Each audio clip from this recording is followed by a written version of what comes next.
Hello, how you doing? Hope everyone's having a good week. All that sort of stuff. I'm in charge.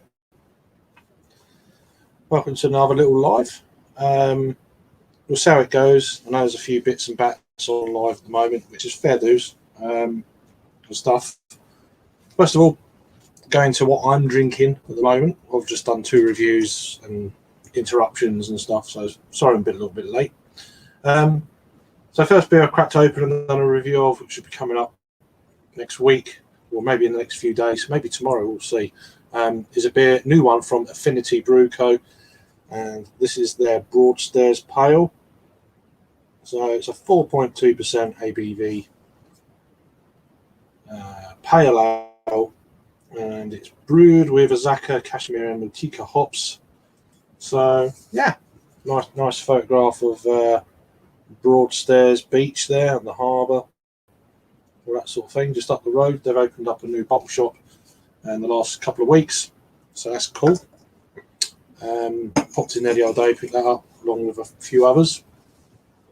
Had a few day beers in there, 3 or 4 day beers in there, and a few other bits and bats. So encouraging. It's going to be interesting to see how it all goes. We've got JV saying cheers. If you're still there, hope you're doing well, my friend. So cool.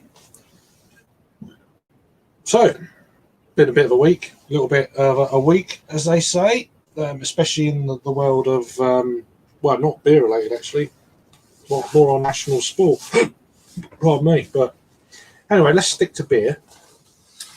I've got eventually my Brewdog box.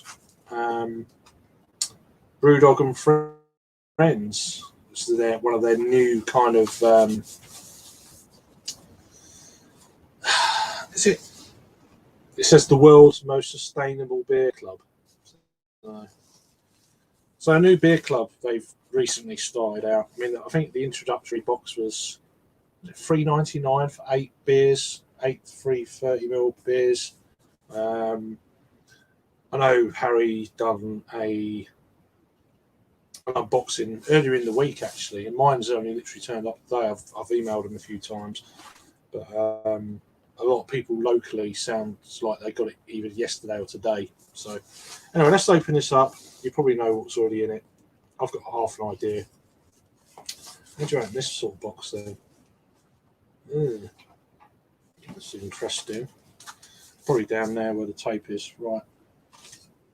Knife. So hopefully it's just one of them things that slides out. Here's one. That's quite easy. I do like their the way they really package their boxes. Does that make sense? Package their beers. It's very minimal amount of cardboard, which is cool. So there we are. So I remember reviewing this when it first came out. It wasn't 5.1% then. I'm pretty sure it wasn't. Elvis Juice from Brewdog. So I got 2 of those. There's 2 of everything, so it's only 4 beers to show you. Juiced up and ready to roll. So, yeah, interesting. Reviewed this about 5 years ago out in the garden. Might have been 4 or 5 years. Yeah, about 4 or 5 years ago. So 2 of them. This, what is this? This is actually from Cloudwater. Oh, okay. Which I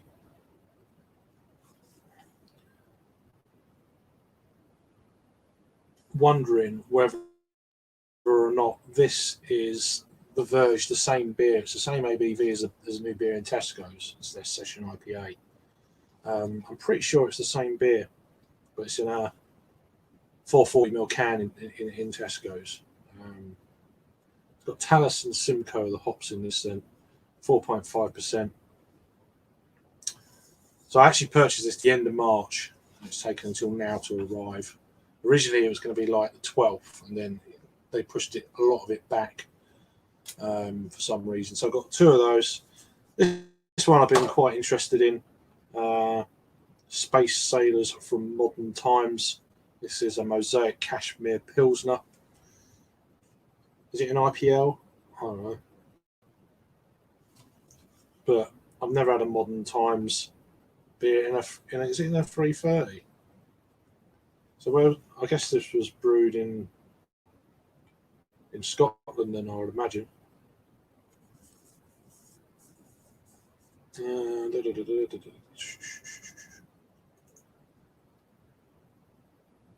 Yeah, it's brewed in Scotland. So that's slightly disappointing.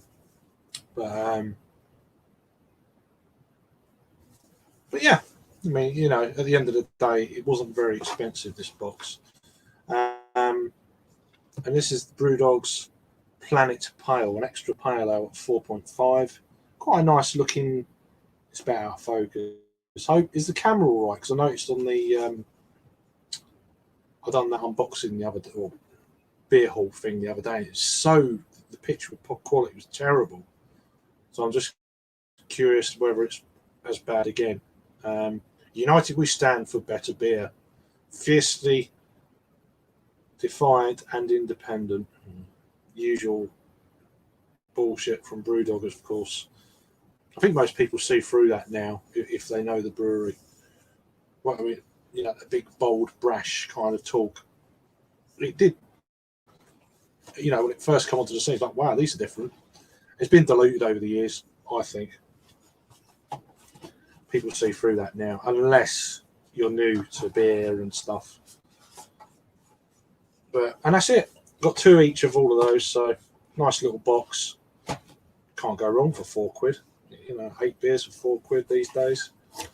There's a little magazine there which I'll take a look at, because apparently there's something about, there's a little piece apparently about my local brewery in there, so that'd be interesting to read up on a later date. So let's put that back in there. So there you go, nice little box, very well packaged, tight, somewhere out the way. Put it down here for now. Right, that's that out of the way. Second beer review tonight, and then I'll get onto the comments. Is Candy Soup from No Frills Joe Brewing Company. They're at Green Hive in Kent. It's a 5 hop pale ale. Again, it's a very low ABV, only 4.5, but a couple of 4.5s just to kick the even off kind of thing. But yeah, I do like the boiled sweet type of kind of labelling, all that sort of stuff. Pretty cool. Very nice. And that's it from me at the moment. Right, get on to comments. We will just get on to some comments, which have done that. Steve, cheers, happy St George's Day. Yeah, and to everyone, something I was going to get on to. Not really heard much about it this year for some reason. It's been kind of under the radar. It wasn't until this morning I woke up and was like, oh, happy St George's Day, someone was putting like that. I think it's because the whole pub thing is not properly open yet. It's just been a bit. Normally we get bunting and stuff. It's, you know, English flag bunting everywhere, and obviously this year it's just. When I walked through town earlier, there's a handful of pubs in town I even opened. They just haven't opened. There's a few down the seafront, of course, but in the actual town itself, they're not open until 17th of May, I assume. We've got Brett from Beardy Beer Reviews. Hope you're doing all right, mate. Your local had Fortitude, but I went for a local side. Yes, nice. Fortune's nice beer. Got a bottle here somewhere, or did have. Might have thrown it away now. Yeah, I've thrown it away. I tend to do that with local brewery stuff because it's like, oh, otherwise just thrown it away. Fortune, yes, it's quite a nice beer. I quite enjoy it, to be fair. Hope you're keeping all right anyway, buddy. Got Jules. How you doing, Jules? Hope you're doing all right. Hope you've had a decent week. We've got Greg. How you doing, mate? Magazine says it's a 5 yeah, I haven't even looked at it. Mine turned up this afternoon, so yeah, I don't live in Carlisle, so you're not going to live that down now, aren't you? Hope you're doing all right, mate.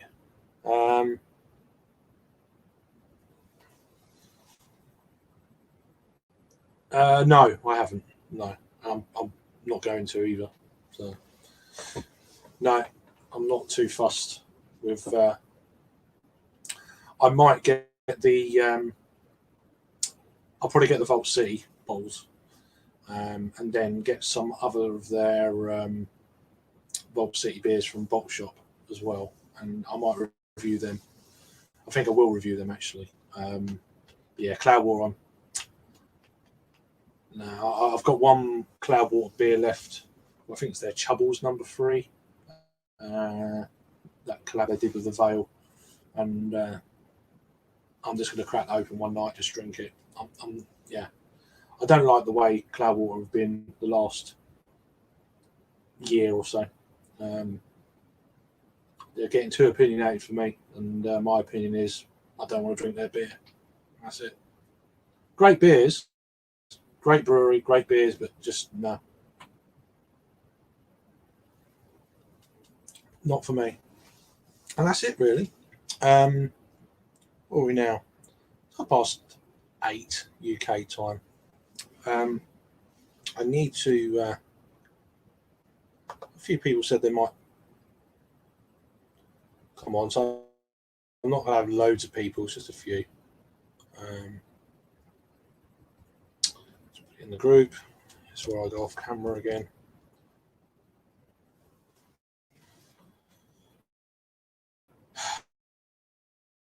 Of course, we've got the football on and stuff, and what's been going on in the football or soccer if you're in the States? What a mess! What a mess! Greed is alive and well, but it's gone the right way at the moment. So we'll have to see how that pans out.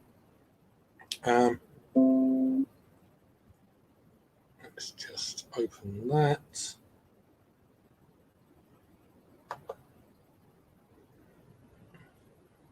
Plonk that in there. Plonk it in. And see if any folk turn up. So, anyone drinking yet? This is quite nice. This is a nice pale ale, actually. It's actually quite dank and a bit piney.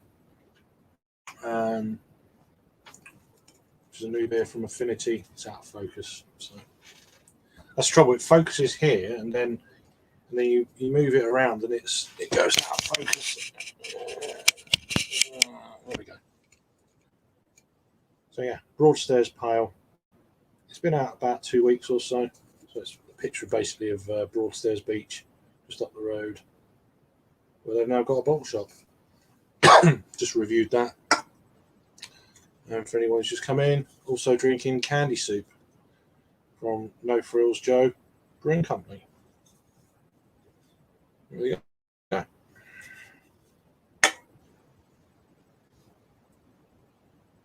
Yeah. That Broadstairs Pale is nice. Kind of that residual flavour on the palate just hanging around. Beautiful. Really nice. We've got Adam. How you doing, mate? Hope you're keeping well. Cheers for joining and all that. Join whenever you can, or if you don't want to, then it's fine. How you doing, Thomas? Message me if you want to join, or if you're busy or whatever. It's fine. I'll just pop on for a little while just to have a few beers. I've got quite a lot of beers at the moment, so picked up another Time and Tide beer today. I can't remember what it's called. It's good, isn't it? Is it Pinball or something like that? They brought out a few beers I've not seen Pinball before. I think it's Pinball. Pinball. Time and tide. So we'll look. Time. Time and tide. New beers.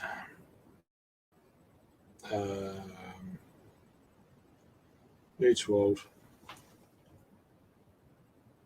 So I've got a new one the other day called Jacked Sprat. No one's had it yet. I'll Untapped. I actually put it on there, which is weird. Might be another new one that's not been put on Untapped as well. Oh, I think it is. Strange, isn't it? I put on about 3 beers in the last few days on to Untapped. They're just not on there. They're in the shops and that, but no one's had them. It's weird. Let me just 2 seconds and I'll.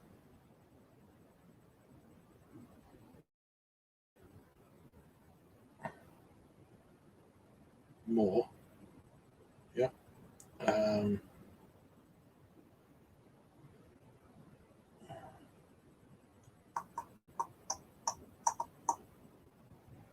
where are you gone? There you are. Done. Sorry.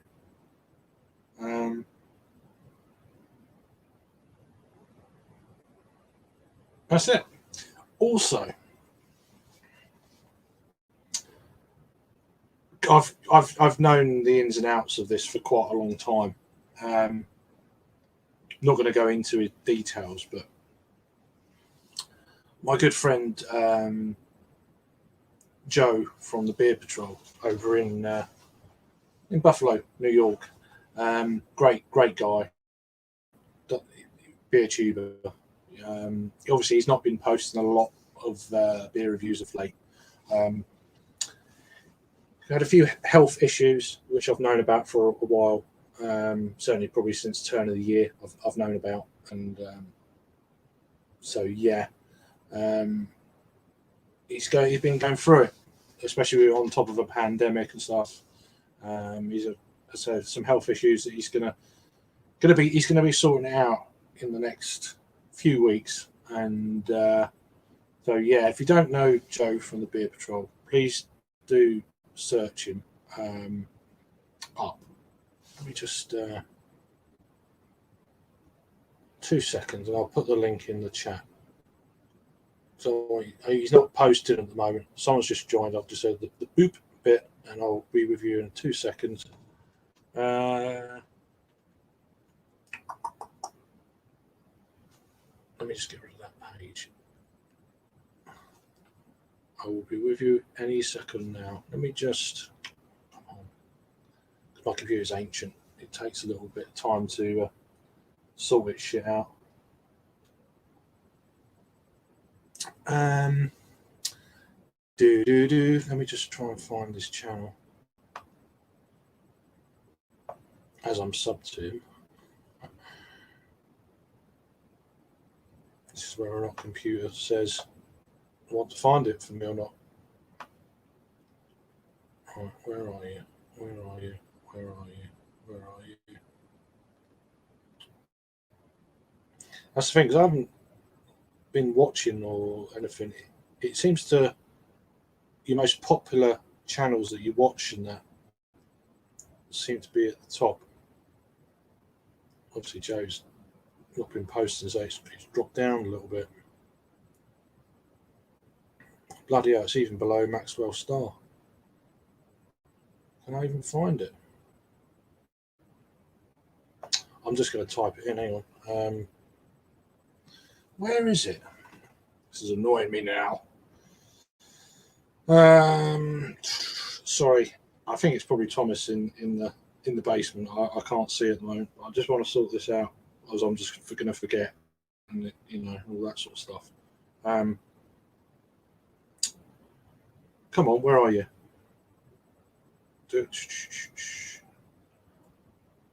I've not unsubbed him. So this is where the hell is it? God, it must be a long way down there. Can't be all the way down here, surely.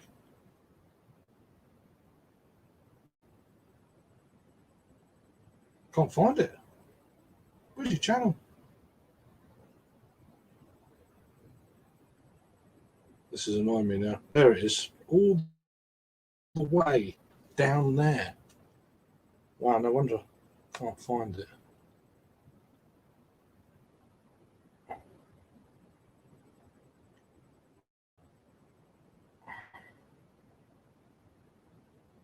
can't believe it's all the way down here. Why is it all the way down there?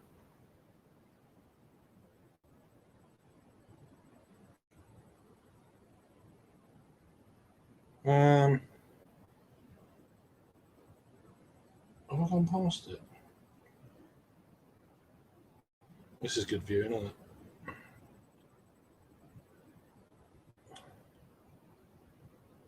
There it is. Flipping heck. I follow a few channels then. Just got to wait for the page to. God, I need a laptop. God, he's got nearly 2,000 subs. No, don't subscribe to him. Copy. Sorry. Oh, it is Thomas. Yeah. So, doing my little bit for my mate who's not well at the moment. Go and follow him. He's awesome. And he's a good friend. So, cheers, Joe. Thinking of you, buddy. Right. That's that out of the way. And now, here we go. How you doing? Pretty good, mate. How are you? Not bad. Let me just turn that. How's the picture? Is it okay, or is it? I noticed the other day it was really bad. Like, it goes up and down a little bit. It goes up and down a little bit. Sometimes you're crystal clear, and then you're like 240p. Yeah, I don't understand why, because the Wi-Fi is decent. It's full on, decent speed, but I don't know whether or not it's StreamYard or not. Don't know. It could be StreamYard. It could be your. I don't know how. It's a combination of several things. Like, what's your connection like, but also what's your system like, your laptop or your computer. If that thing is like all this balls or whatever, it could be lagging. Like the video processing and everything. You know. Ooh, nice. It's crap. It is actually. It's not very good, but yeah. Oh, there you go. How are you? Yeah, like I said, pretty decent. Just starting my weekend. Not much planned. We're still in lockdown's going to get some easing up on the rules next week. We're going to have terraces are opening up for pubs. You know, outside drinking is an option, but with some weird rules and. You know, but we're still doing pretty shit when it comes to numbers. So, you know. Yeah, I was going to say, what's the numbers like in the Netherlands? Still.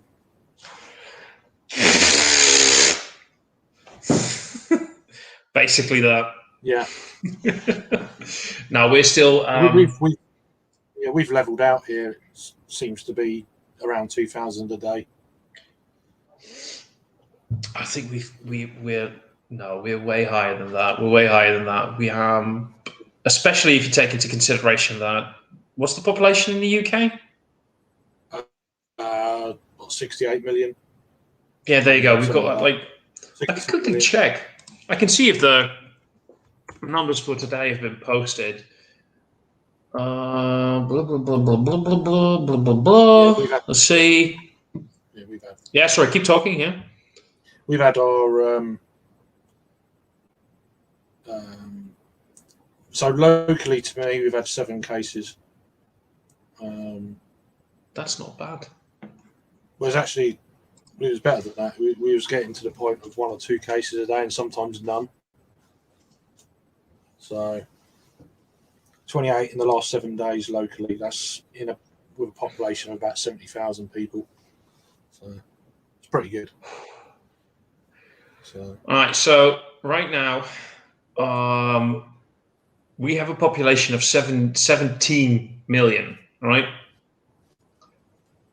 Number of new cases today, 9,292. And we have 837 people in ICU. 49 new ICU cases today. Right.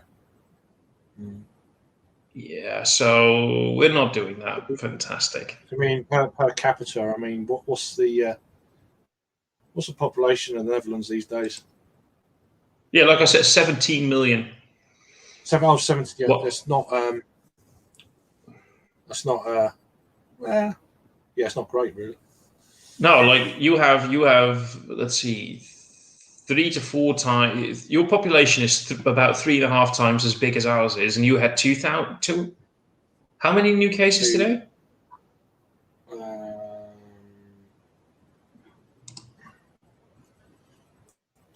A bit more. So we had 2,678 today. Yeah. Oh yeah, right. Talking numbers, and I'm sneezing. Then we fucking go. Nice. It's been around about. It's been about that though for the last week or week and a half, maybe 2 weeks. It's plateaued out. So. Well, you guys proved me wrong, because I could have sworn that when you're outside terraces, like your pubs for outside and everything would open up, and you guys could go outside more. I could have sworn, like, even with the vaccinations going on, I was like, give it 8 to 10 days, and their numbers are going to skyrocket. So you proved me wrong.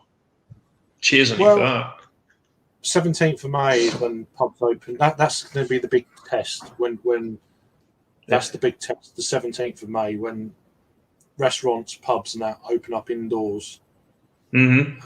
That's when the vaccine rollout will be tested to see what happens. But then it'll be another 2 weeks or so. So you'll be looking at the beginning of June before you see an effect on that because of the lagging shit. Mm-hmm.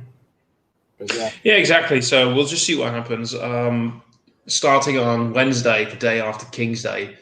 So we've got the terrace thing going on. Non-essentials can open up again without making an appointment. I work in a store, and we had customers could come in with an appointment, and you had like 10 minutes for shopping, and like a small amount of numbers of customers in the store. So we don't have to do that anymore, but we are limited to a number of customers per square meter, depending on how big your store is. So we can have like 18 or 19 people in our store at any given time. But considering, that's kind of normal for us. On average, we would have like 10 to 12 people in the store. So we're basically, for us, for where I work, we can sort of go back to normal, which feels kind of nice. It's nice to, whenever somebody walks into the store, you don't have to ask them, do you have an appointment, blah, blah, blah, blah, blah, blah. Feels a little bit more. Countries are doing it differently, so but at the end of the day, it's going to get better eventually because of the seasons and stuff. But like it did last year. Yeah. But yeah, cheers, John. Hope you're doing well, mate. Just finished watching Harry's live. I didn't know. I watched a bit of it early on. I can't I can't neck a pint of lemonade. Never mind beer. Oh, 2 pints. Yeah. I can't do it. Did you see Paul's? I haven't watched any. Pierre Bruno. So, well, I haven't been challenged yet, so I haven't been challenged yet, and I don't think I will. Yeah. Does it have to be a certain thing, or not? I'm not inquiring. I'm just curious. These people challenge him. No, I think Paul was at one point saying that if he had a liter, or like just a liter is just under 2 pints for those who don't underspeak. There we go. Hello, underspeak. Who don't understand. Right now, actually, I was just drinking a bit of water. Actually, this is just my mug. I use this for everything. Like I use this from drinking. like macro lagers or whatever, or water. But anyway, yeah. I think he mentioned something like he said if I had a liter of Imperial Stout, he would have used it for the challenge. And Paul, he would have. He would have. So no, I'm not going to do it even if I'm challenged. He'd chug a barley wine. He would. He fucking would. I mean, no, I'm insane. But no, he loves his barley wines. He does, mate. He does. He really loves. He loves everything that basically anything under 10%, anything under double digits in ABV, he considers chuggable and quaffable. Yeah. So, how you doing, Rory? I haven't heard from you for ages. Hope you're keeping well, brother. Yeah. Just going back to the COVID thing, or the C word. I've said it now, don't matter. Loads of people talk about it online. I don't understand what the issue is. I don't get that. But we're doing all right at the moment. But yeah, at a massive cost. You know, that's the way you go. Oh yeah. He challenged me apparently, so I'm not doing. Oh, but who's he? Wait, he's talking to you or to? But is Steve talking about you? Yeah. Okay. Yeah. Harry challenged me apparently. I ain't doing it. No. Just not. You know, I never used to do that when I was like younger and stuff. Down, Nicky. No. I'll catch you at the next time. Yeah. That's why I did it when I did it when I was like not when I was a kid. I mean, but you know what I mean. Teenager, I used to do it, but I used to hate it. According to Steve, by the way. I was old when. We'll get to that. So any liter of beer.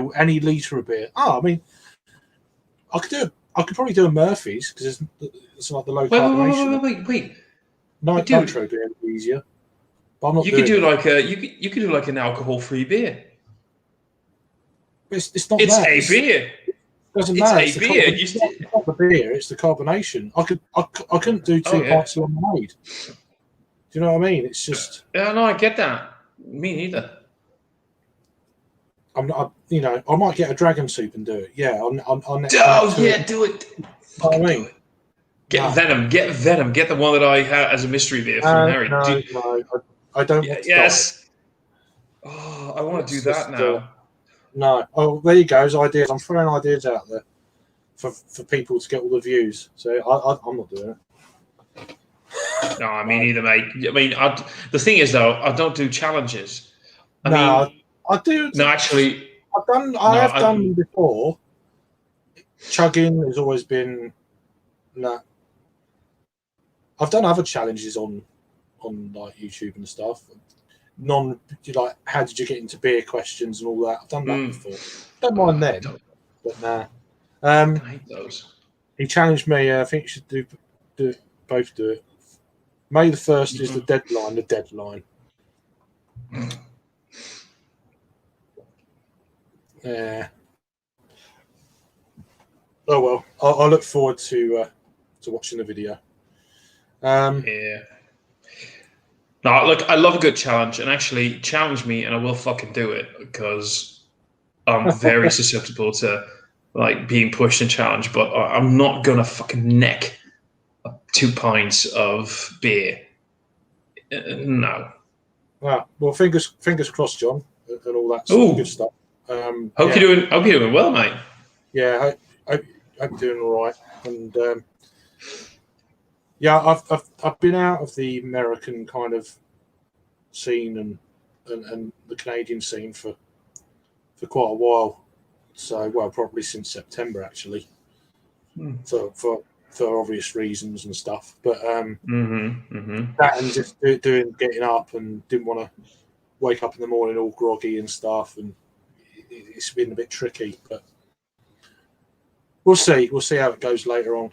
If anyone's doing something, I might join. It depends. We'll just have to wait and see. Oh, good. That's fine. Well, absolutely fine then. You know what? Okay, if Harry's seeing this, if Harry is seeing this, Now, you know what? If Harry is seeing this, if you sent me over 2 cans of venom, Fuck. I'll neck it. I'll do You'll it. be dead. You'll be dead. I've done worse. I mean, I've dated worse than 2 cans of venom. So if I survive that, I can fucking. I mean. So there you go. And if you know how vile venom is, that says something about my taste in women, I suppose. No, I. But no, I've no I'm idea. not. Don't know. No, I'm not gonna fucking do it, mate. I'm not gonna do it. Oh well. So Steve's going to do his challenge on Sunday. So good luck. I find alcohol-free a lot harder to chug than alcoholic stuff. For me, it's just carbonation. It's not. It's just the carbonation that does me. I'm like, "Oh," just start gagging. And it's too carbonated. I know things like a Guinness or Murphy's nitro stuff. Oh, they're smooth as fuck. Yeah, but easier to do it because the carbonation doesn't screw you. Yeah, exactly. I mean, That's what I meant with smooth. As in, yeah, the smooth. Yeah. Yeah, but it'd be easier than doing lemonade for me. That would, but I'd still struggle because Here's my biggest problem, though. I don't have any glassware that is 2 pint sized. I've got Stein. You got Stein? Must have a Stein, surely. No, mate. The biggest thing I have is like 600 ml. Okay. That's my hangover glass. That's my hangover glass. When I have a hangover, I take like 600 ml. Yeah, Stein's about 2.5 pints, I think. Yeah, they get. No, I don't have. The biggest thing I have is a 600 ml, sort of like a. It looks a little bit like this, but then glass. It's 600 ml, and that's what I use for my hangover. If I ever have a hangover, and I never have hangovers, of course, because I'm a responsible drinker. Don't look at me like that. Don't look at me like. When I have a hangover, I'll take 600 mils of water and I'll squeeze 1 or 2 lemons in that water. It's the dehydration thing that does it, but also the electrolytes from the citrus juice. You know, your brain. Both of those things is what your brain really needs at that moment. So that's what I usually have if I have a hangover. That's the biggest glass I have. And yeah. OnlyFans is busy again. No. I still don't have the OnlyFans. I had some plans, but they were derailed. So anyway, no, that's the Dutch guys in a group chat. So I'll quickly check what's going on there. I'm not in many group chats these days, so you really shouldn't. Well, I can't. It's just no. You're right, mate. I'm in 1 or 2 on. I'm in a few on WhatsApp and. Yeah, that's what this was. If you put them on silent, and then you go back and there's another 150 messages. It's like I can't. But what I do, I quickly go through them and is there any links, discount links, or links to something that's just for subscriptions and stuff. And I'll go through and have a look at them. Like it. Mm-hmm. And then, that's interesting. Same for me. It. I've got the only real group. There's only real 2 groups that I'm really active in terms of WhatsApp. There's that one big group in Messenger, and then in WhatsApp, it's my family, and it's the Dutch Beer Collective, us 4. Those are the only 2 that I'm really active in. Yeah, and that's it. I'm really don't understand all the group chats because people are just, I don't know, yapping on about nothing and. Yeah. Sorry. Don't be sorry. I'm not in them, so. That's true. That's true. So you got any plans for the weekend, mate? Might be going to my Little support bubble tomorrow afternoon. We'll have to wait and see how that goes. I've not heard nothing yet, so that was earlier in the week. It was mentioned, so I have to contact them tomorrow. Sunday, been asked to go out, but it's been might be a bit tricky with Little and stuff, which is fine. Might take Littleton down the beach or something like that. If the weather's that all right. sounds good. The trouble is, everyone else is going to be down there. So it's like, whatever you do, it's like it's just everyone's going to do the same. So that's the only down part. Yeah, I mean, I avoid even before this shit show started. I was even in the summer months, like before last year, and so far this spring. I used to avoid crowded beaches anyways. I can't be doing well. Well, for me, it's not even COVID related. The biggest reason No. You mean? See, the thing is, I think I mentioned this. Where did I mention this in a live stream the other day? It's not it's me related. I just don't do massive crowds. I can't. No. I love people. I love people. I'm saying that I'm a social person, and I like some people, and I like to be surrounded by those people. But in general, people are bastards. people in general are just fucking bastards. The shitheads and they're just basically negativity on two legs, being, I don't know, fake or bullshit or just I like individuals. I don't like people. Yeah. Big groups. It's just I can't. It's just a bit of that kind of sheep mentality, isn't it? It's like everyone follows each other, and it's like when a shop's open, there's fucking queues around the block, and I can't get my head around that. It's like Life of Brian. Yeah, and the whole Black Friday thing, and when you get the sales, on. It's all the same thing for me. But then there's a pandemic element, but it's still all the same because it's people. I'd rather go to Primark about half an hour before they shut in a normal time, or half hour after or when they open. There's no one there in normal times. I'd love to go to Primark.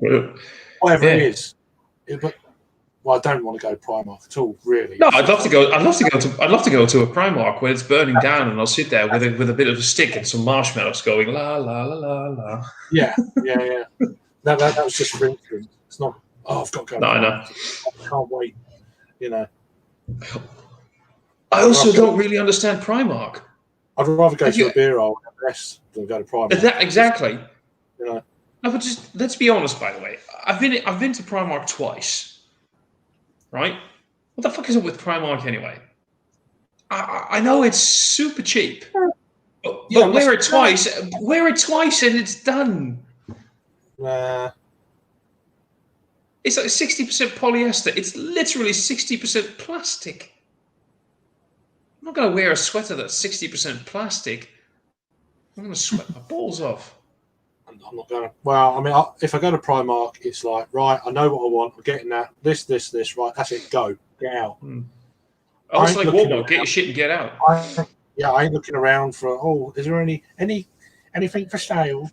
Fuck that. Get out.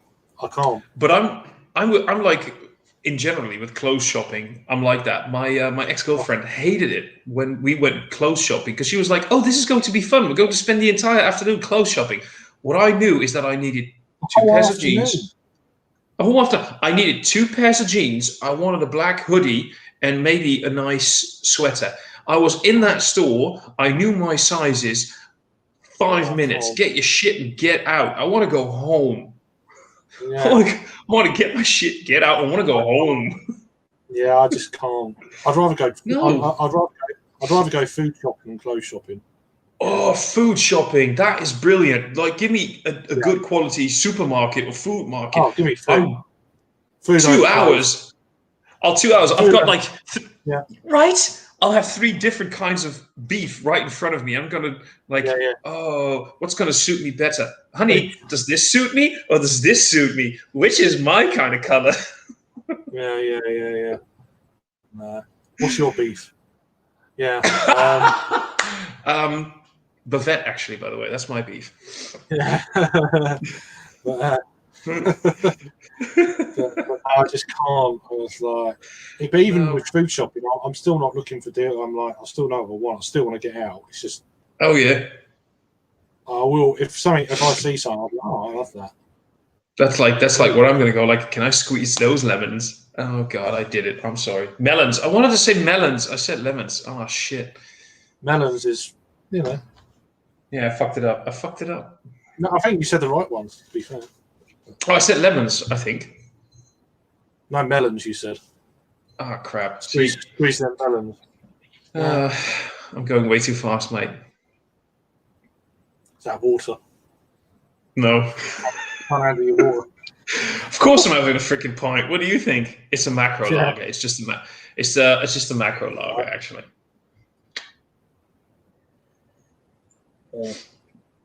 No, I'm. What was that again?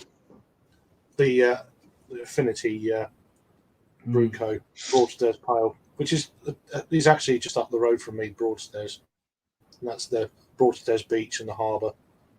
I love that can art. It's just a photograph wrapped around. So they've opened up a new little bottle shop in Broadstairs. There's actually a brewery in London, but they've got one in Crystal Palace in London.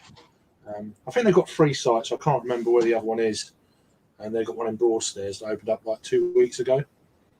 I picked up 4 cans from them. Nice. And they had a load of Daya beers as well in there and shit like that. They didn't have a load of beers, but because they just got started. But I think they will do eventually. I still need to try some Daya. Daya drops here every now and then.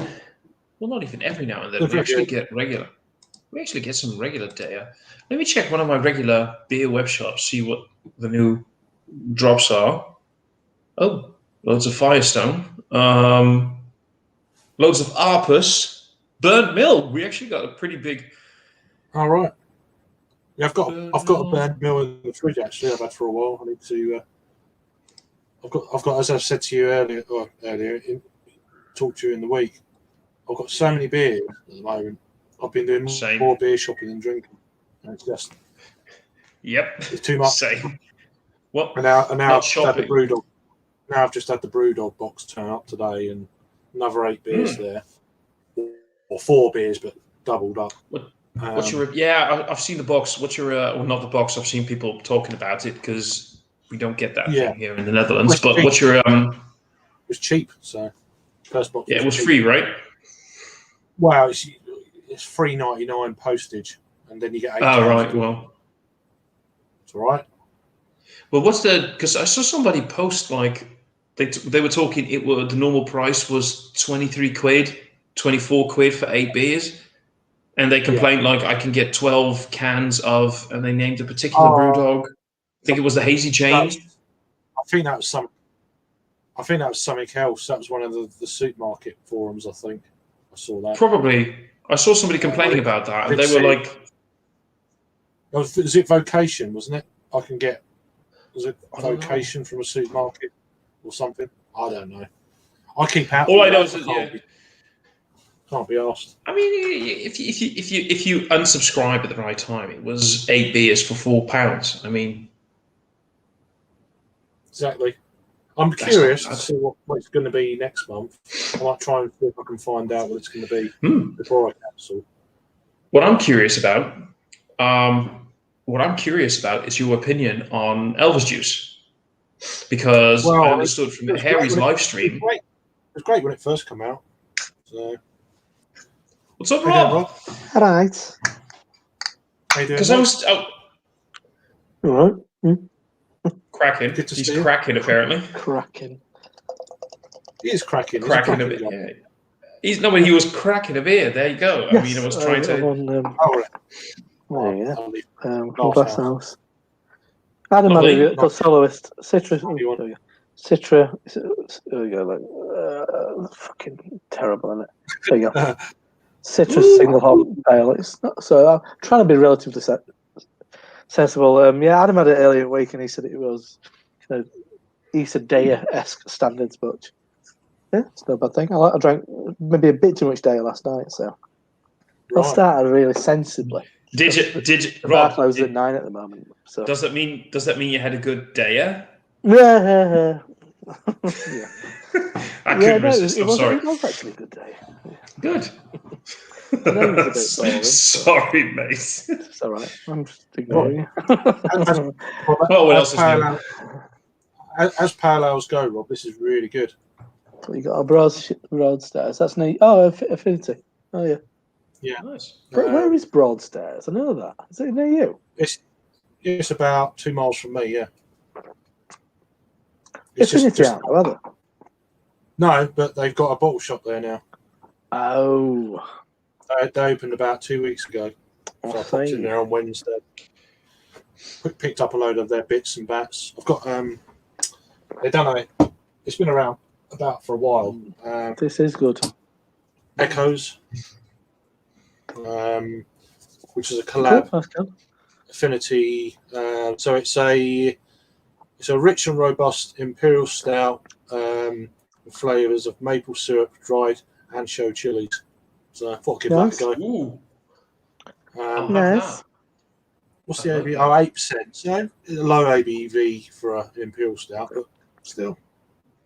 Give it If a you whirl. think about it, that is the OG Imperial Stout ABV.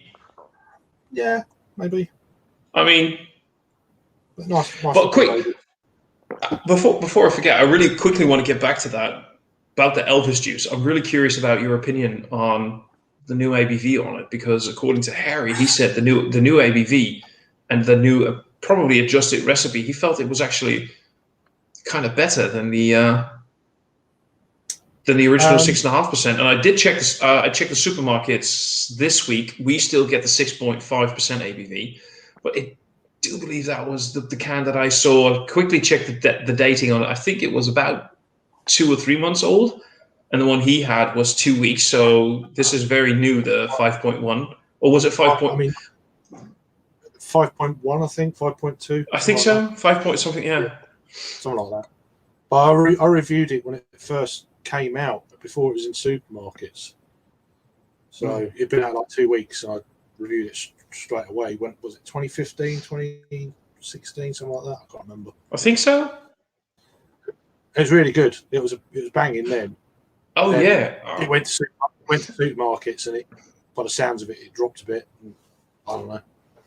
It's same old for Brewdog in a way, isn't it? They got the Kraken beer, and then it goes big. And I don't know. I mean, I remember first time years ago. That was before reviewing. I remember my first Elvis juice, and I'm thinking that was a Kraken IPA. And I'm actually one of the guys that I'm one of those people that really doesn't like the idea of having fruit or fruit juice added to an IPA to enhance the flavor. I'm not that big on that, and I actually really enjoyed it. I think it was one of my first grapefruit IPAs I ever had. I think, like proper infused grapefruit. Anyway, it was a good 6 years ago, I reckon, something like that. Is Elvis juice really 6 years old already? Seriously, roundabout. Sometimes I feel like that was like 3 years ago when that was first released. Have a look. Perhaps it's 5 years. I don't know. Could be, but even if it's 5 or 6, for me, it feels like 3 years ago. It feels like a relatively newish beer still. I've had it 13 times. So, when did I first have it? Oh, yeah, 2016. So, yeah, May 20. Yeah, May it looks like it's 6. Oh, actually, on Ray Beer's got a record from 15. All right, there you go. Oh, there you go. You were right then. Yeah. But then one of them says, recipe from 2016 to 2021. Maybe it was like one of those. Yes, it was a prototype. Usually there's prototype beers. So it was a prototype in. I wonder what's the oldest rating on Ray Beer. Because they used to do these like 4-packs, didn't they? Of That's what the can. Now they just make 4-packs for other people. different now, but I think at that point we still got it in bottles. Actually, yeah. Would you believe me if I told you that Punk in a can is actually not that much of a let me rephrase that. Getting punk in a can here in the Netherlands, I think that started not even a year ago. Wow. We used to only get it in bottles. Yeah, BrewDog in cans is pretty, relatively speaking, compared to like the UK, it's still pretty new. I think it's been like about a year that we've been getting BrewDog in a can. Yeah, so it looks like the first check-in on Untapped, not Untapped, on Rate Beer for Elvish Juice was 24th of July 2015. So that is almost 6 years to the date. Well, there you go. That is so. I've got that with many beers where I'm like, this is still pretty new. This has only been around for just like a year or two, and then you go check back, and it's been around for 4 years or longer. I guess it's just a market being flooded with so many things. You really can't keep track anymore. That's it, innit? I mean, like, how long has Chubbles been around for now? 4? 5? Well, I don't know when the first one was done. You mean the first one was done by Vale, wasn't it? Cloudwater one's only probably like 2 years. Then I probably had the Vale version because I think that was 3 years ago when I had my first Chubbles. Which Chubbles did I have? Oh shit! I should check. When did I have my Chubbles? I had Chubbles 3 on Wednesday. All right. Didn't really kind of get my pulse racing. Looks like that's the original one. That's actually a nice one. When did you have a beer that really got your pulse racing? What was the last beer that made you go completely nuts? I'm trying to do me. I bet I didn't save the fucking can because I'm trying to do me monthly, my best beers of the month.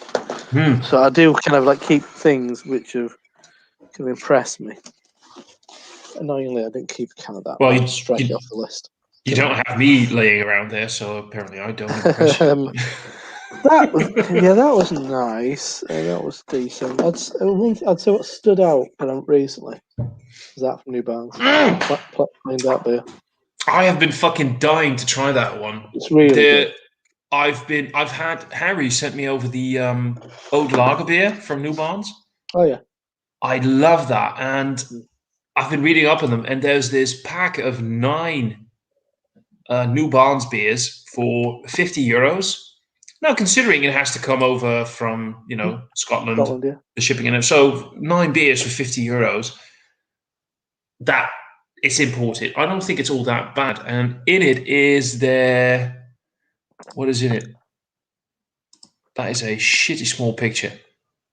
Okay, so there's like 9 beers in there, including that oat lager beer, a table beer, a pale ale, their 5% ABV stout, and that plain dark beer. And it's that plain dark beer that has me completely gaga because I've heard so many great things about it. Everybody seems to feel like this is the return of the OG Imperial Stout. Yeah, exactly. If you want like a really straight up kind of traditional kind of stout, it is really good. It seems grown. It feels grown up. It's not like bang full of adjuncts and stuff. As somebody who likes adjuncts, to a certain degree, I like coffee and I like chocolate and I like vanilla in suitable amounts. I don't like the kind of like silliness, but I mean, that's probably £8-9 bottle of beer. So I mean, can of beer. So 50 delivered. Not bad, really. I'm not sure if it was delivered, but I do know that the dark beer, the one that we just talked about, is €10 on itself. So that's already a fifth of 9 beers. So there you go. Yeah. And by the way, that's an interesting one that you just mentioned. Just quickly dropping back on that, you just talked about the adjunct thing. I think you just mentioned the 3 adjuncts that I can appreciate in stouts, because those are 3 flavors that you can find in a stout in a full core beer. Yeah. And I appreciate it when they're in there because they're not just something that's chucked in there to be weird. It's something to enhance and amplify, like how you add salt to cooking. Yeah. To enhance flavor, and that's like a bit of an extra vanilla, a little bit of extra chocolate in there, just to enhance what's there. I'm game. I'm up for that. That's when an adjunct stout, AleSmith. Yeah, absolutely. I just I've got the. got I a- still. Sorry, yeah, go for it. Oh no, you go on. I just wanted to say I just recently in this week got the AleSmith Espresso Vanilla. I've got a basket on Beer Republic, and that's in it. Yeah. I really need to pull the trigger because they do still ship to the UK. You've just got a limit and stuff like that, and postage Mhm. isn't cheap, but they've got free versions of Parabola is my favorite beer of all time, and they've got free variants on that. They've got like a recent vintage. They've got an Amburana version, Where's which will be fun. Where's that? Beer Republic. Yeah, it was Netherlands. dropped. It was dropped on and then this fight. Beer Dome as well, by the way. Maybe Beer. I Okay. don't know how Beer Dome is with shipping. Maybe they're a bit easier. No, I I mean, not don't shipping. know, actually. Sorry, not the shipping, but the amounts and stuff. Maybe I don't I'm know. all right. We're not spending too much because, yeah. Then there's the double. There's a double barrel Parabola. Yeah. It's like €15. That's not bad. I know it's a $3.75, but that's not bad for the kind of beer it is. No, I mean, of course, it's a lot of money, but looking back at what it is and what you're getting. But yeah, I've got one of those espresso and Madagascar vanilla speedways in there. I love Yeah. Speedway. Oh, me too. One of my It is. one of my favorite beer memories is drinking. I think probably which version of Speedway it was. It was a variant of Speedway at the brewery. That's a real kind of a memorable moment. Hey, pal. Hey, Paul. Paul's Hello. Hello, lover. What's that stuff? I heard all Lightspeed. your dribbling and wimmling, so I went in and bought some BrewDog, but they didn't have Elvis juice, so I bought this. Never He's seen in- that. Of course, he's in a freaking Oh. car. He's just. It's the American brewed one, then, isn't it? I bet. One, yeah, probably Ohio, I guess, or somewhere. What? Is it Ohio? It's sick. This might be one of the Columbus, Ohio brews where you can't do it. I don't know. Only 4%, so basically it's non-alcoholic. Yeah, we were talking about that earlier. When anything under the double digits, you consider chuggable. Yeah, basically I'm gonna probably drink the 6-pack before I even make it home, so it'll be all right. I kind of feel like want to challenge you, but I'm not gonna because no, I don't want to be responsible for that. Don't do it. Don't do it. Don't do it, man. You're gonna get yourself wrecked. Wrecked him. Damn near killed him. Lost and grounded. What? Give that a go. Ooh, I've lovely. got 4 cans. I've got 4 cans of it, so hopefully it's all right. Go for it. Yeah. I love it when those I kind of would beers go are to brewed another more. place that I know has Elvis juice, but when I bought it, it tasted like rancid lager with shitty fucking pineapple in it. Yeah, that's Elvis juice. Pretty much. Yeah, that's it. Nailed it. Nailed it. The best review ever. A lot of stuff like that doesn't exactly move off the shelves here, so I can understand that. Depending on where it's being sold at, too, getting way past its best by date. A little bit of a matured session hazy IPA. There you go. Exactly. Oof. I'll buy that There for was $1. a time, though. There was a time back before I was an entitled, spoiled prick that every IPA I ever drank was already 6 months past its date.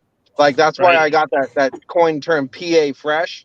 Now I can actually get beers that are less than 2 weeks old. It's absolutely insane. That's horrible. That's horrible. I'm still surprised by the fact that I can get American IPAs that are under 2 months old. That still surprises me. I got back in the day, if we got Stone, which was still in date, we were happy. Yeah. Yeah. Exactly. Most American beers are normally 4 to 6 months old, or a lot of them are. I got a. Sorry. Ones from the supermarket. If there's any left, I don't know. I know a place where I can still buy cases of Stone Anniversary Ale, and it's like their 3rd or 4th or 6th anniversary. Like, now they're on 4th the anniversary. 35th. How old are they? 30 years old. Yeah, exactly. So I know I can get like the 25-year-old 14, 15, 16, and I'm like, that's probably not good anymore. Nah, that 15-year-old IPA might be a bit ropey. Yeah, well, at least they're double but- IPA. But Paul, you're a beer slut enough that you'd still buy it. As long as it's cheap. There you go. I would Like rather us. drink Like I would us. rather drink a 15-year-old IPA than a fresh Budweiser. So go fuck yourself.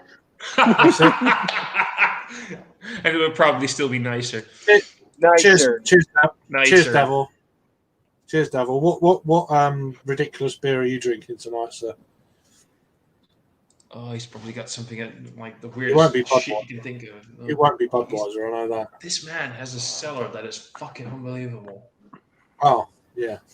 It's normally it's normally above 10% whatever he's drinking, so barrel aged something. Usually that. that. Yeah. Or he has access to some very fresh Lobik, and that's always great as well. I don't know if any of you guys ever tried Lobik, but if you can, Who? Lobik. Levig from Larvig or who? No, Davo, can you chime in, please? Because it's pretty local to him, I believe. All right. Actually, So not here's a Levig. great thing. They have a canning process that is all manual. Uh-huh. I've had beers from them that were over 2 months old, and they were still fucking on point. No oxidation, manual canning, and no oxidation. That's Is a lot of impressive. guys around here do the manual canning too. They're so small that they rent the canning system and then they Mhm. can night long by hand. I don't know if they rent it or if they own it, but it's the only thing I know from Davo, and he hopefully is still watching and can chime in the chat. It is insane how fresh those beers still taste after 2 months. Over Right. 2 months. I think it's very well done. And they've got the beautiful can art. They got like Baby Yoda shit and whatever kind of thing is hyped and new in nerddom. Oh, So they Harry was going to ask you if you were going to do a chug video, Thomas. Yeah, we were talking about that earlier. Craig and I were talking about if Harry is going to send me 2 cans of Dragon Soup Dragon Venom. soup, yes. Is he? Because I had the Dragon Soup Venom. If he's going to send me 2 cans of Dragon Soup Venom, I'll chug them. There you That go. will be my 2.1 Well, the funny thing liter. was last night I wasn't going, not last night, but I wasn't going to do Spectral Haze. I was actually going to do Goose Island 2020 Bourbon County brand stouts. The night before, I drank one of the bottles, so I didn't have enough to fill the Fuck booth. you! Oh man, I would have paid for your OnlyFans if you'd done that. Yeah, I was like, shit, I'll do. Oh crap, I drank it, son of a bitch. And I was like, well, I didn't even review those beers. I just drank them all. Mm-hmm. You're a fucking weirdo. I love you. Yeah, I was just to say, like, I didn't have a 15% bourbon barrel aged imperial stout. I had it, but not enough to fill the fucking glass, so I fucked myself. As usual. Yep. That's all right. Well, I mean, that's pretty much standard operation procedure anymore. I feel you. I don't feel you, but I feel Yeah. you. Giving half a chance. My left arm is not very strong, but my right arm is like tired. Yeah. Oh my god, this conversation got weird very fast. Yeah, way to go, Thomas. Normal. Thank you. Normal. It's just normal. Yeah. It's Not me. Friday. Yeah. It's not weird. Friday It's night, normal. Big Daddy, let's go. You work tonight? You working, Paul, or not? I'm not working tonight. No, I have so much time off now. It's fucking ridiculous. Right. Now, because of the new schedule, since I only take care of one crew, I have half the month off. Wow. Right. I feel like a that good? European. Bunch of lazy fucks. Who are you calling a lazy fuck? Because I can tell you right now, there's only one European bloke in this entire live stream. European Not me. right now? Are you getting the floor all wet? Oh yeah, Oh yeah. I get it. Yeah. Paul, you know me. I can get anything wet. I'm already moist. I'm just driving home now. I'm driving home now with a big bag of raw meat and some beer, so I'll be good for the evening. Oh, Nice. what's the meat? just big porterhouses. That's all. Just a couple big porterhouses. You know, just enough to fill me up. Jesus. I'm trying to not to go there. I think it's Well, I know. no. I got a big cucumber for that one. It's okay. Unfortunately, I'm in the good internet, and I'm driving towards the bad internet. So I figure I'll get on while I can. I love the fact that there's like we're doing a stream and it's beer. Paul comes along. There we go. Everything's fucked. Here it is. It's always- Yeah. I'll be disappointed if it wasn't. So Yeah. True story. Good time. if you never mention a cucumber, I'll be disappointed. You know, Yeah. it's one of those. The cucumber clan. It's little Yeah. pickle Rick. Yeah, it runs deep. It runs Uh, deep. But no, it's, Does it though? well, So I was just talking to James earlier about trying to figure out how he can get to my house when he's over here in June from Manhattan. He asked me if I had buses and trains nearby. I'm like, there are no such things as buses and trains. What are you talking about? Like, we don't have public transportation. I can loan you a mule and a cart. I mean, that's about it. I don't think. Sorry. I don't think he'll be going anywhere in June. Exactly. Sweden, Because we were talking about Sweden are one of the worst countries in Europe at the moment for cases. So he ain't gonna be doing nothing. James is trying to downplay it, but it's fucking bad. Yeah, but he always does though. And he's been talking about wanting to come to the Netherlands as well, but we also talked We about the always got fact told that we always got told that Sweden was one of the lowest. No, Yeah, it it started was. that way, doesn't it? Yeah. It's not now. they're trying to downplay it, but even a few months ago, the King of Sweden did this public address, and the government of Sweden wasn't so happy with it, where basically the king said, "We're fucked," and the government said, "We're not very happy with the fact that you just said that publicly in an address. Please don't do that again." And didn't he go, "I'm the king, baby. It's good to be the king." It's good to be the king. But yeah, Sweden isn't doing all that well. But My buddy from Germany is hoping to come over here next year. And I hope to go over there next year to you guys. So hopefully that'll work out. Yeah, I mean, next year you've got more of a chance. This year it's 50-50, you don't know. Right. Throw in a variant or two, and who knows? That's the way it is. You can't plan nothing internationally anyway. Right? I don't think you can. No. Not this year. I don't think it's necessary. I mean, I'd love to. Some place I'd love to go to, but I don't think it's necessary at all. No, it's just stupid. Don't be a wanker. Places you can do in your own country. But, I mean, I went out and about earlier, and there was this couple, these two women saying, "Oh, it's going to be some good news that we can go on holiday." I'm like, "You can go on fucking holiday. It's boiling. It's today. It's only been like 15 degrees, and it's shorts weather." Yeah. It was. It actually frosted and it was snowing this week here. But you know what I mean? I just think it's unnecessary. No, but think about it this way. I just want to go in the UK. Think about it this way. You pay a lot of fucking money every month to own a house, right? Maybe enjoy that for a while. Well, there's that a bit, but I quite like the idea of just Well, I'm going to Bristol for around my birthday, and it just happens that beer festival's on, and then I'll see Harry and Adam at that, and then we're going to go over to Liverpool for Harry's birthday. So there'll be Adam and Peter and Harry at that. So, and then whatever else on top of that. I mean, what I feel is suitable to do. Yeah. So, be good. Agreed. I mean, I think that's. I'm quite happy with that. It's fucking lot more than I did last year. I mean, I'd love to go to London, but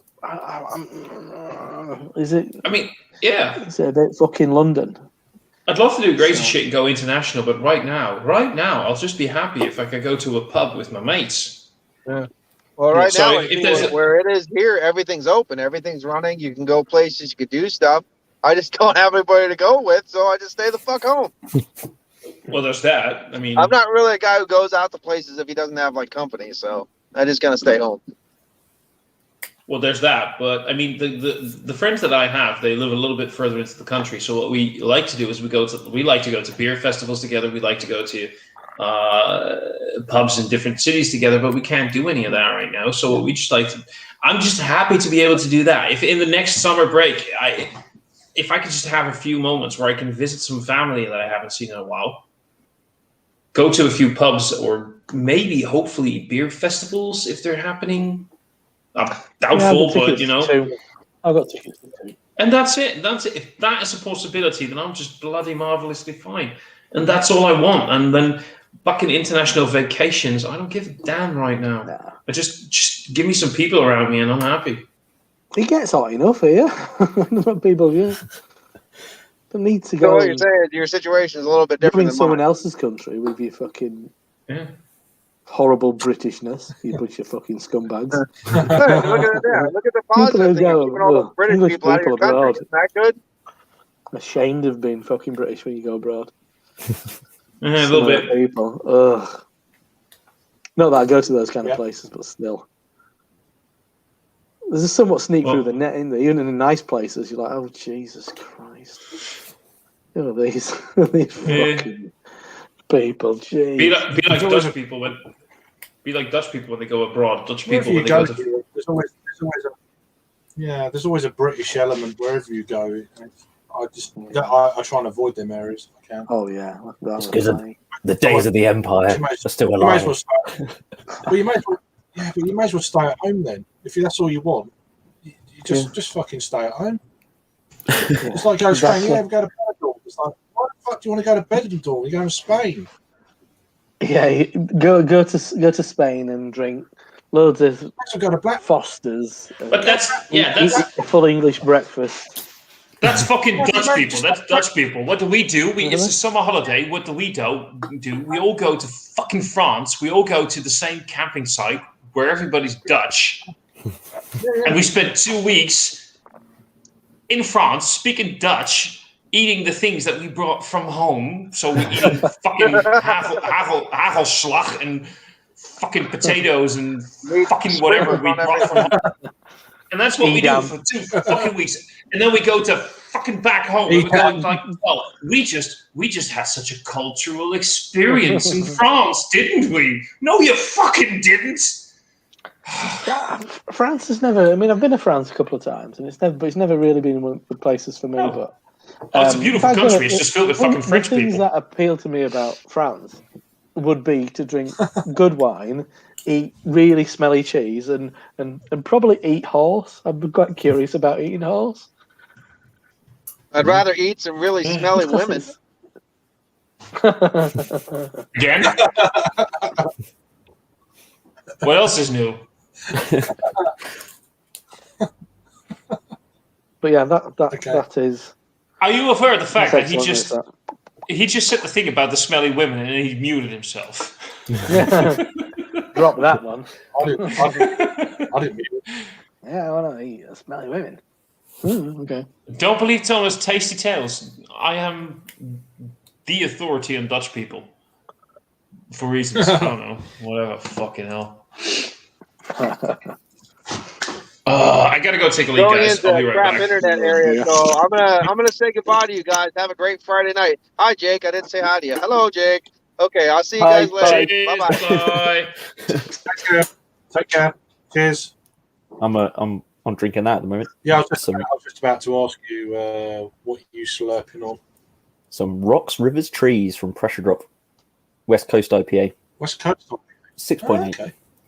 Citra and Azaka, and it's more West Coasty than a New England IPA. It's got a little bit of bitterness, but it's still sort of cloudy, Yeah, I've been juicy stuff. I've been doing the rounds at bottle shops and stuff like that the last few Yeah. days. Well, when was it? Tuesday and Wednesday I went around and got loads of bits. I've got Beak as well. Not the new ones, some of the old original ones. Oh, Oh, I'm trying to get it. Not Jot. Jot. So it's a pale ale with hops in it. How novel. Flaked and malted oats with curvy, silky, smooth mouthfeel, a generous helping of Idaho 7 and Chinook. Giving flavours of apricot pine and red grapefruit. Very nice. Have you had this, Jake? Yeah, I haven't had that. It's nice. I had it last week. I picked up Saturday, I think. picked up 3 beers. They're table beer, which I had the other day. And I've got another catch for review. Really enjoyed that. Reviewing beer. Who still does that? Yeah. Yeah. I feel like I just barely do it, to be honest, at the moment. I just started up again, posting a few bits and bats. Beer reviews. Yeah, Foreign concept. Yeah, I did a couple last weekend. That was it. Yeah. I keep forgetting to post, mate. I just keep forgetting. I've been getting. I'll be like, oh yeah. Because I went to see a bit of family and stuff, and I had like a few reviews that were left on the laptop, and obviously I weren't here to sort it all out. So then I got round to sorting it all out this week, so they're all posted now. But I've got the Strangers, is it? IPA and another one. I can't remember what it's called now. Yeah, another one. Their pale beers. They're all pale. Strangers was nice. Well, everything I've had. The only one I didn't particularly think was that great was their West Coast IPA, the Grrr. That was sort of a take it or leave it. Yeah, I agree. Take it or leave it beer. I didn't love that. I thought Wool was excellent. Yeah, really liked Wool. Yeah, that was good. I'm just trying to think what beer. I've got 3 anyway. It is one of those beers. It is a locals. I still haven't tried the. I still haven't tried the table beer, Craig, but that's supposed to be really good. People sort of go nuts about that. But what's that one called? Lulla. It's really good. Lulla. Yeah. I keep. I was just thinking about it 2 minutes ago about buying more t-shirts from them. I do like my t-shirt from Beak. It's a nice t-shirt, and they're not cheap. £25. It's nice. It's Gildan, but it's not. It doesn't feel as kind of cheap. I love a Gildan t-shirt. I know where I stand with them. And they are nice. I mean, they're all like hand screen printed and stuff. They're not like mass produced things. So but then I quite like their glasses, but I'm not sure about how big they are. They're quite small, I think. The Breton glass. It's a half glass to say. Yeah, but I just don't need any more glasses. I need to do a cull of glasses. Well, I kind of need. I've got loads, but then I've got this side table stroke bar thing, which I have it's got runners to put glasses in it, and I've got an empty kind of alleyway. Screaming out for something. I did have me Cloudwatt Friends and Family glasses, but one of them mysteriously jumped off the shelf, smashed. I don't care. It's fucking Cloudwatt scumbag. Fucking money going shite. I actually do have 2 really nice Cloudwatt glasses though. Yeah, I want to get like a generic version of that actually. Yeah. Oh, okay, like what's that called again? That style of glass? It's like a Teku, but not specific one. Is Stoutrick. It's from Sam. It's just one of their range. Yeah, but yeah, I've got my Cloudwatt ones. Is the it's not a Rastal glass? No, it's not Rastal. It's Sam. Oh, because it looks so much like a specific type of Rastal glass. Okay, never mind. It's nice though. I like it. It's kind of slightly less angular than a Teku. Mm-hmm. Yeah, that's what I meant. I didn't nick it from that bar either. I can't nick glasses. Just have a bit too much beer and then you'll probably nick a glass. Yeah. Well, that's the thing. I once actually nicked a glass, and the day later I sent a message to the bar, and they were like, "Well, as long as you had a great time." No, I thought it was this glass. I sent it in the private chat. I thought it was this glass. It looked a little bit like this, but that's the Restal one. So I'm guessing that's not the one. No, it's not. It looks a little bit very similar. Yeah, it is really similar. Yeah. I think that is. I think that my partner, she's just got some glasses from a brewery called Three Hills, and that looks like the Three Hills glass a bit. But yeah, that's a nice glass. That I've been thinking, what's it called? It was a Zyto. Yeah, because I've been thinking about getting a set of these. I love them, and they just because they're like a Teku, but okay, I'm gonna sound like a hipster right now, but all the Tekus are really kind of boring me out a little bit because everybody and their grandmothers do Teku glasses, and this one just seems a little bit more, I don't know, elegant, refined, like a little bit classy. Much anymore. I like an unbranded glass if possible as well, especially if for reviews. I like an unbranded glass, but yeah, me too. I want to get like a generic Belgian chalice that isn't like branded up because I don't want to like hoard Belgian glasses. I just want one just for the experience of having like the goblet. Yeah. Without actually having like Westmalle over it or something. I'm sure you can find some blank ones. I'm sure. You don't want them so they're too thin either. That's the trouble, isn't it? Yeah. You want nice girthy one. Girth. Okay. You like a girthy one, Jake. We should. Yeah.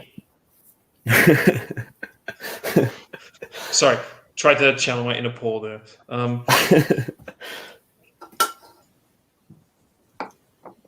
It seems like a Dutch thing, the Zyto. There's no British sites with it. They're all Dutch sites. It could be. Well, I think Rastal is a German brand, I believe. Yeah. And I think a lot because I have an example here? So one of my favorite glasses is Rastal's Lawrence. I don't know if you guys know it. I'll quickly grab an example. Yeah, I know what if you show me a moment, oh yeah, that one. Yeah, I'll quickly grab it. So I've got three beers from Beak this week. I've got Parade, Stranger, and Lulla. Yeah. Parade sound good. They've just done some changes to it. Oh, it's like a long. It's almost like a whiskey glass, but like elongated. Yeah. It is lovely. It's beautiful. The thing is, though, I actually. Did Cloudwater bring out about 3 or 4 of them recently? No, that's what I was just saying. I'll grab it. A trend, grabbing glasses. It's a go for it. It's meant to be the Stebbins version of this, and I've never done it side by side, so I bet it looks different. Yeah, the thing with the Lawrence is, he's going to grab it off camera. So yeah. No, but I actually asked because this one is branded. I have 2 of these. It's the Moersleutel. I've got 2 of these because the lovely thing is I ordered them in, and the first one had a fucked up logo. I have some nasty water here, by the way, so I've got stained glasses. I emailed. It looks a little bit similar, but yours is broader in the. That's definitely different. It's supposedly the stemless version of that. Yeah, but it's definitely different that's than quite Lawrence. Old as well. Right? Yeah, look at it, yours is longer, isn't it? It's got better. Yeah, it's got better. So, what are you telling me here, Rob? I have length, you have girth. We're all different.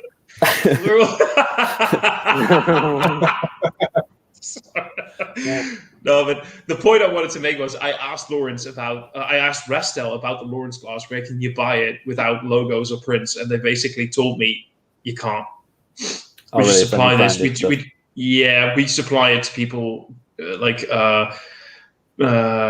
pubs, tap houses, or brewers who want logos on, and that's what they do. And maybe the Zyto is one of those glasses where they supply it in limited numbers to a specific country in boxes of 6, but not everywhere.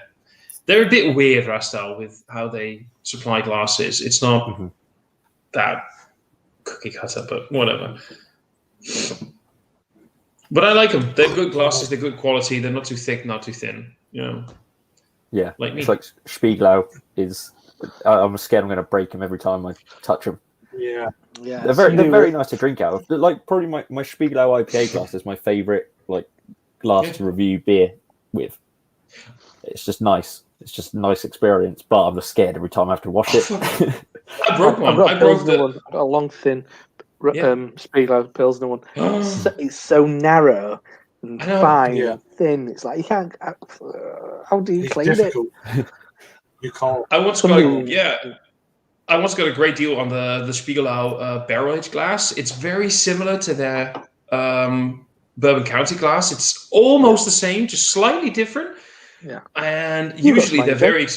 They're very expensive. I think I've seen it in his reviews. They're quite expensive. I got a great deal. Just a single package one for €3. I got to use it twice. Oh really? And then I washed it just a little bit too thoroughly, a little bit too much pressure with the brush. You don't need to put much pressure on there, do you, to do that? They're so light. The bases are so wide as well. I feel like I'm just gonna go because it's got a huge foot. Mine, mine came as the European Beer Bloggers Conference when it were in Leeds, which is a long time ago now. I can't remember how long. I mean, we're talking about quite a long time ago now. Must be 10 years, about 10 years. So Spiegelau did a masterclass about they had a Nonic, and then they had their glasses, and we had a specific style of beer with that glass, and you tried it in both. I'm like, can you taste the difference? And I'd say you could. But anyway, so from that box, I have all of them, I think, still. So it's Tulip, which is my favourite glass. I love it. It's like it's not as wide as like a Duvel one. It's similar kind of shape. I've still got it. But yeah, that's a great glass. That's probably my favourite glass. You got a Duvel. A Duvel. You've got a Pilsner glass that's a super thin little fucking vase. It's like, look at it and it will shatter. Yeah.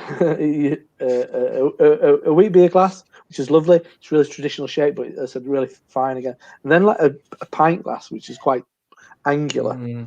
That's a great kind of like if I'm pouring something which is bigger and has got sediment in, I'll use that. But that's done well to last as long as it has, because it's been used quite a lot. But I bought boxes of the IPA glass. I've had multiple maybe I've had 2 IPA glasses and 2 of the stout glasses, and they're all been broken.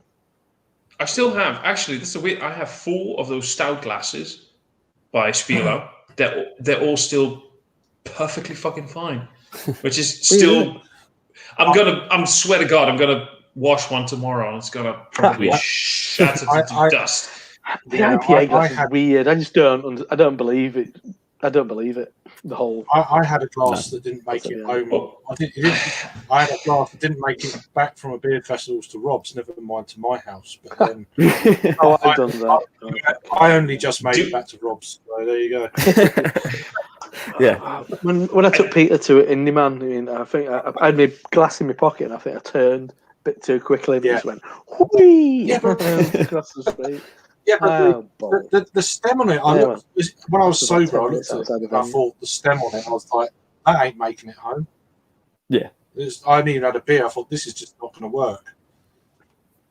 What my festival glasses end up on There's a festival here in the Netherlands, Bordefs, at the Molen.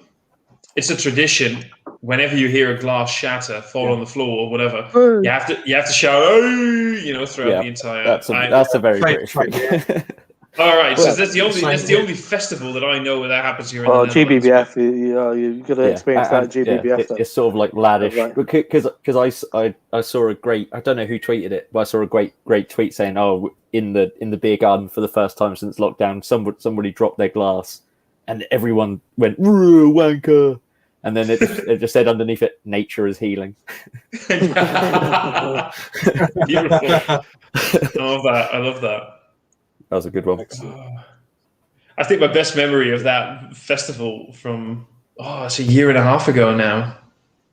It must be a year and a half ago. Yeah, is we were there, and one of my mates was so incredibly fucking hammered. Is that one of those glasses shattered, and there was the entire festival ground going "Hooray!" and everything quieted down. And 3 seconds later, he was like, "Whoa!" So fucking hammered, just not registering anything anymore. That was my last beer festival. That was like over a year now. That was holy shit. That was 2019. It's on screen. Yeah. Back to Black Glasses. Obviously, Matt's chimed in and saying, goes out of his way to get Black Glasses, especially in review videos. Yeah, absolutely. Yeah, most of the time I try. I kind of try and hide it a little bit as much as I can. I kind of do prefer that, but also I don't care that much anymore. Like I'm like Rob. I try my best to not, but there's a few glasses out there that I really like for reviewing, but they have a logo on it. Again, this one has a logo on it, so I'll try in the review to just go like this or whatever. But in the end, whatever. I mean, as long as I enjoy the beer, that's why we're not as popular as Matt. I think so. We're just we're hooligans and we just fuck over everything. So, well, sorry, what? That's the only thing I'm going to say about that. Yeah, thank you. No, I just I must admit, I mean, I've not been drinking loads, but I have, apart from the other weekend. But apart from that, I've been really struggling with it, to be fair. Struggling with what? Just the whole, this has come out, that's come out. So, just not, this doesn't seem to be doing much for me, really. I've been more interested in, I've got into that kind of thing where what's coming out locally, what's that going to, and you've got half idea what the breweries are like. I've been wanting to do that. Or buying what's been available to me locally rather than, and I'm in that kind of that sort of thing, which is, I think it's great. We actually spoil the choice. The more, I mean, I've been going out a lot lately, and there's a few. I've now got like 4 or 5 places now within about 15-mile radius that's got some really good stuff in, and it's like it's getting a bit kind of Yorkshire-esque around here at the moment. The choice is getting much better. It's still not Yorkshire-esque, proper Yorkshire, but it's definitely getting, that way, which is great. Yeah, I'm going to a new tap room on Sunday, which is only like a 20-minute train ride from me. Cool. What's that then? Ampersand's new tap room. Oh yeah. Yeah, because their brewery is like on a farm in the middle of nowhere, so they've brought like a place in a town and took over like a whole unit. And cool. I think they're moving the brewery in there, but it's a tap room first. So I'm going to go. I think it opens this weekend. Nice. I'm going to slide over there on the train. Yeah, Brew York have got a new place opening. Well, it should have opened just as second lockdown, third lockdown happened. It was just opening then, like the week that it all went to shit. So it's not open, but it's central, so that won't open until we can drink inside. I'll go, but not to drink their beer. Is that the one that has like the ludicrous amount of taps on? That's the beer hall. That's in York. That's kind of joint. That's like next to the brewery. It's in the same building as the brewery. Because when Craig came over, we just went in the old tap room. I don't think the new one was built at that point, because like at the side of the kit and stuff. But it's actually the next building and upstairs is the beer hall, where you can food's good in there and stuff. Yeah, got a ridiculous amount of taps. I've got a lot of guests on in normal times, but I'll go in and drink their beer. But I mean, I'll pick and choose. I'm not interested in the badly made. Well, people do like their fruited sour stuff, but it's not for me. I like the dark beer. I don't like the pale beer. But, the dark beer is really good. The dark beer is good. Dark beer can be good. And that's what I think that's. I like the Barbara Streisand it first came out. I quite enjoyed Yeah, it. that's not bad. But They're a bit like one keen of on the those- silly I- names and the flavourings, aren't they? I did struggle. Yeah, I did struggle with the pale beers when I was up there. And that was at the place. So it's like, Yeah, you can't get fresher. Yeah, I Exactly. remember So if it's not- you're like, well, that one, this it's one's not all right. flavour But nothing's going to turn your world. Yeah, it's not going to turn it's your world okay. upside down. Was it Yeah, like, Eagle something or other? And yeah, X Parrot. okay. I remember that being quite nice on that day when you were up. Like one of the better ones. Yeah. Some Eagle. Yeah. To do a big version of it as well. But yeah, that's kind of yeah, not great. That slipped down way too easily. That was. So I'm never that bothered about that. I've not had it this time round. I've had it time before. But I'm going to move on to that now. Big Easy from Ooh. Burn Sky Double IPA. All right. 8% double I've seen IPA. I knew. It's relatively new, I think. Yeah, canned on 7th of the 4th. I'll read some. Yeah. I think it's their kind of Orval-esque beer, which appeared up here again. Was it Rusculent or something like that? Resculent? I think that appeared up It's here. got Simcoe, Chinook, Amarillo, and Columbus. So some I'm just trying to think. old school hops. I've got their Luplo pills down in the fridge. Oh, okay. That's nice. Like Italian sour and pills. their That's nice. and their and their saison print temps. Bon, damn. Go on, Jake. You lived in France. Yeah, Yeah, I can't. Printemps? I lived in France, didn't Yeah. speak a word of it to anyone. print temps. Print temps. I can't pronounce it, but it's that. It's a farmhouse ale saison. Brilliant. And I had another one of theirs recently as well. I think it's fairly new. Let me find it. A while ago. Oh, the Devil's Rest IPA. That's really good. Bit of bitterness going on in it as well. It's like, So that was all for that. 7% IPA.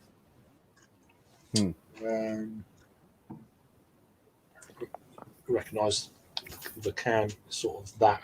The kind of saison cans are good, even though it's not a style I rush towards. They are good. Yeah, they're very easy to drink. Yeah. Good for a day like today. Producing some good beers. And the cans are really really interesting. Yeah. This has got a bit of an old school Simcoe flavour going on with it. When it's a sort of a little bit sort of I don't know, not so tropical, a little bit more sort of like ratty. For me, Simcoe, that old school Simcoe's got like that sort of earthy sort of like if you ever have that sort of, I'm not saying spicy like hot, but when you got like spicy, if you got like the seeds of a sort of a moderate mild red chili, if you got one of those seeds and you bite on it, you get like a sort of hot thing going on, but also that earthy, dirty. You know what I mean? That's what Simcoe is to me. That's what I like about Simcoe. Maybe I don't know. And I can't remember, like, not nowadays. It just seems to blend in with other tropical fruit-forward hops. All right. Yeah. I guess. I mean, I know hops change throughout the season. It's a plant. It's not always the same. You know, it has a varying degree of flavor that it gives to a beer, but still, you sort of expect a few things, and I don't think Simcoe really is what it used to be. But maybe I think that in a good way. I think a lot of the stuff that we'll often get is really different because I think it's, the selection process is a lot more kind of visible, I guess, within kind of like in craft beer these days. So breweries will go and pick out really exceptional batches of stuff. So it might not be quite as kind of stereotypical as it once was. Yeah, that old Simcoe. Everybody used to say cat pee, didn't they? Which I'm not that familiar with cat piss, but I've got. I know it's that ammonia thing. Where we Cats, there you go. live, there were a lot of fucking cats around, and I hate cats. And I just remember one we had AstroTurf. We didn't have a lawn, and one morning I remember on my way to work, and just going like, "Oh fucking hell, dirty fucking cats!" And Simcoe. Yeah, it was a bit Simcoe.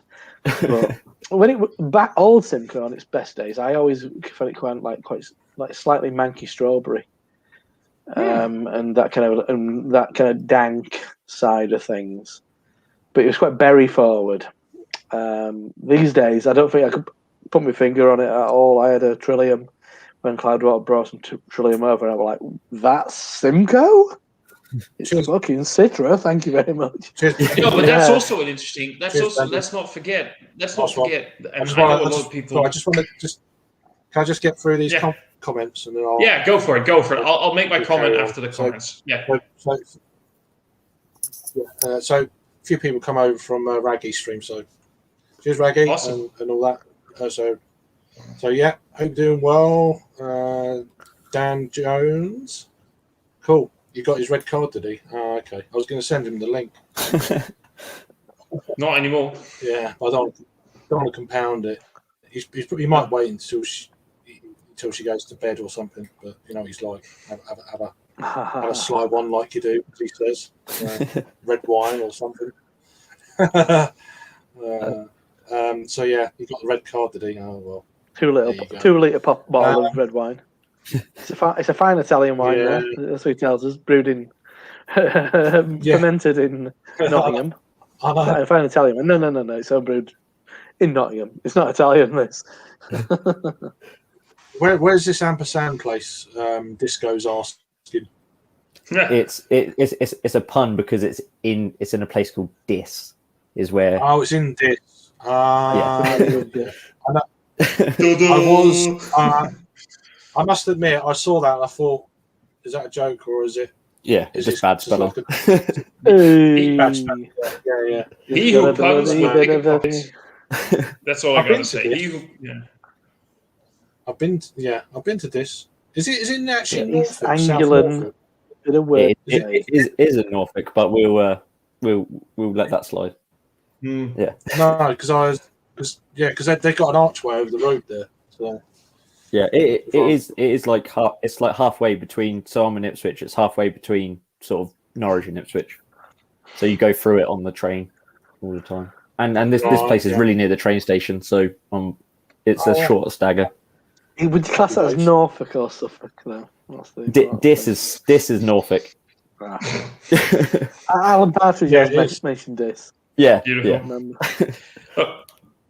I quickly wanted to make a quick comment before because I just noticed the time. I'm going to hop off in a bit. But about when Rob said, "This is Simcoe, this is Citra."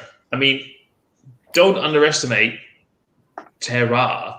And I know a lot of people go like, but it's true. It is true. Climate and soil, acidity and everything has such a big influence on what grows in it. So hops from a Simcoe from New Zealand will be different from a Simcoe from Germany or a Simcoe from California or a Simcoe from fuck me wherever.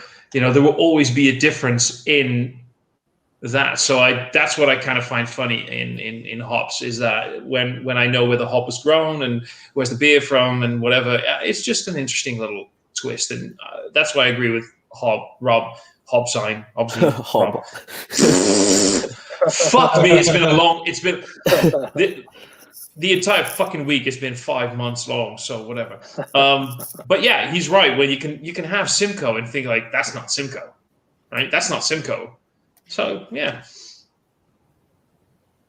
just wanted to quickly get that in there. We're gonna go fuck off because it's past 11 here. I just want to chill out for a little bit and then a big one. Try to actually. Honestly, no. I honestly, if anybody wanted to know what Thomas is doing after this, he's actually just going to watch a bit of telly. He's going to watch. He's not going to actually. Knock it out, it's all right, no, actually, if there's one thing, that I would really love, it's to get 4 hours of sleep. Just 4 hours. 4 hours. Yeah, you aspire 4 hours. Wow. I can't remember the last time I had 4 hours of straight sleep. Oh, straight sleep.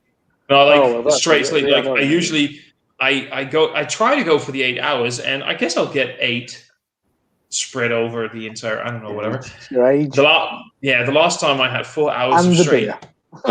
No, I would love to get some of that. So I'm just gonna go for that. And you guys have a great weekend. Maybe I'll see somebody here pop on a Sunday afternoon stream. You never know. We'll see what happens. Everybody, have a great weekend. Cheers. Craig, thanks for letting me come on board. And cheers, guys. No worries. Bye-bye. No worries. Good to see you. Take care, mate. Cheers. Goodbye. These lower ABV beers, it's like drinking bloody water. Lower ABV. The higher ABV. ABV. That's a mad frog, isn't it? That was Crazy Frog. Crazy that's Frog, that is going to be the thing about going to beer festivals again, is sort of slowing down. I'm not just cracking through. Finishing up that. Oh, nice. I haven't had it yet, but I did want to get it because I saw they did it in bottles as well. The bottles look pretty smart. They did like 500ml bottles. Yeah. I picked up 4 cans about. I've had it probably about 3 weeks ago. I picked them up. Yeah, it probably came out about a month ago. Yeah. But yeah, I just fucking hair in my beer. It's a whisker. It's not a pube. I hope it's a whisker. But no, this is all right. 4.4%. It's quite sweet. There's a little bit of sweetness going on it, more so than other Helles lagers I've had.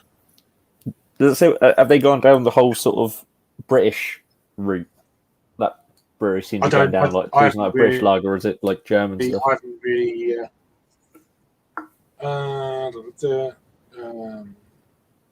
It really doesn't say very much about the beer on the can, at least. It just says hops, yeast, the usual water, malted barley malt. Doesn't really say anything else. I like the artwork. The artwork's pretty cool. Yeah. I don't know what that is. What's that? Bear. It looks like a squirrel. Looks like a squirrel with wings. Oh, but yeah, it's nice. Good, because I've got 3 more. Yeah, I just fancied. I'll get a few. I'll buy 4 of them rather than get Rhiney. If the Rhiney's gone not quite as good, then the trouble is, it's just trying to find something that's of that level that's always going to be in stock. It's not going to be tricky because obviously beers come and go, don't they, in bottle shops and stuff. So, especially when it's supposed to get quite warm towards this beginning of May, allegedly. So, yeah, I was got to pop off for a second. We'll be back in a second. All right. Let me just brown ale. It's a brown ale from a bit. There you go. Ooh, it's always terrible as a glare on my screen.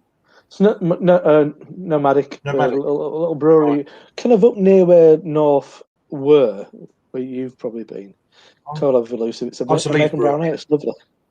Yes, yeah. So, like when you've been to North's old place, it's like the cat, like it's like a fucking mechanics next door and stuff. If you looked out of there, they're essentially like about 3 streets down, like parallel. Oh.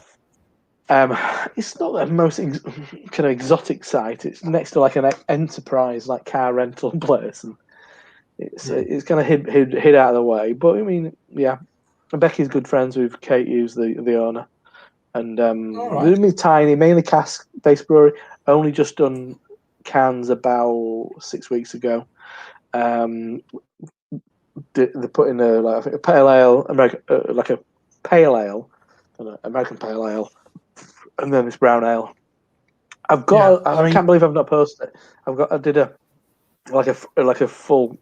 review of all 3, and they're all spot on. I mean, I think they're well made, and they offer a different flavour as well. With the bitter beers, and they're well made.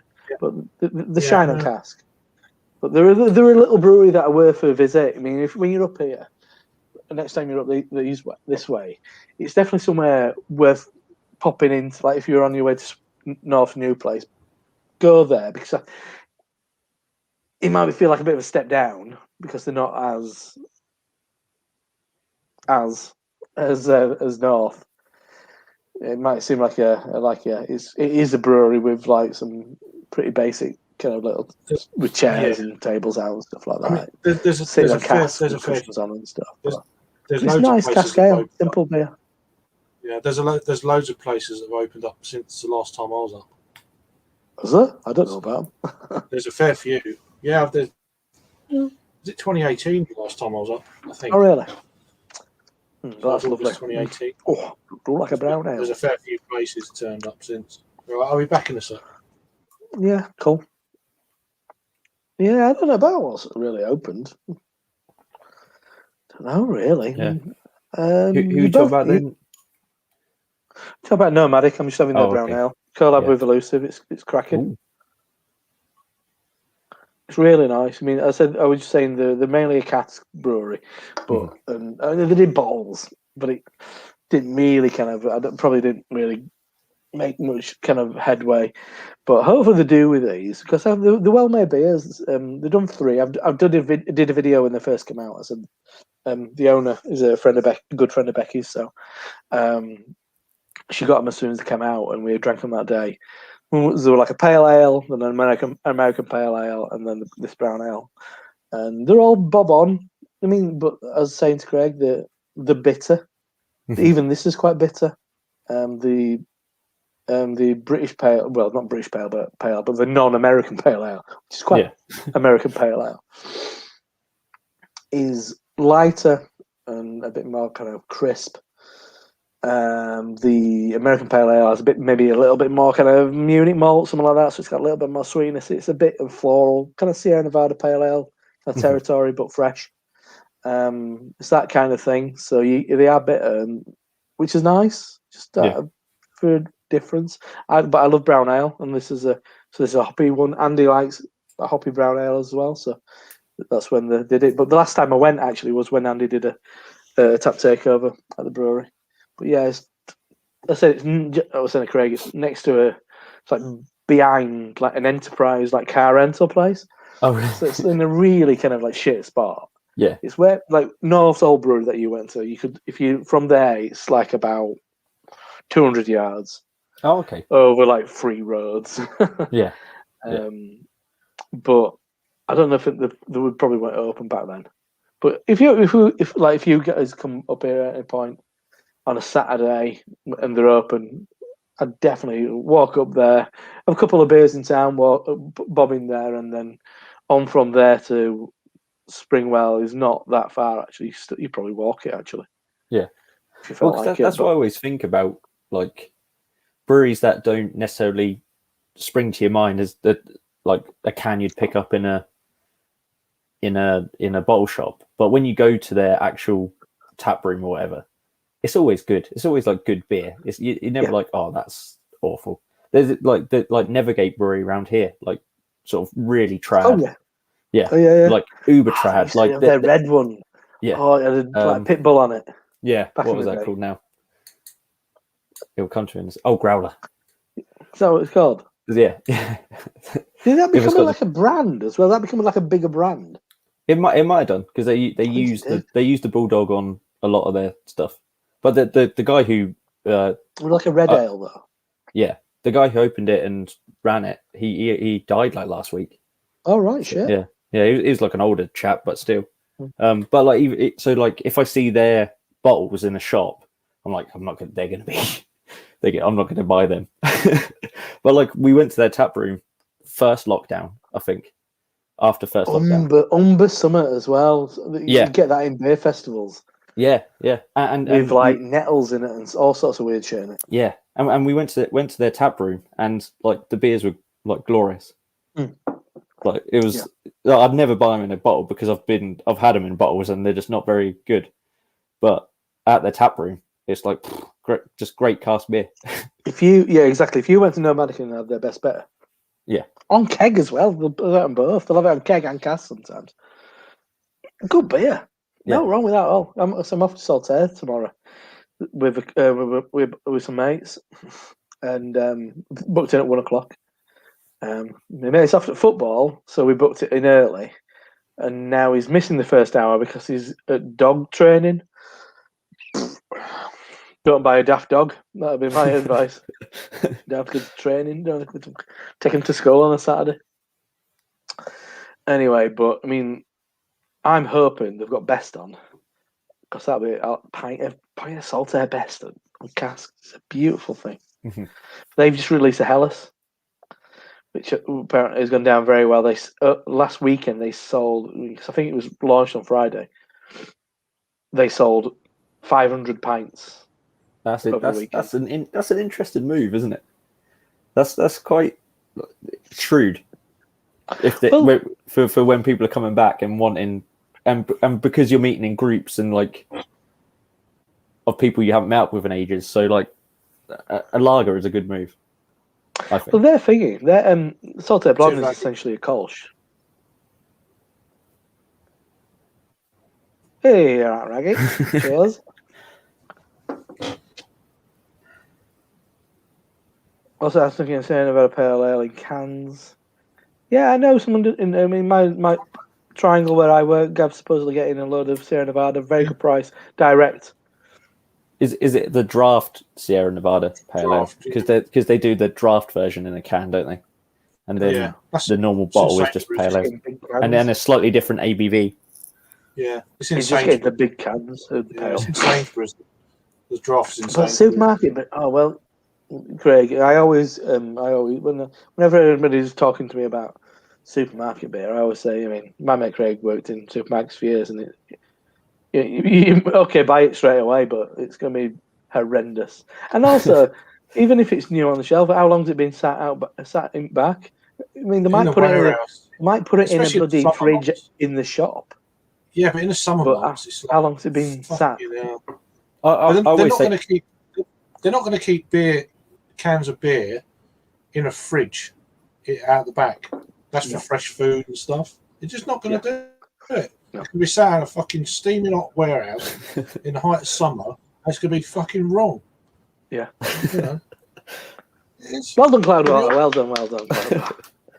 They've got them at my shitty little Tesco. I've got a little Tesco Express, like 6-minute walk from here, and they've got the pale and the session IPA on the shelves. They have fridges, but they put the bottled real ale in the shelves. So it's like your Tribute and all that kind of Landlord and stuff. That's in the fridges. But the did your box fully turn up? But your the Cloudwater ones, Cloudwater. Yeah. Cloud Dog. Yeah. I didn't. I must admit. Brew Water. I purchased. Yeah. Well, I purchased this before that shit show started. I purchased that before the shit show started. So. Yeah. So. Did you buy it, or did you get it for free? Yeah. No, that's the BrewDog. That's the BrewDog collab box. Yeah. You could get it for price of postage, couldn't you? Yeah. I got it for $3.95, and then I cancelled it, and then I ordered the next box with my wife's details. All right. So that apparently a lot of people are saying that this is the same one that's in the supermarket. But I don't know. I think the hops are different. I think there is Talus and Simcoe, but I think there's Citra and Mosaic in the one in Tesco's. Oh well, it's not the same beer then. Okay. To give it a fair shake.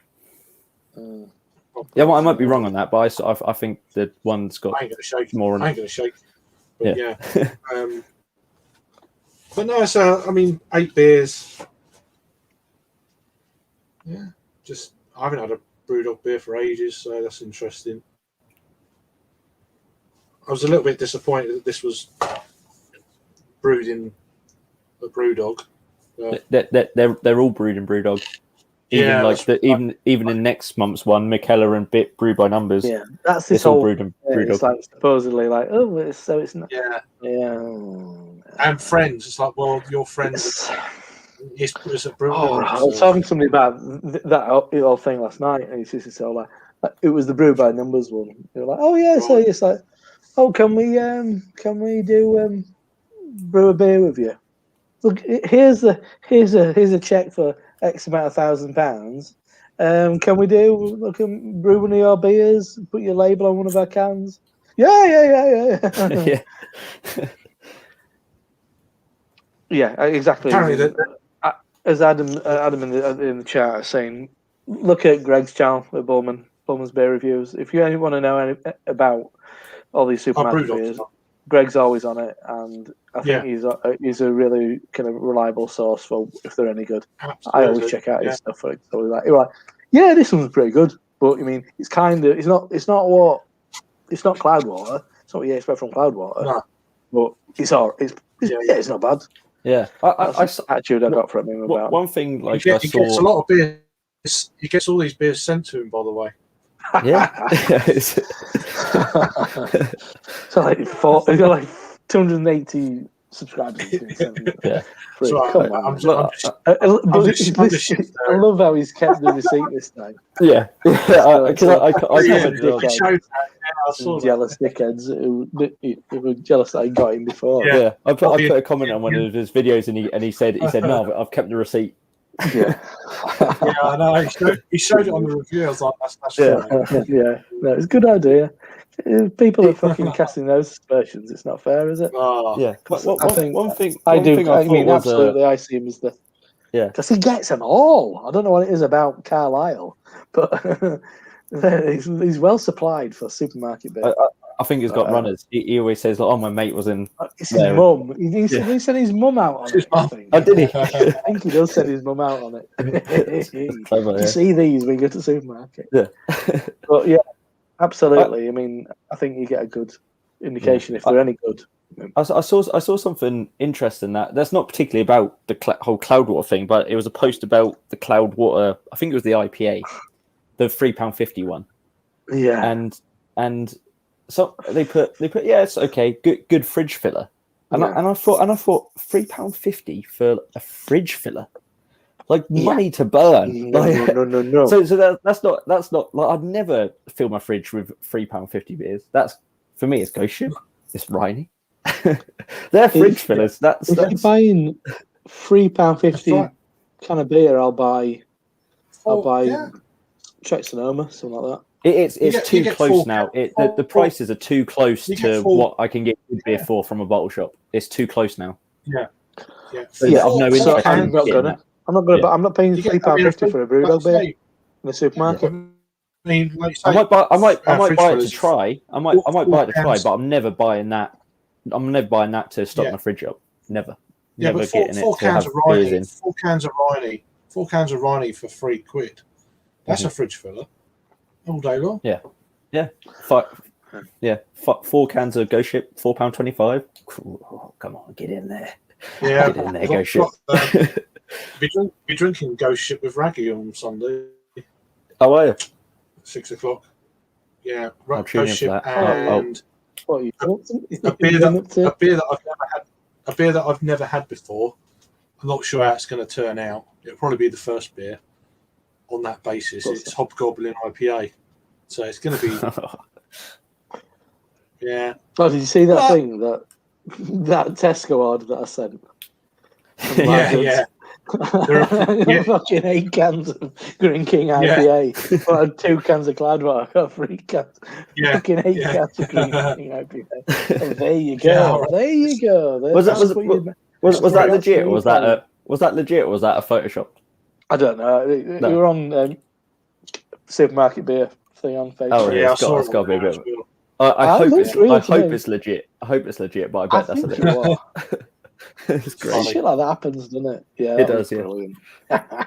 Yeah, like 12 bottles of Punk, 8 cans of Green King IPA, and some Barnstorm. You wanted like a load of Cloudwater beers. Fucking brilliant.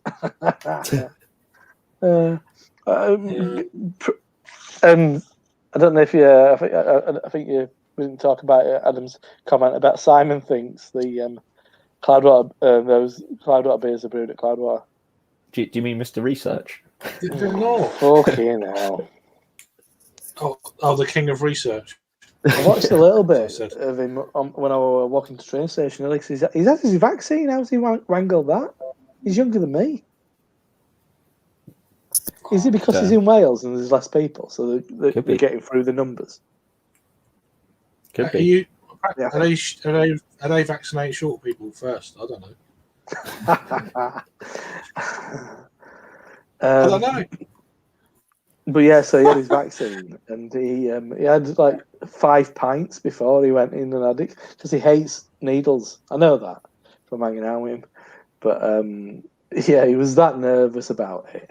He had 5 pints, and because he thought the smell of the booze on his breath won't give him it, he wore 2 masks.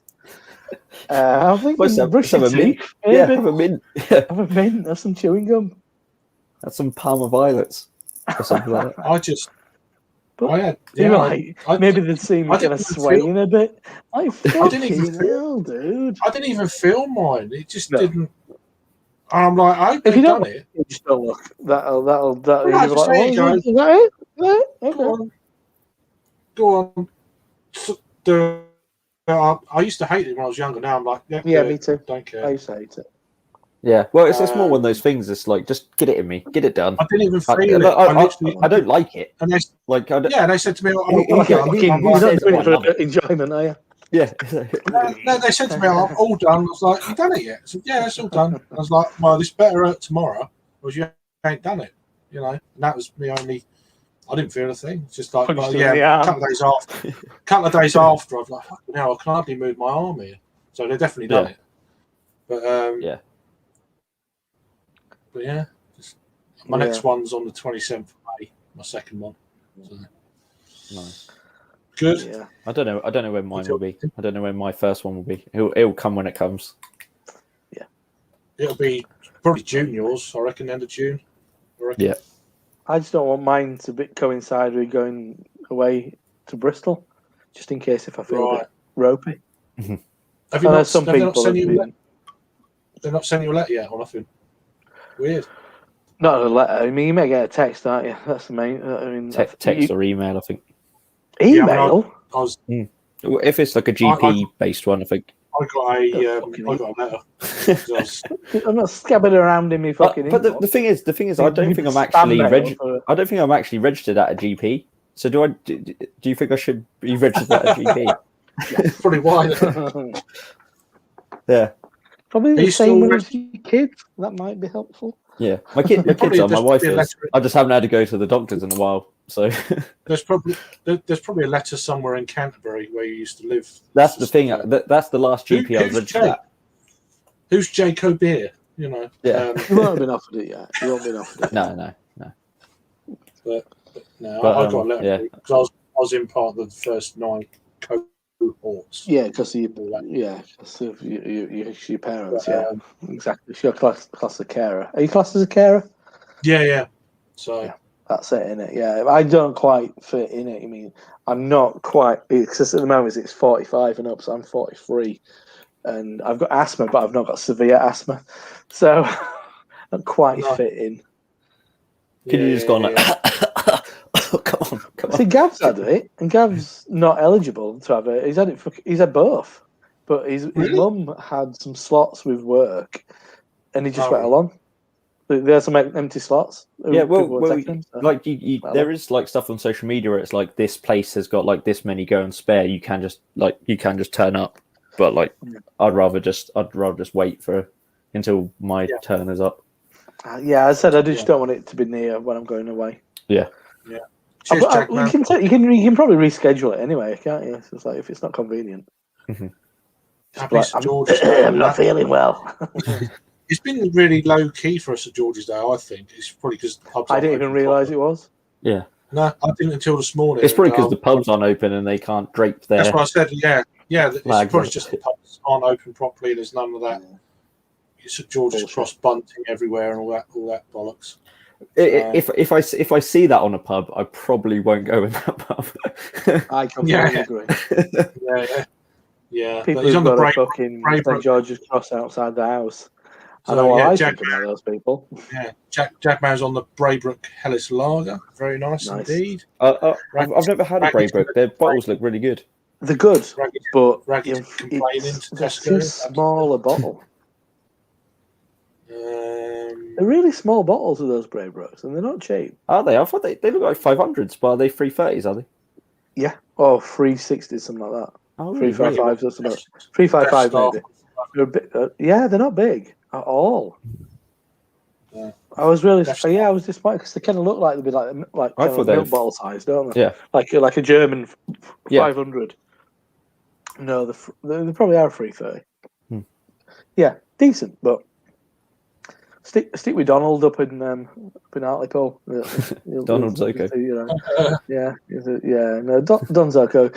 People are really loving the Don Zoko triangle last night. People really were enjoying the Don Zoko Yonder collab, which is a kind of foraged something nettle and something lager. Very popular.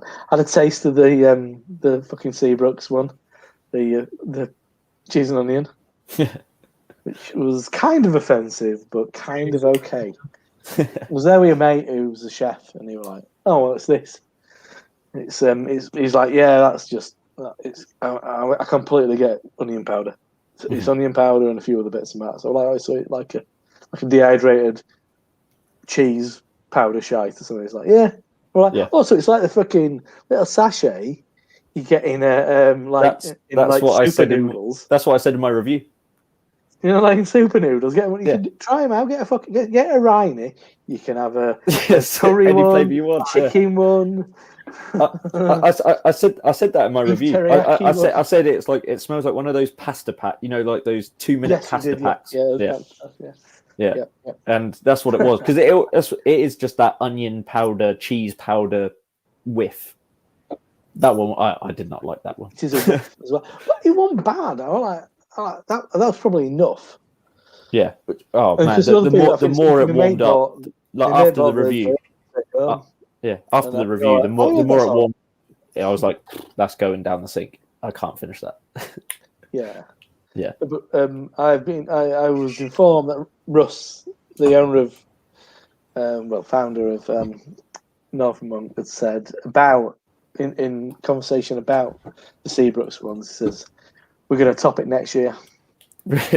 Yeah, and Gav said to me, my conversation with Gav was like when he said that, he said, "Oh yeah, Russ says he's going to top it next year," and he was like, "Dog biscuits?" Question mark.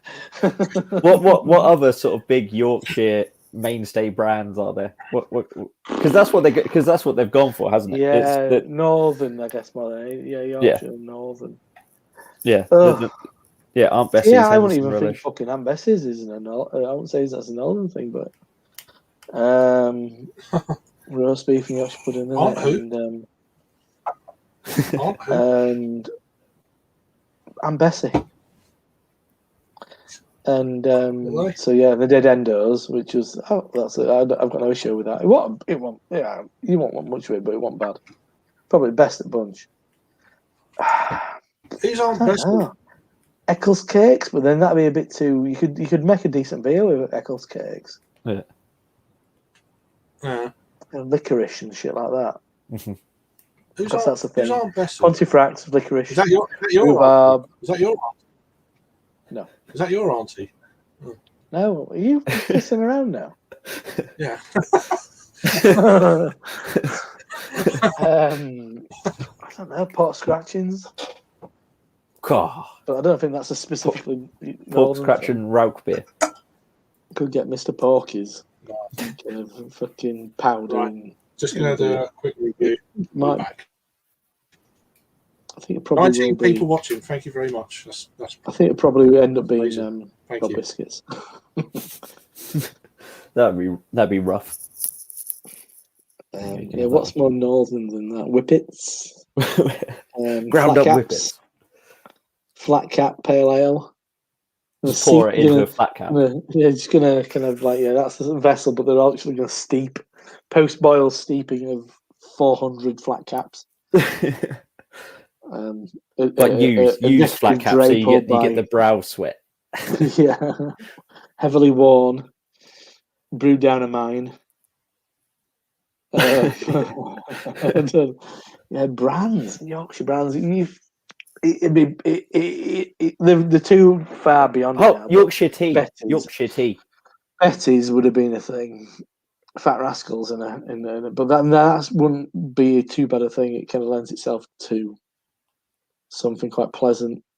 Yeah, I don't think a Yorkshire tea one wouldn't work because a tea IPA has been done Tripe to death. Tripe, yeah. Tripe could be a thing. But maybe that's it. Tripe, triple IPA. a tripper. So there you go. There's a scoop. The Tripe triple. I do like that they follow through with it, and because everyone's doing their like Heinz Beans ones, it's like, oh hello, very funny Heinz Bean, and then Cloudwater was like, we've actually fucking made it. There we go. Just looking in the comments, I'm sure Craig will get to it, but yeah, I think Raggy was saying, I want Death Star for a £5. Death Star is fucking brilliant. I hope it's as good as the past versions. It was excellent, really good beer. I think I only wasn't that expensive when I bought it from Triangle. I think it was $6.99. Is it in Tesco's? Is it Death Star? No one's announced it, as far as I know. There's a lot of speculation. There's photographs and all this kind of business. Because normally they do it all at once, really don't they? Normally they announce everything at once, and there you go. But yes, introduce it. Rasco, or Disco, I think it's Rasco. Pontefract cakes, yeah. See, that would be too nice, I think. I think it would be too, actually... I think they have to go a bit weird with it, don't they? If they're going to do an April Fool's. They've got to go a bit weird. Because if you could put, Pontefract cakes in a, which is just small discs of licorice, that in a porter or something, it's actually... I don't like licorice, but I was born in Pontefract. Doesn't mean I automatically like licorice though. But it just lends itself quite closely to a beer, so I think it's going to be something really fucking horrendous. Mm-hmm. But yeah, I'm going tripe vinegar. I think they have to affiliate with a brand though, don't they? It has to. True. It's got to have that brand name on there. Tea, but it's tea, isn't it? Yeah. They can't do tea. They can't do tea. Tea's been done. Tea has been done. It's been done by everybody. So what clever that's where I'm going. I don't know where Mr. Porky's pot scratchings are. Where are they? Let's find out. Are you familiar with Mr. Porky's? Yes, yeah. I've had a few bags of Mr. Porky's in my time. It wouldn't surprise me if they were Northern. Mr. Porky's, where are you based? Oh, it came. They've rebranded. I don't like that. It's got a man on it. It's got a slick-looking butcher. I just want a fucking pig's face on it. Cartoon pig, please. Don't rebrand, you shitters. It's a fucking port scratching. Why are you rebranding? Ugh. Pissing money away. Oh, the job's going. Shall I go and get a job at Mr. Porky's? Our range. They have an our range page. Where they're based. There you go. Contact us. The oh my god! I just read on their website the crunchiest keto snack.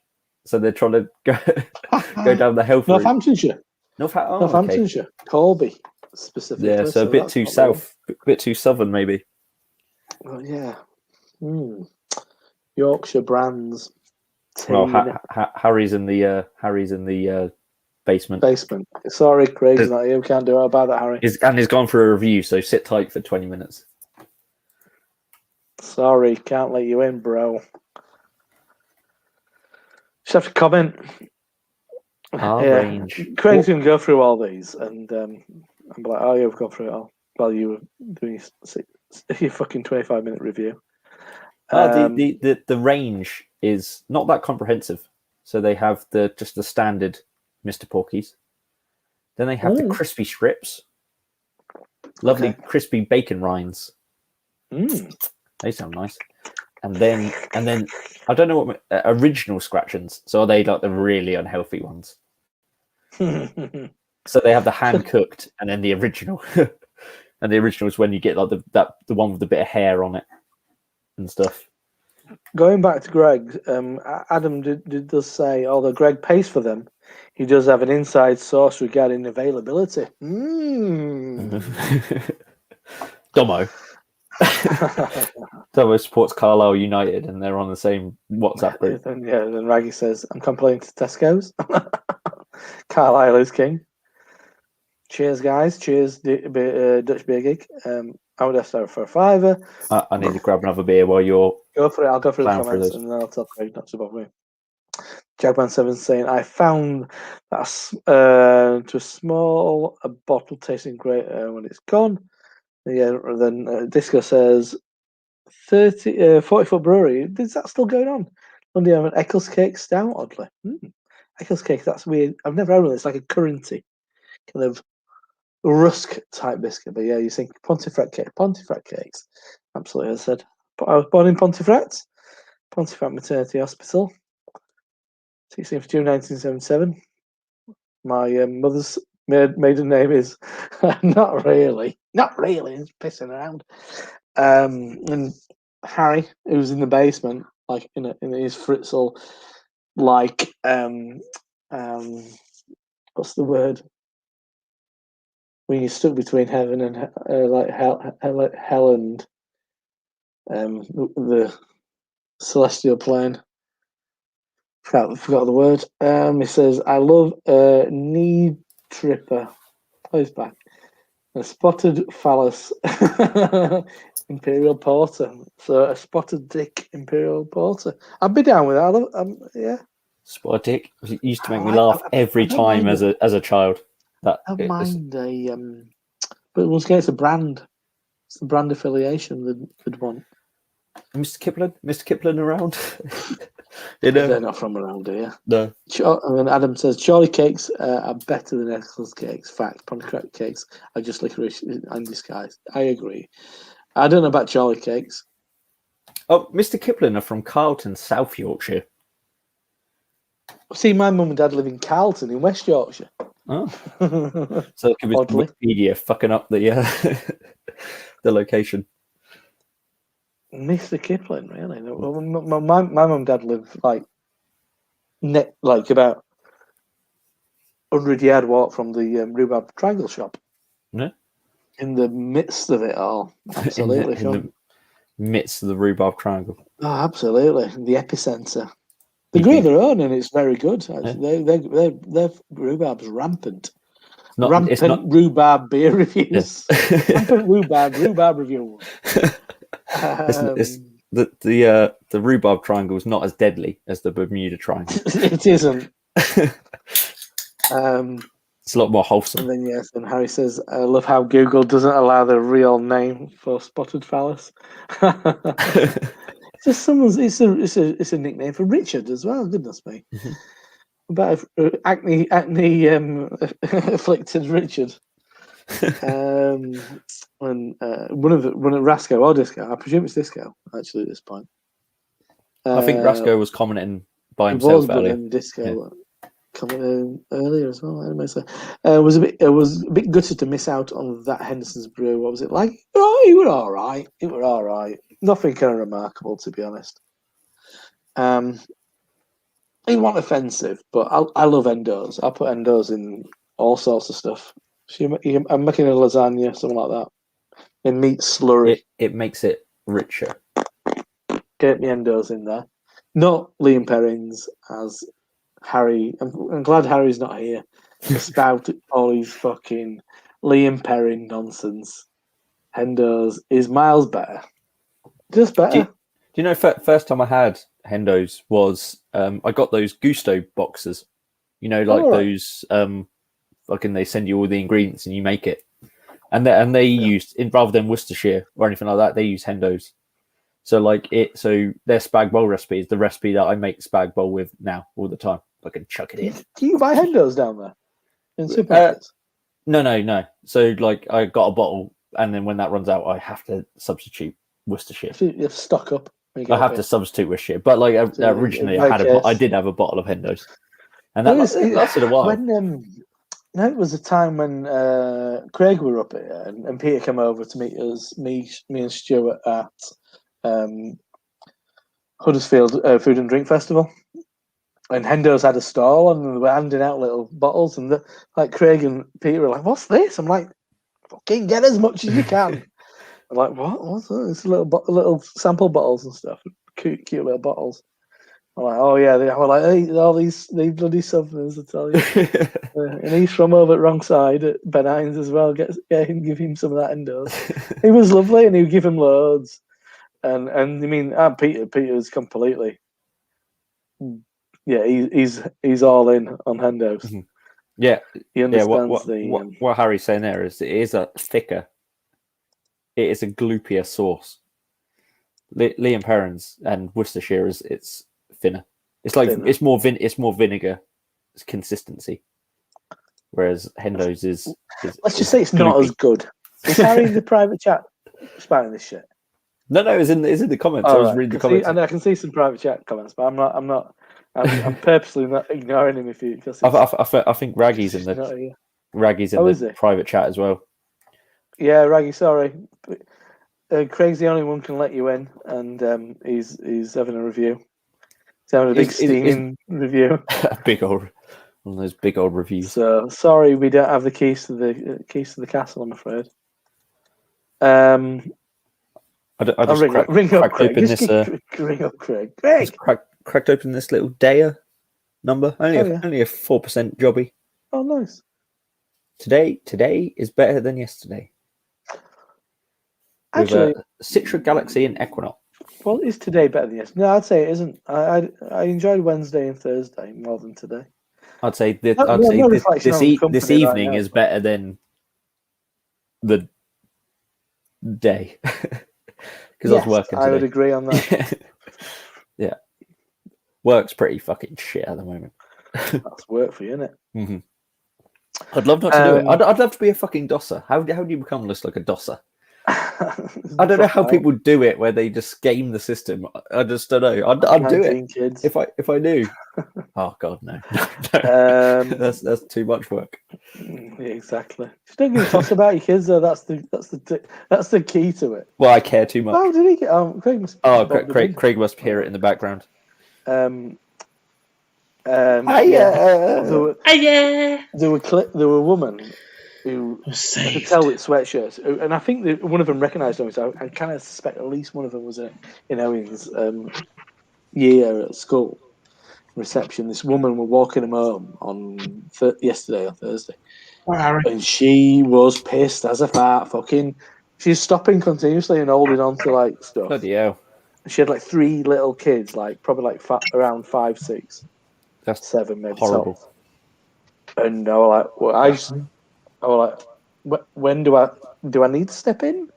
Yeah. I don't want to get dragged into walking this woman up fucking my family way because I've got shit to do. But I also don't want her following in the road. The kids seem fine. I think they were fully aware that the mother's a fucking train wreck. You might get a free cuddle. But that just makes me feel. That just makes my insides feel all horrible. Oh just man, that, it was like, huh? But yeah, it's but also it's the whole thing. It's like, I don't want to get involved in this. Step one to not get involved in that is don't have kids. Won't get involved in it. That's just walking down the street. Walk down I've got grandkids. But do you know what I mean? If she like fell into the road or something, well, she was all over shop. It wasn't good. Yeah. But then that's well, we've gone through loads of comments, so there's not many comments for you to crack on with, Craig. I've covered them all. I say, look at that glass, mate. Beautiful. Roaring Meg. I haven't had that in years. That used to be a Wetherspoons regular in Bradford. That did. Morrison's Classic. Very nice. Also had it from Robin Hood Beer Festival in Nottingham. I love the name Craft IPA at the top there. craft IPA. Yeah. One most craft. Handcrafted the fine handcrafted ales. Traditional. Let's get that right. It's A traditional. premium session craft ale. Handcrafted award-winning premium quality session ale. British What are you drinking, ingredient. Harry? I don't know. Anything good? I am He's going recovering after his. I'm recovering after the If, chug. if, Because if that you're on kind the of- soup, I'm leaving. I'm not. Don't worry. I've I've got work tomorrow, first thing in the morning. So I'm just like Oh, on right. this. Fair dues. What is it? What is it then? To the This half. other half ain't nothing nice. Double dry hopped IPA, 6.2%. So got that one. I didn't watch your That's fine. chugging video. What were you It's chugging? a bit weak. I was chugging a litre of Summer Lightning from Hot Back Brewery. Good God, Oh, yeah. I haven't had Summer Lightning in Right. Classic. such a long time. The iconic British golden ale. It is. I got a 5 litre mini keg of it from Waitrose for £12 Bloody hell. because I'm off because short dated. That's why. And then I literally, as soon as I brought it back on Wednesday, and I didn't even let it sit in the fridge. I was horrible with it. I just put it on the side and I twisted the top, and it went please. room temperature ale, and twisted it, and it just went fucking everywhere. And I was like, no, that's fine because it went everywhere. Not as bad as Craig's because it went everywhere in my pint glass. And I had about 4 pints on Wednesday, and then 2 pints last night, and then 2 pints again tonight. So done, pretty much. You've done it. You've done the whole I've done thing. it. It was. I haven't chugged like that for a long time, and it was especially like after 3 or 4 beers before. I'm gonna have to go back and watch it. It was pure pain. The second. Did you have a litre Afterwards- vessel? Did you have a litre No, vessel? to do it? I don't because I just had a pint and then a pint, and I just went Oh, so down. The more than first a one litre. was. Well, yeah, you know. You got naturally. It's me. Natch. I'd do it. I don't know. But yeah, it was a bit of pain. I did do like a little chug last week, and I realised I'm so just out of practice because You're out of the game. Your chugging massive. days are over. They are. They've I only thought been around for were you chugging on the last weekend? Polana. We're chugging last week, and but Ryan is Craig like, just sitting there laughing at you. Well, no, Craig wasn't there. No, Just Craig. missing This was the day before. Idiots. When Craig was there, we were just Yeah, having a no, nice I chill laughed. session. It looked like you had a really nice time, and I was really. We jealous. did. Yeah, it was great. Good Yeah, day. it was a a really good chill day. one. It went crazy. I drank more on the Friday here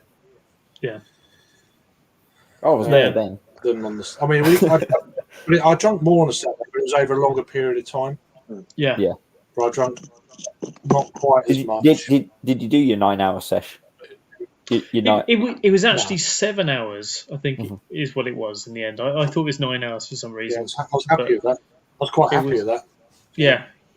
And it worked out quite well because we were in there, 12:30 or whatever it was. I mean, Ryan and I, we went out at we were out the day before with those of his mates and stuff. And I felt a little bit rough first thing in the morning. And You did. then we went quiet. for... Yeah, well, no, we were all a little bit kind of hungover. You was fairly quiet Saturday. I must admit, you was fairly quiet for you. Yeah. You weren't fresh. Oh, You well, I weren't was not fresh. I wasn't fresh.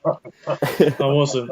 But we went to Weatherspoons, and before I met you, though, Craig, we went to Weatherspoons and played golf. I was like a little bit from worse for wear for comparatively. And then Well, that's on you. That's on you. It I wasn't knew you were on- going to say it that. wasn't- I knew you were going to say that. it wasn't on me. It was on Ryan. And but yeah, I remember when Dan met us. Dan was like, "Come on, boys, let's get the Sambucas here." We're like, no. Sambuca. Shit. Yeah. Yeah. And as Craig will know, Dan is a bit of fun.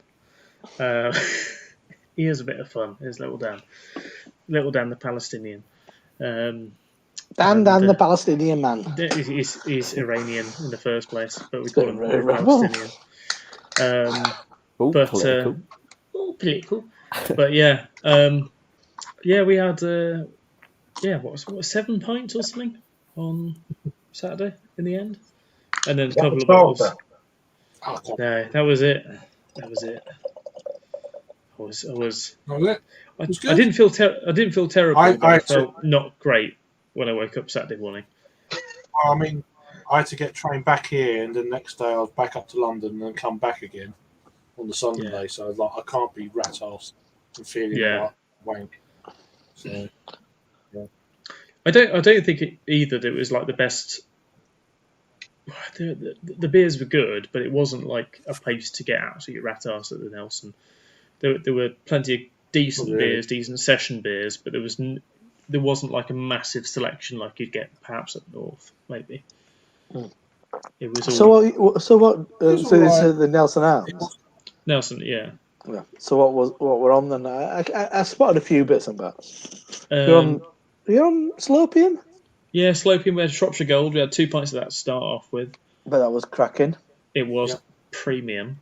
It was premium cascade. It was good. It was, and I say it was really, really nice as well. It wasn't just like premium, me taking the piss out of it. It was just really nice. And then after that, we had Snowtop from Old Dairy. There was a bottle of that which we shared. 2 bottles of that we shared. And then after that, we had... That's a way off, though, isn't it? That's right on coast, isn't it, Old Dairy? That's still Kent, though. Yeah, but right down... Yeah. Tentative. It's near Mates... Well, Mates... It's West Kent. Okay. Near sort of Cranbrook sort of area. Sorry, mate. Internet's still playing up. We had... Is it reggae with an egg? Put one in. Put an egg in microwave. They're always on silent streams. They're always telling to put an egg in microwave. It's exciting. Oh. What's this? Oh, say, can you see? I am drinking an American ale. How are you 42 with such black hair? Fuck me. Hello. I'm 49. Fuck me. Grey all over. Stress. Look at that thing. Downstairs. I'm 28. I've got hair. I've got none down there. So. clean shaven. Waxed. Like the day we he was need to born. spray some grey Still on waiting where for it comes to Nottingham. But also, Craig, we absolutely fucked over what you actually telling us about your beer. I don't know if you want to tell us about it again, because we just sang the national anthem over it. I hadn't talked about your bald genitalia. Oh, say can you show me your bold genitalia?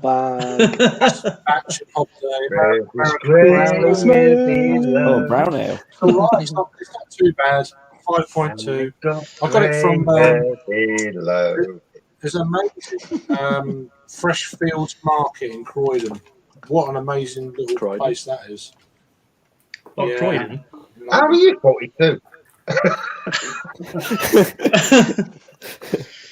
Fucking hell. I'm 27. I have more grey hairs than you do.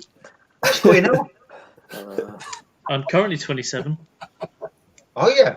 Yeah. Apparently. Now. Have you got any grey hair? I do. Well, apparently I've got 1 grey hair, and the rest are like red top. Just one on your bum hole. My first grey hair. You'll find out, Jake. 18. Yeah. You got some salt and pepper going on there, Rob. Mm. Malum, the Malum streak. I've got some greys in the beard there. The pubes. I say that Rob's the next Philip Schofield. I've walked past Schofield in an underpass. But it did you? I don't think so. Wanking somebody off, he was. I doubt it. Brian. Come on. Good on him. Why not? Yeah. Verdon, all day long, Masco. It'd be Got to be Verdon, isn't it? It has to be. I mean, Green Duck are good. They have their fans. They have their fans. But Verdant have more of a them. national presence than Green Duck. Yeah. Oh, sorry. You got no fans. New batch Yeah, of you got no new batch Sakura. of Sakura. It's tasty. Sold out. Beautiful. Sold out. It's all sold out. It's sold out in a day. It's beautiful. Beautiful. Really? Yeah. Beautiful. Gosh. Lovely. I mean, It's it great. might I had be on cake tomorrow. Is all I've heard. I had the soloist earlier. That was really good. Adam really liked that as well. Thought that was great. Forget about Cloudwater. Drink Glass House. Fuck. That's my endorsement. I do. Fuck Cloudwater. Drink Glass House. Fuck off, Cloudwater. Yeah. I've got I might have Chubbles in a bit. Chubbles number 3. I'm just going to drink. Ooh. Oh, we had that on Wednesday night. It was nice, but It was not kind of Cloudwater. it didn't kind of stir my loins. I've never had any of those before. It tastes I've never like had any of the sellout. Ashes, it tastes like ashes in my mouth. Sellout doesn't bother me. Sellout doesn't bother me. It's just keep your opinions, your blog, and that to yourself. And yeah, I think Cloudwater would have been fine if they didn't have opinions, or such fucking opinionated opinions, be out there with their opinions. Well, shut the fuck up and brew beer, and then you'll be fine. I know we got into it. I know we got into it. Yeah, before. Vault City, it's chalk and cheese, isn't it? It's just Vault City chalk and cheese. Yeah, that blog post that he put out about trying to work with independents and stuff was good. But that's the thing; it is an ownership thing for me. I'll buy their beers in Tesco's, no problem at all. But then I'll go and buy some of their other stuff as well. Hang on, North Brewing did a post and said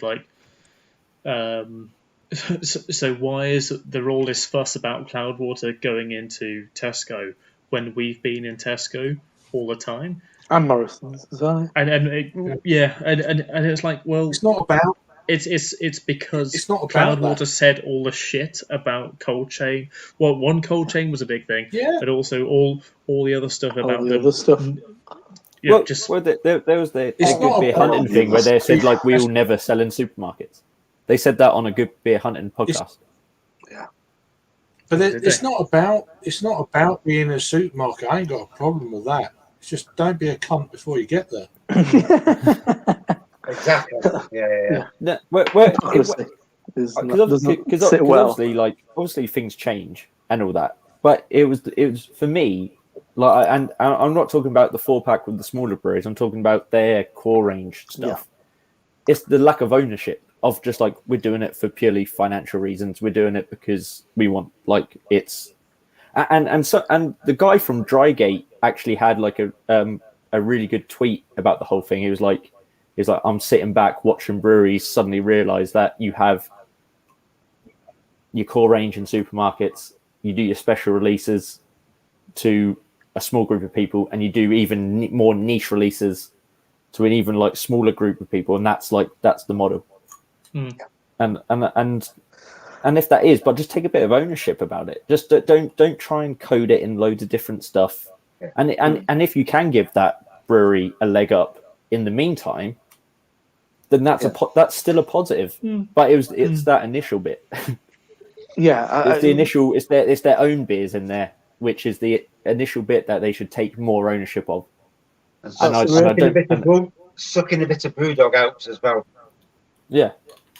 Because it's kind of zero risk in a lot of ways. They're not how to expand financial investment. They're supposed to be transparent and stuff. Just take a bit of ownership of the financial side. Put your bollocks on the table. Yeah, and then say, and in the meantime, we've also given this opportunity to these breweries. Yeah.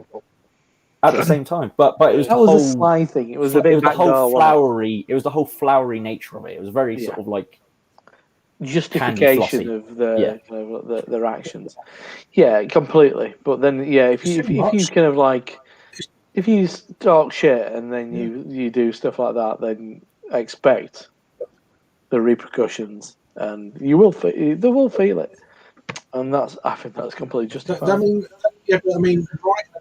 but writing a 10-page blog post about going Yes. to Tesco's equals guilty to me. Yes. Yeah. One thing that was somebody said to me last night is, which I'm sure you guys will understand, is the fact that this is coming from someone who is from a place of privilege, a place of privilege that none of us guys know.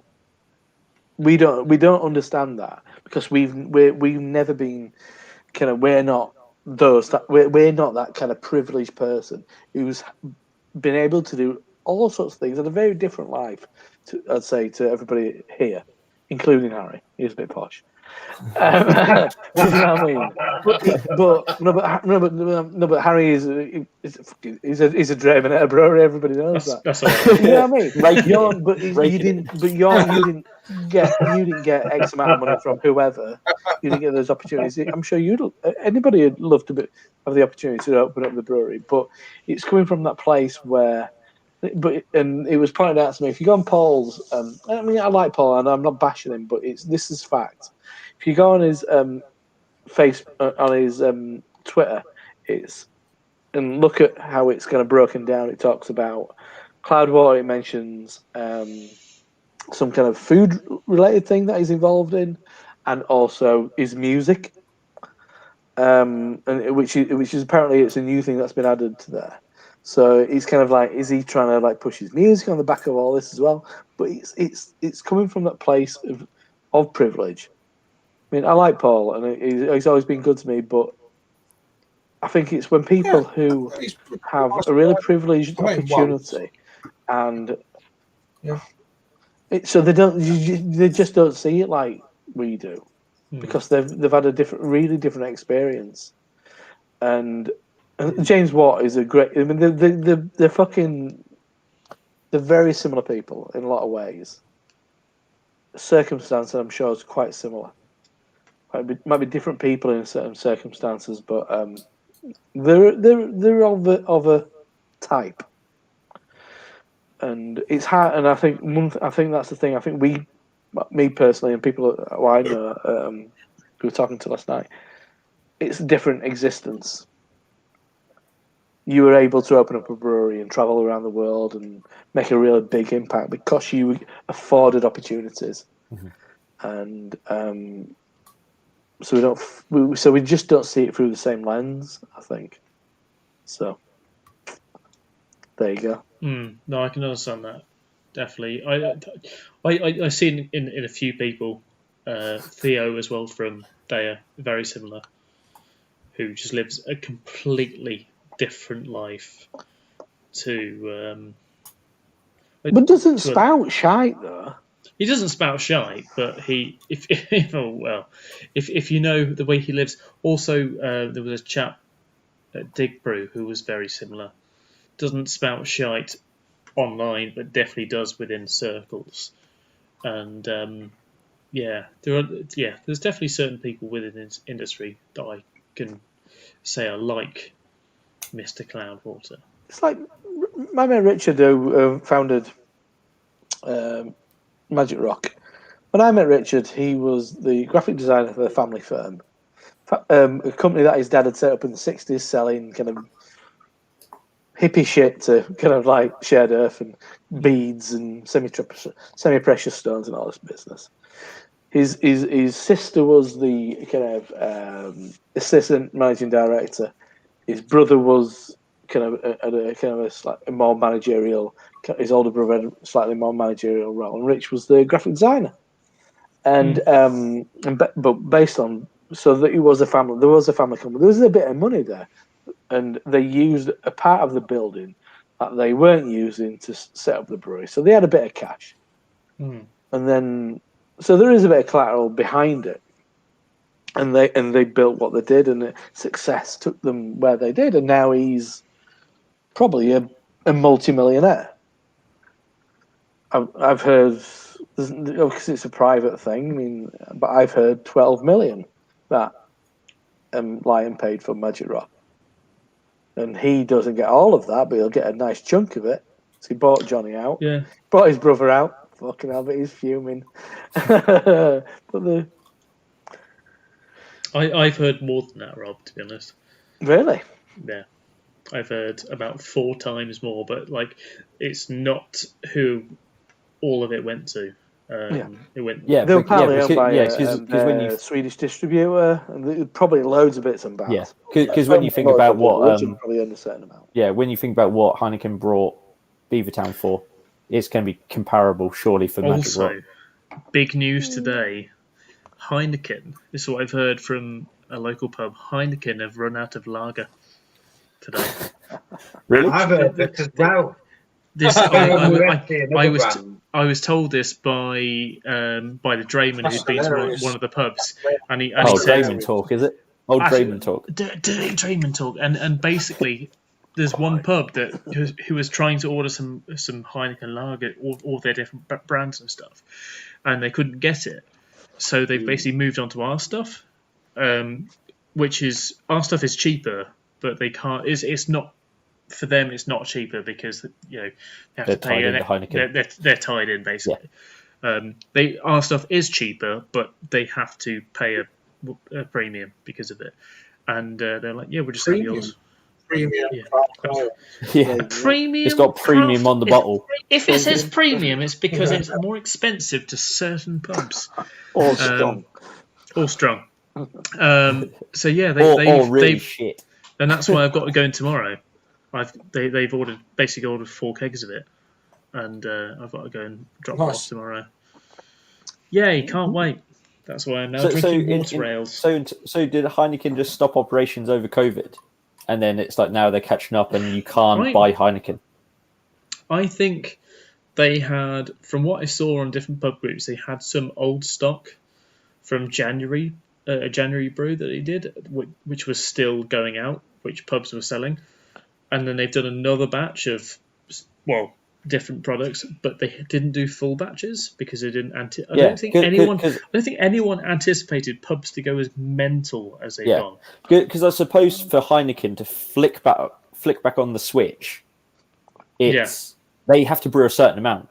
Yeah, they can't just go, oh, we'll just brew this small amount because that's how much they need. It's like if they turn stuff on in their breweries, they've got to turn stuff on. This kind of time of year, I am producing what I'd normally do around about Christmas time. Yeah, it is when it goes ridiculous.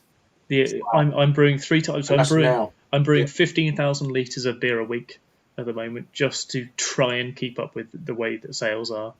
Don't forget that the weather's played a major factor in all this. It's the fact that the pubs have not been open for 4 months.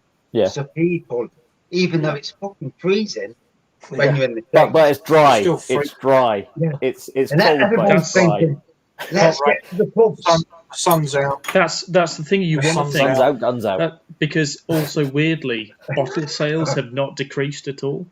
Bottle sales are exactly the same as what they were during lockdown. So it is carried on with the same kind of sales rates of bottles, but then is that different markets though? Do you think that a lot of those people who are drinking bottles aren't the people rushing out to pubs? It's the same beers. That's the thing. It's the same. No, but beers. I mean, but you potentially got different types of consumers there. I mean, you got people who I like going to the pub. I like drinking my beer at the pub. Well, and people who are quite happy to just drink at home. I mean, you've got to cater for cask and you've got to cater for bottle. Yeah. For the next year at least, you've got to cater for both. And ongoing for the future, you've got to cater for both, because a lot of people won't want to go to pubs, for the foreseeable future. Yeah, habits have changed since last year. Personally, I have this thing about I can't feel like I can plan stuff because it's like I've been got into this mindset that you can't do it. So it's like, I have gone. I mean, I've been to a couple of places, like beer wise. I mean, I went out on the first Monday, and then I went to a brewery last Saturday, and a brewery that I live next door to. Going there tomorrow. So it's all. But I'm not going nuts. Yeah. So I'm getting out there, but I'm not going nuts. But I don't feel like I can go it's like with James talking about flying to bloody America and stuff. I can't get my head around it. I can't do that. It just seems it's ridiculous. Unrealistic. It's like, what am I? What's appropriate to do? What should I do? I don't think it's going to happen. Well, it's even the stuff like, so I've booked my ticket to London whenever the LCBF is. I think London's is an hour's train journey from me. But like any further than that, I'm like, that just seems different. It just seems like a different like kettle of fish. But it's not, is it? It's especially within England. It's the same. It's the same. Yeah. Really. Yeah. But it's just a weird, like you say, it's a mental block. It's that weird sort of like stop. I've come out of that mental block. I mean, probably because I've had my first jab, so that does give you a level of confidence about it all. With still being sensible, if that makes sense. Without it, I'd probably be a little bit more wary. Yeah, exactly. I think when I was down last weekend, especially not so much Saturday. Saturday was, well, Craig knows the group of 20 beside us, which we were a little bit. That was a little bit interesting. But like when it was out on the Friday, and I looked around the pub and I saw only young people. There were only people my age, definitely younger than me. Is that 18 and younger? 18 and younger. It was a wacky warehouse, and they were all having a great time with the ball. Imagine going to a wacky warehouse. Like gross. They're gross. They are horrible. Yeah. I'd rather it not be full of kids. I'd rather just going to a wacky warehouse on my own with other adults tumbling down in a ball pit. Oh, hello. See, Harry, that is the advantage of having kids. I know you don't want to have kids, but that's the advantage of having them, because I can do that. I can go down the... Yeah, but you can't go to a fucking ball pit and be like, oh, hello there, young child. I found a child in the ball pit. Yeah. And it's like, well, this is my one. If that's your one, I'm not... that's your child. This is my one. I want this one. Mine. Yeah. Ball pit, fair game. Yeah, God no. Also going to like the Entertainer and going through the one in the bull ring where they've got the whole. I used to go and buy my Hornby train sets from the Entertainer, so I know all about this. When I was aged fucking 15 and 16 and stuff like that, building my train station because I was a sad fuck. I wouldn't say you're sad. I think that's a genuine interest. It was. Yeah. It was. Yeah. I mean, I'm not into trains, but I could see the merit of it. In the living. You like the trains? I used to do all the modelling on the side of it. So I built like a whole. We had the train set. Dad built the train set, and then I used to do all modelling and the clay and stuff like that, and build like a model village on the side of it. And I'd say that's fucking cool. But also, I'm a gigantic nerd as well. That's because we're nerds. I've got a story about trains that you might want to hear. So I went into work one morning, and this was at 6 o'clock in the morning because I started early. And the boss is there, and he don't know this obviously. So anyway, I says he's got this load. I could see this like a crate and there was a Hornby train sticking out the top of this crate. So I says to him, I says, "Oh, my little one, he's into trains," and he wasn't. But I thought, "Fuck it, I'll try and get them trains off him." So anyway, he says to me, "Take these trains. They've been here a year. We found them in a tip where somebody done an illegal tip of these trains." So anyway, I got home, and so I'm looking through these trains, and I'm thinking Hornby. I thought, well, there's a good one for the little one to play with, you know. They're fucking worth a fortune, mate. The Hornby trains are. Yeah, he's autistic. He'll play with these. And then all of a sudden, I'm picking up these other trains. And I'm thinking, fucking hell, these don't look like Hornbys. So I googled one of the trains. One train was worth 160 quid. Yeah. Second hand. Yeah. And I'm thinking, fuck me. Oh, they're not for the sun. So I'd gone through these trains. There was 1,600 quid's worth, at least, of trains. So I emailed one of these second-hand sellers, and I said to them, I've got a load of trains. They were left to me by my granddad. You know, some bullshit story. You're that guy then. Oh, okay, all right. Yeah. Yeah. They mean a lot to me. I wanted to go to a nice home. Oh yeah. So anyway, here's where the story gets a bit darker. So anyway, I send them the trains, and I'm thinking, 1,100 quid, bless you. They send them back to me to give me the price. And then they give me a story that says there's an issue with the trains, and I'm thinking, well, what's the fucking issue? And well, basically, there was an amount of money in one of the trains, and I'm thinking, oh shit! Well, just send me the fucking trains back. I'll sort the money out. We can't do that because you've sold the trains. I'm thinking, the fuck? It's my money. And apparently, there was an extra 500 stored in one of these trains. So, what you've got to realise is that somebody has tipped off. They've emptied somebody's house. They've got rid of load. They've obviously emptied the house. Somebody's died, obviously. And all these trains there, they've tipped off the trains. And, you know, they thought, it's shit, fuck them off. Without looking. And I got the trains. I didn't look either. I seen a few of these trains and I'm thinking, whoa, bit of cash. Job's a good one. And, yeah. So in any ways, there's like 1,100 quid's worth of trains, model trains, £500 cash. So £1,600. And I'm getting to the stage where I'm thinking, hold on a minute. I'm too fucking honest for this. This is well beyond me. I'm not dodgy enough to fucking be dishonest. You're not dodgy so I get to my brother. Who's a bit of a weird dodgy bastard. He's the Harry Redknapp of the family. Yeah, he don't give a fuck, basically. And he says, yeah, they were left to me by my granddad. He's took ownership. And so anyway, I mean, in the end, I gained 1,100, and my brother, for his cut, he took 500.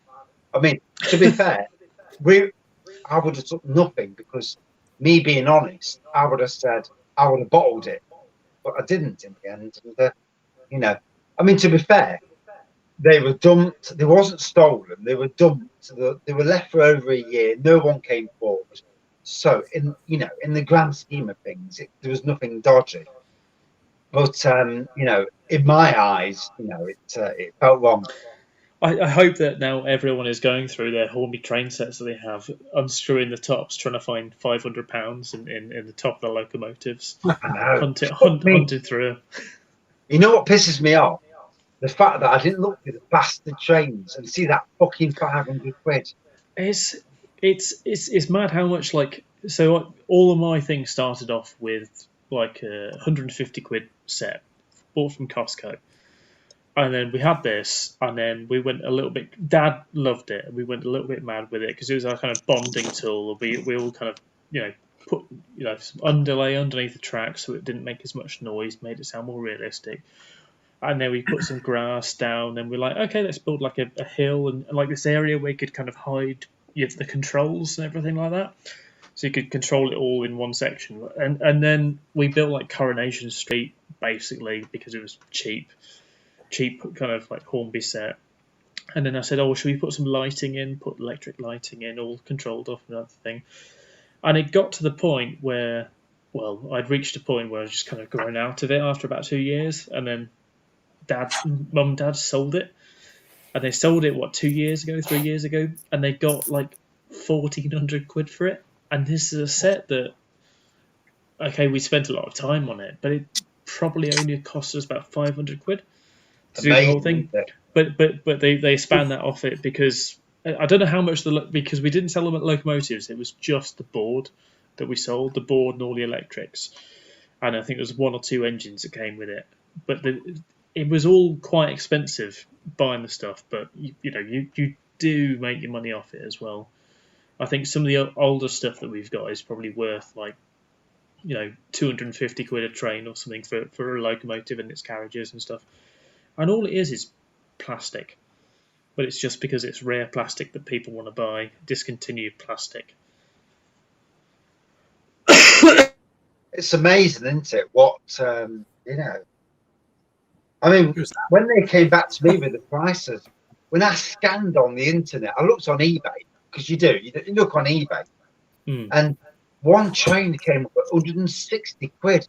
And I'm thinking, fucking hell, who the hell would pay 160 quid for this poxy fucking train? Yeah, and it's the same as like when someone like says an old vintage of Fuller's is like 500 quid, and it's like it's only 500 quid if someone's prepared to buy it for 500 quid. Exactly, isn't it? Yeah. So because I've got loads of Pokemon cards, like I was a big Pokemon, and I've kept them all.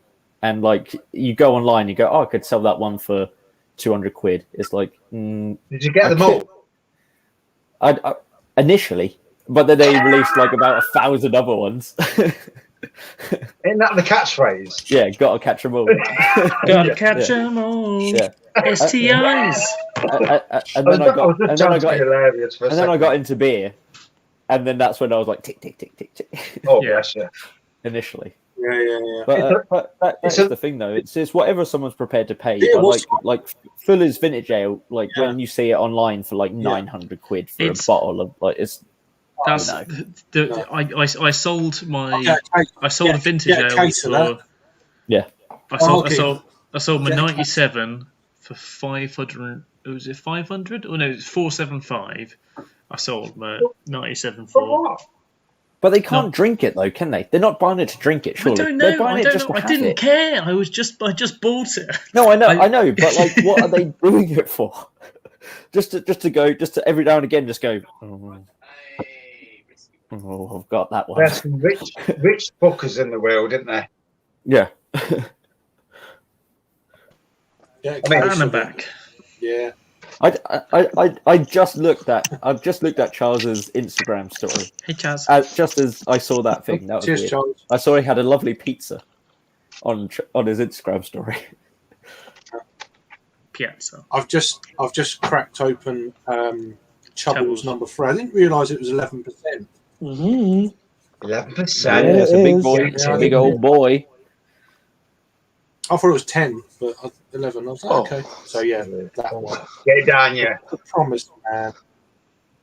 I'll neck it. Yeah, I'll do a chug. No, I fucking won't. It's all right.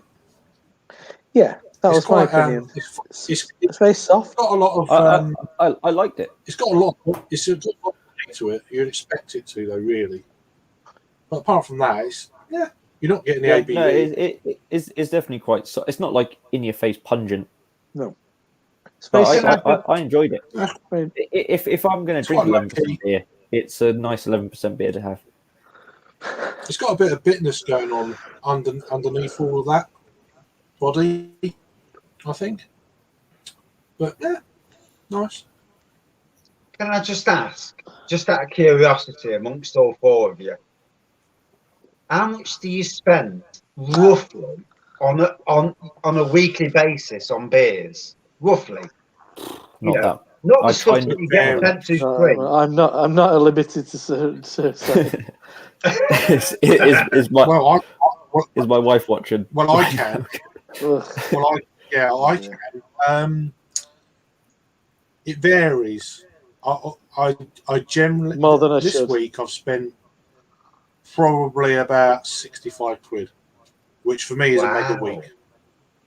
That is a mega week. I mean, I spend anything from 30 to 50 quid a week. But is that including if you go out? So going out to drink is very expensive. Yeah, going out as well. But generally, buying beer for review and bring home. Some weeks it's none. Other weeks it's during proper lockdown because the Little Swift don't deliver anymore because now they're open. I used to spend 20 quid a week just to tick them over. You know, any new beers comes in, I'll have that, this and that. Drop it at the door. Jobs are good, and, as you say. Yeah. That's it. And that's it. Look, about 20 quid a week. I got a bit happy this week and went a bit silly. Well, you got to some weeks, haven't you? You got to some weeks. Like so when I get paid, like I get a bumper order of like 10 beers, which I got from Tremolo Madness this time. And then that'll be any like 50 to 60 quid. And then halfway through the month, I'll do a smaller order from like a local place. But so it's not that. So like I try not to do that much a week, but it'd probably work out 20. If you averaged it, it'd probably be about 20 quid a week. If you averaged it out, quid a week. Okay, now that's 20. That's I got a 4-pack, but it's 20 quid today. I think it's because Jake just buys Riney. Yeah, well, that's what I do because I do enjoy just like I mean compared to a lot of beer reviewers, I have very little output. I mean, I've done one video this week. Video this week. So a lot most of the beer I drink is off camera and it's just for my enjoyment. Yeah. So I'm like I just buy beers that I want to drink. I don't and like, I don't tend to buy crap anymore. Just like 24 pack of Carling a day. Yeah. I'm more buying beers whatever turns up locally. If they get this and this in, I'll have a go at that. That's it. It's not. Yeah. Oh, my local's finally getting overtone in, which is cool. Yeah. I've not done online order for a while. The other day, and they're getting a lot of good stuff. I tried them a couple of weeks ago. Yeah. No, I haven't. I haven't done an online order for a lot, probably since November. I did the it's red definitely beer. more than 20 quid a week. I'm going to say that. 20 quid a week. It's like I just got the Brewdog, so that's hot because that was cheap. Yeah. Well, I had 3 last night and I brought one home, so that's 20 odd quid. It's free up at Triangle. What did I have? Can't remember what I had now. Right, I had a day. I finished on a double. What did I finish on? I'll go backwards. Brought a day. The 2-day double IPAs came in. I didn't want to drink both of them, but then I got on it. I came back home and started watching some like small gigs on YouTube. got into it a couple of beers, but so I brought one home with me. But I had a double IPA to finish on up at Triangle. And what else did I have? I had some more lower ABV stuff, I'm sure. Cannot remember what it was now. So that was 20 odd quid. But then a lot of my beers shared, like on Wednesday and Saturday, all beers kind of like pooled. So sometimes I'll spend more and sometimes Becky will spend more. So I don't know, it's hard to say, but more than I should. But generally, I'm pretty good. But I don't kind of like idly drink beer. I don't just sit around and drink a beer. No. I mean, it'll be online with you guys, or I might have one later on. Like I said last night, I came back and had 2 as that happened. But I'm not. I don't. On the days that when it's just me, I won't drink. I tend to have a beer with my dinner. Well, while I'm cooking, I tend to have a beer because it's just like after work, have a beer while I'm cooking, and that tends to be just a 70% barley wine. Just while I don't do that. I'm often amazed. Sorry. Sorry. I'm getting to that stage now. No, I'm often. Okay, yeah, we just again where I'm only drinking when I'm doing beer reviews, and that is great for me. I do apologise for cutting over you. I absolutely hate cutting over people's comments. It's just lag. It's just lag. It's a lag. I hate doing it, because I respect everybody in the conversation. He's doing it right now. Yeah. He's doing it right now, Raggy. Sorry. No. It's just lag. You can't help it. You're not doing it on purpose. Yeah. No, I try not to. I fucking am. Yeah. He's on a good 11% beer. It's all gone wrong. You're gonna be like Rampant Lion, who only drinks when he's doing beer reviews, Raggy. Yeah, I've come off spirits because, don't tell anyone, but I've got an air still, so I can do my own spirits. And when you're suffering with mental health issues, it's a fucking yeah. Hey, what's that? It's far too easy to drink a pint of beer or a pint of whiskey. So to stop doing any of that, I've stopped all of it, and it makes it easier. So now I'm just drinking. I'm just drinking review beers. Mm-hmm. And the good thing about that is it stops you drinking too much. Well, and so much at least. Is there how many reviews you do? Well, it should do. It should do. Yeah. Yeah, it should do. None of us are perfect, and I'm far from it. Far from it. It's no. Well, it's like I'm not too far away. But, no, it's one of the things of when it becomes a bit habitual. That's what I think I spoke to Craig before. Like I suddenly realised that as soon as I finish work, I'll just crack open a beer without even really thinking about it. Just crack open a beer, and it work. It's a good thing. Yeah, and it becomes like habitual where you're not even sort of considering what you're doing or what's going into your body or anything like that. So you've earned that right, and if it's a bad day, then you've doubly earned it. But it's even but what I'm talking about more is just doing it without thinking about it. It's not about sort of wanting it necessarily. You're just doing it because it's become a habit. And I've become quite aware of that sort of middle of last year. Mm. That's it. I never do that. On a Friday, I don't have out until he's asleep and I'm on with you guys. Mm-hmm. So my first beer's 9 o'clock. I'm amazed on a Friday. Once upon a time, it had been. As soon as I got in. Thank you very much. Yeah, I do find it amusing, Rob, when I say, I've got this. It's like, I had that the other day. I was like, fucking hell. That happens quite a lot. I think it's just coincidence. It's a certain type of beer. You love your hoppy beer, and so do I. And more often than not, you've had it before I've. Two days a week, I'm sharing beer with someone else, so we can get through quite a bit.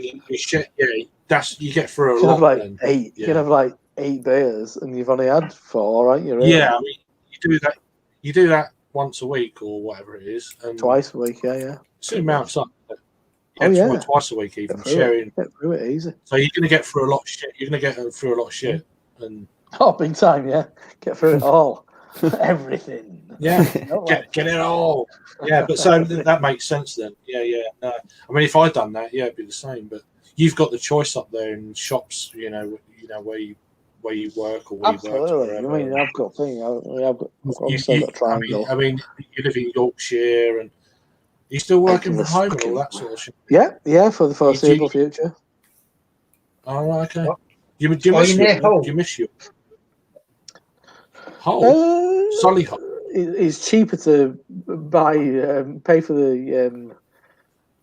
the postage from Travelling Madness like once every 2 months than it is to pay for my train fare every month. Fucking hell. Yeah.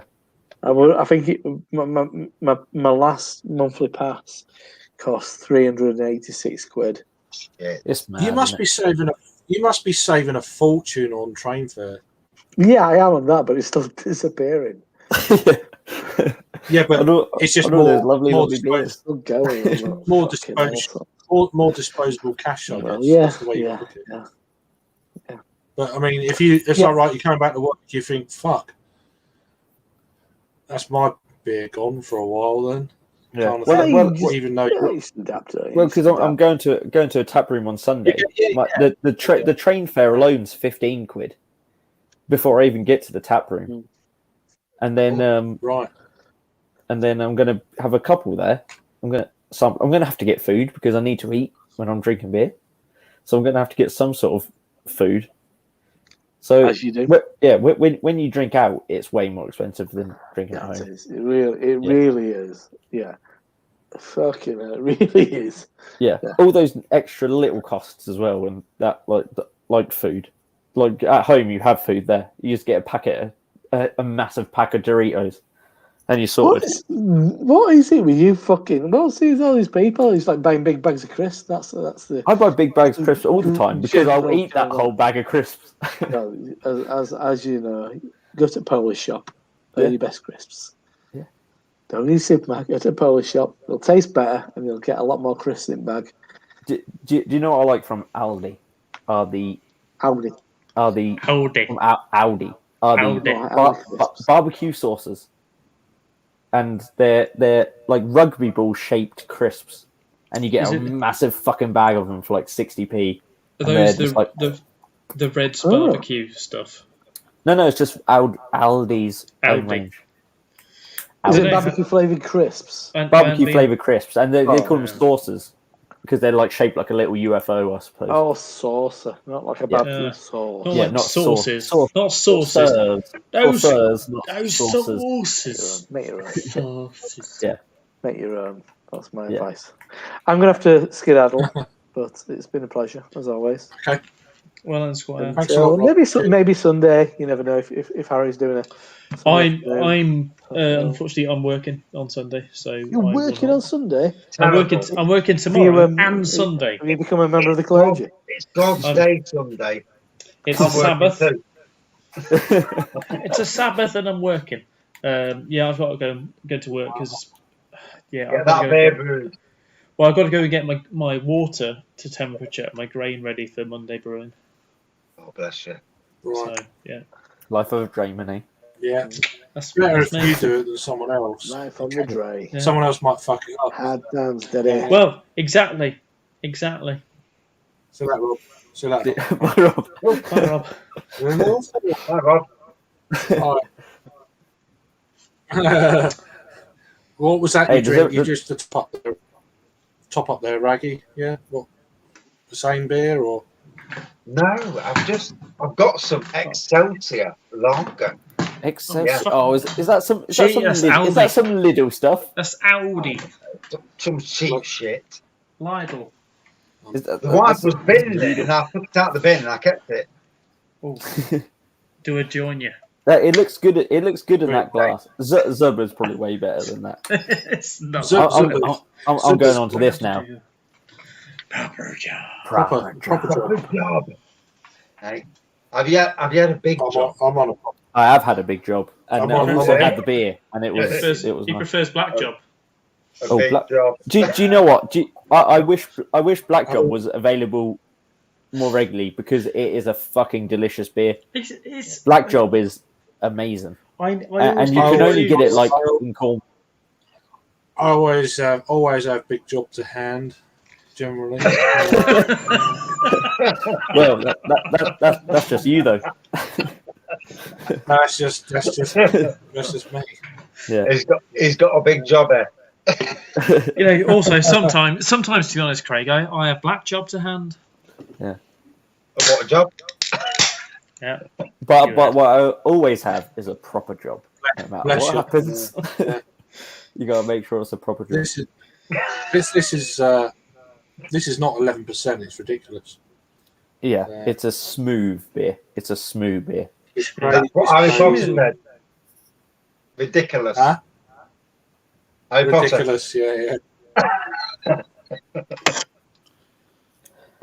Well, I've been going back to these sort of like these classic beers recently, and I've done a few reviews. Yeah, Some of them we've got 2 classics coming up on Sunday at 6:00. Yeah. So some of them I've just drank, but like they are still so good. Like I had Oakham Citra, and admittedly, it was a really fresh bottle. I mean, it was just lucky that I got a really fresh bottle of it because it was absolutely banging. It was unreal how good it was. I want to try the is it the T90 pellet version of that? I want to try. I heard that. it's very different. I heard it's a very different beer. I'd like to do a side by side just to see. That'd be a good one to do. I know you lads are more from a shall we say a craft beer background, but obviously my background is more traditional. It's not. Yeah, well, anyway. Believe. Not for me. Not for me. Originally, it was Belgian beers. Right. Yeah. I hate saying the word. I hate saying the word Belgian beers these days, but I did. And it went from there to there's a beer festival up the road. So I was like, great, we're going to try a different lager. There being a lager out and shit back in the day. And went there and it was like, what the fuck's the lager? It's all this ale shit. What's that? And then I thought, well, I'm going to have some beer. When in Kent? I was fucking hell. Yeah. Down in Kent. Down in Kent. Do you know what I mean? You know what I mean? It's like that kind of thing. Well, but it's very similar to a sort of East London stroke Cockney accent. Yeah. Down Fanny. That's where they get it from. It's got that kind of horrible fun. That's the weird thing. Anyway, like Ryan's from Folkestone. He's got a horrible, dirty, fucking disgusting accent. Ryan, I thought he speaks quite nice, didn't he? Oh, I know. He speaks quite nice. Oh, really? It's rough. Oh, what? Yeah, there's a bit of a London Kent kind of. Yeah, but that's very Essex too as well. It's like what? It's very like Essex. What? We don't pronounce all the word. The whole sentence. All right, how you doing, son? You all right, son? Yeah. You all right? Right, son. and little Down as well has horrible kind of Folkestone accent. I've learned a Folkestone accent. The Caney kind of the Caney kind of thing going on there. All the fucking canes, all the boys, we all fucking talk like this. I mean, that's the way that we all brought up. We all like to talk like this, isn't it? Right? And then when you get a bit emotional, how does it go, Harry? That's pretty good. She was just 16 years old. That was a bit too. 16 years old. Lost away. 60, that's fine. She was just. I was going to say something, but it doesn't matter. No, we're talking about real ale. You're talking about Belgian beer. Right, yeah, but no, and then it went from Belgian beers to beer festival, and then it went to real ale. And craft beer for me was the actual last part of the journey, if it were. Yeah. It went from lager to Belgian beer to cask, and then to craft. For me, that's been my kind of journey. The journey, but yeah. I mean, working in Sainsbury's, I discovered Brewdog's Punk IPA back in 2010. When it first came out in supermarkets. And to be fair, it was overpriced and it was shit. And no one bought it. When I first started working for Tesco, it was 1999. So there was, it was just ale. It was just ales and all that sort of stuff. Craig was drinking all the Boddingtons. Caffrey's. I went. John Smith's. I was just buying. I was buying three crates of Foster's or Kronenberg or Stella for £14 back then. 3 crates. That's the way it was. Yeah, good price. You know, weirdly, I remember buy loads of them. It's just like, I remember cigarette prices bizarrely. 15 quid for 3 cases when it was on offer. It's like, it's great. There was just all your normal lagers you get now, plus a few ales, nothing crazy, but no craft beer. There wasn't even craft beer outside of supermarkets back then, apart from maybe the odd like Sierra Nevada and shit like that. I remember. So I used to work at the corner shop. I used to work in this corner shop, but before then, because they trusted us so much, because we used to go down there all the fucking time, I used to walk in there and buy fags for mum and dad, or for mum. And I remember when I was going in, like aged 7, 8, buying a pack of fags for mum. It was like £4, $4.20 for a pack of 20. And if you look at it now, I don't know, is it like a pack of 20 silk cut or something? Probably something like £10. I have no frame reference for cigarettes now. I don't know, but I know it's like a lot more. The last price I saw was something like $9.80. Yeah, I can't even remember what I used to pay when I smoked. Too much, probably. Yeah. Well, I remember paying about like £2.60 for a pack of 10. Mental or something. No.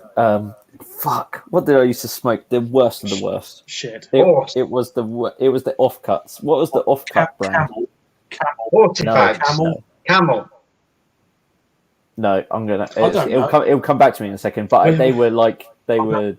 I don't even know what the offcut brand is. So when I was at uni, I used to make a business out of buying tobacco. Buying tobacco leaf, but buying it in bulk and then just chopping it up myself. But buying it by like the kilo or the 5 kilo, chopping it up and selling it on the cheap. And I used to make tons of money. And it was shit tobacco, but it's just because students would buy it because it was just cheap. And students buy anything. And also, we were selling weed on the side, but that was fine. Yeah, exactly. As a little byproduct. That was the old St. Anne's lifestyle. I did used to enjoy smoking, but I just don't want to go back to it. It was a nice. It was nice at the time. I never thought. I used to smoke. I used to smoke weed in the mid-90s. 94, 95. I used to smoke a fucking lot of weed. Look at him. He's still a farmer. He still smokes it. If it was legalized tomorrow and they had dispensaries like they do in America, I'd be there. I take CBD oil now. It's just the fact that it's illegal still that I won't do it. But that's good for you. I love weed, but actually, I say I love weed. It got way strong. And I used to like. It's got stronger just because it's harder to get hold of. And it's cut with shit because it's illegal and not going through any restrictions, and it's cut with loads of stuff. I mean, we got this thing called like AK-47 that was like cut with like all sorts of shit, and they said it was ecstasy, but it was way more than that, and it was bad. Yeah. There's a big rumor, though not rumor, but there's a big thing with marijuana where they reckon one of the reasons why it's generally banned in certain countries or certain states in America or whatever is because it has a lot of positive kind of feedback in regards to health issues, and a lot of pharmaceutical companies are against it. Oh yeah, and they can't tax it. Yeah, exactly. There's also definitely a massive negative. Like, I don't see why. Personally, I don't see why it's outlawed compared to like alcohol, because I'm sure alcohol does have massive negative. It's the same risk factor. But I've seen it definitely take hold of someone and ruin their life. and I've seen it both with alcohol and also weed. Yeah, but you've hit the nail on the head, because alcohol is the fact the government have a hold on alcohol. Yeah, and that's purely it. Yeah. And for a lot of it, alcohol is quite a pure product. You have to abuse it quite a lot to get seriously damaged. Yeah, it's like anything. And it's the same if they did that with weed, where they go through a legal dispensary, where it's a regulated product, similar to alcohol, and it's clean in as much as it can be. But it's the fact that it's like you have weed that's like cut with glass and all this sort of like stuff, and like toxic stuff and other drugs. It's cut with other drugs just to bulk it out. You need the pure shit. But I'd think it'd probably be more beneficial to make it legal than it would be to make it illegal. Oh, absolutely. And then you could tax, because otherwise alcohol should be illegal, because it puts a massive burden on the NHS. Why can that be? And keeps them busy. Yeah, keeps them on the toes. Over. It should be illegal. Yeah. Terrible. Yeah, they haven't had much to do lately, have they? Really? But yeah, I'm joking. But do you know what I'm saying though? If they legalise weed tomorrow, I'll pay my taxes. Yeah, but you could legalise it, and with the shit state the economy and stuff is in, the amount of borrowing they've done, legalise it and just tax it. It's another revenue coming in. Tax it 200%. Yeah, like just make it so expensive. Well, no, legalise it and actually do it through dispensaries. Do it through dispensaries. It's not a tax. It's another tax they've never had before. So, and it will ease the pressure on other things. That's the way I look at it. Logically. And it's crazy that America has legalized loads of it. But America has guns because that's safe. Yeah. Yeah, but if you're also smoking a shitload of weed, you're less inclined to shoot a gun. It's not the guns that's the problem. Yeah, it's the people that are mentally not quite right. Like, but then you can also like Derek showed. Yeah, but you could kill someone with a car. Give me a break. Yeah.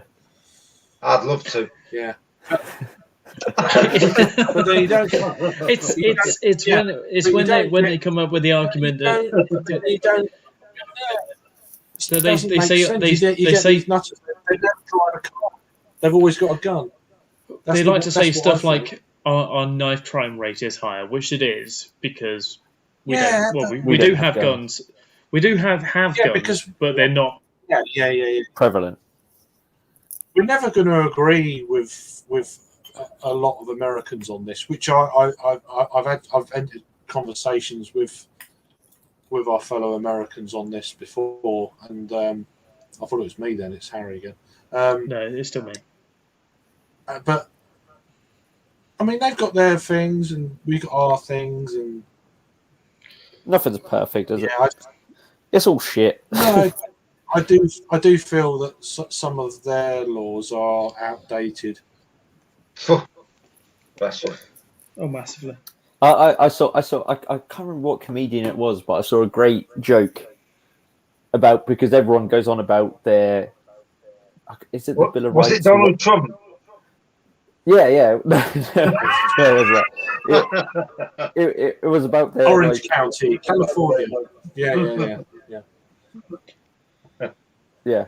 We definitely have gun crime in mind, and it's to do with fucking farmers and travellers. It is travellers. Killing birds.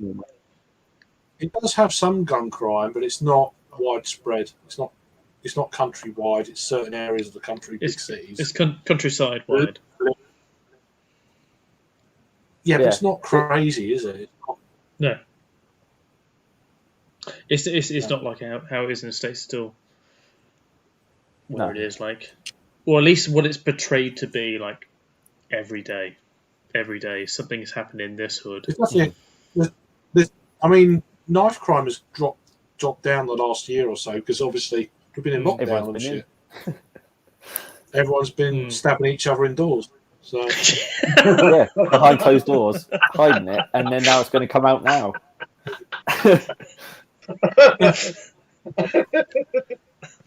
I mean, let's be fair. There you go. These dickheads who carry knives, fuck's sakes. I mean, well, dickheads like me who carries a knife around with them all the time. I've always got a knife on. They're truly. That's your Dre knife. My Stanley knife. Stanley knife. The truly hard people don't need a knife because you come with them with a knife, they'll grab a brick and just wipe the fuck out with you. But I just do a Bruce Lee 1-inch punch. It's like, yeah. I just lift the nearest barrel and say, "I'm a Drayman."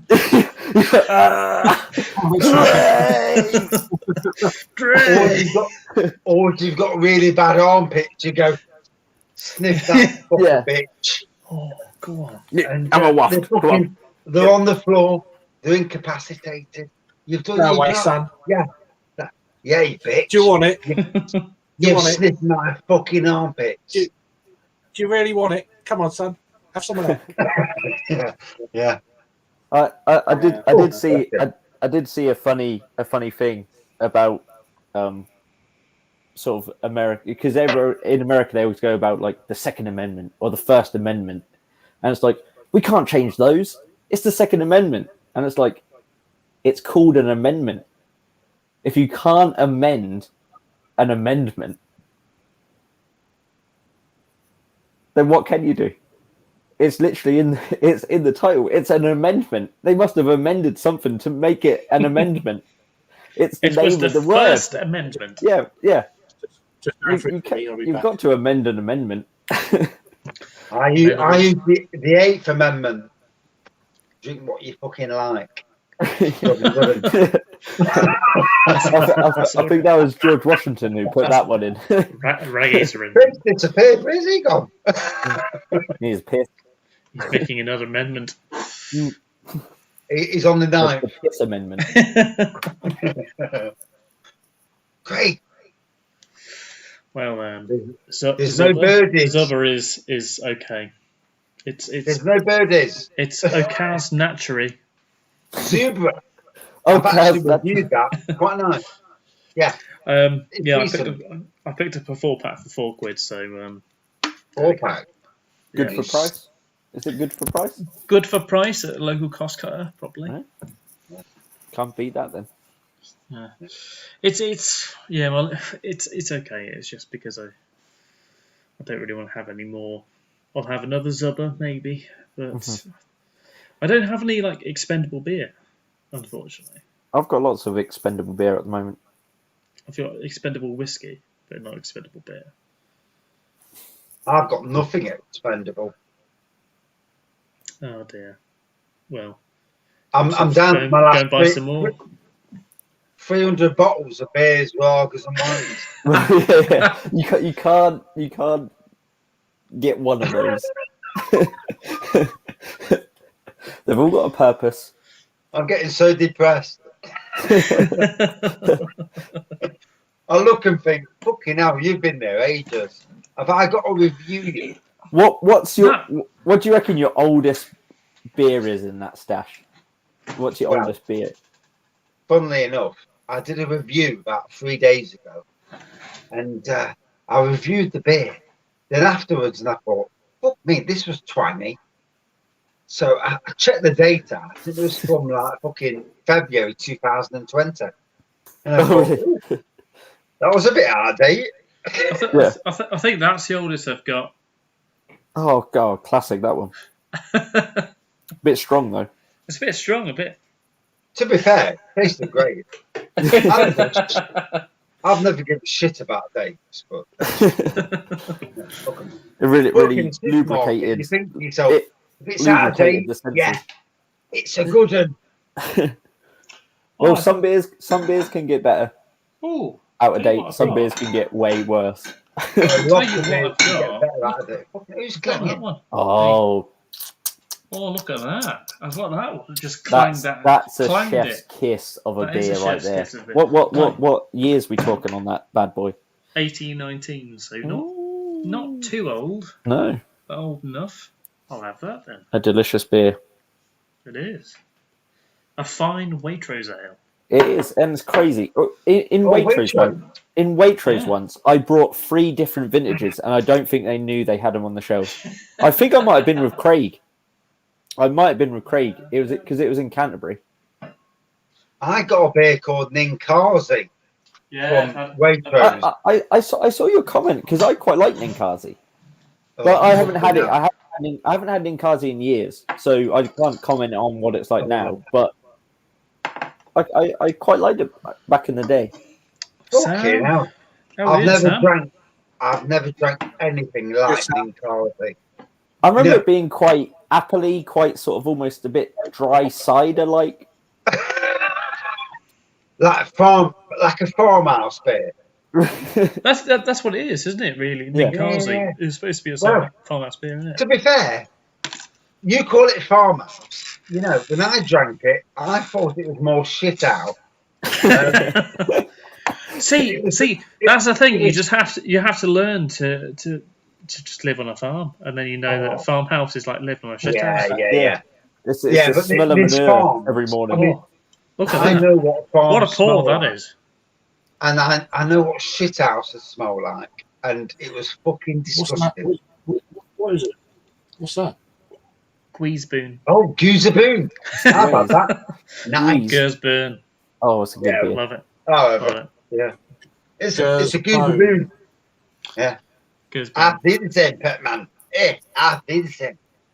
Let's drink it in the bin. Very nice. Oh, missed. Was that a dartboard? No, it's a bin. Bin with a call. I would fucking love a dartboard in my house. I said to my wife the other day, "Can I get a dartboard?" And she's like, "Where would you put it?" I said, "Yeah, where would I put it where I won't destroy the walls?" I've got a darts board on the side of the shed, and it's a wonderful. Well, it's good to be where it goes. I've got a darts board, an old PGC one, fold out one, and I kind of want to put it on the shed, but at the same time, I'm like, I will make some fucking horrible. Because I haven't played for ages, and especially if there's a couple of us playing, we will just fucking smack the fucking shed. Just I used to play darts loads. I used to be in a team and all that. I used to love playing. I do love darts. I love playing darts. My favourite game playing darts was always playing Tactics. That was my old game. Round the World, never interested in Round the World, but Tactics was like the game. We used to play cricket, where it's like you used to like bowl people out by hitting a certain number or whatever. That makes your gameplay better though, playing these games around the board or whatever. Yeah. Just, because I think Round the World you can have a couple of pints whilst you're playing it, because then you can start focusing on one fucking thing. Tactics was like I mean you had to remember stuff. That's too much. That's too much. You just had to remember. Oh, he's hit that. He's hit that. That was good. When I was relaxed, having a few beers, that's when I used to play my best game. Yeah, 4 pints deep is what I used to play best. Yeah, the nerves are all gone, and you just play. Well, as is most dart players. Most dart players are 4 pints deep by the time they're actually playing like professional darts. Maybe. Yeah, before they come to stage, like, probably. Yeah. More old school, not necessarily now, but old school, they definitely had a few pints. Oh, definitely. You can tell by the quality of the game how it's improved.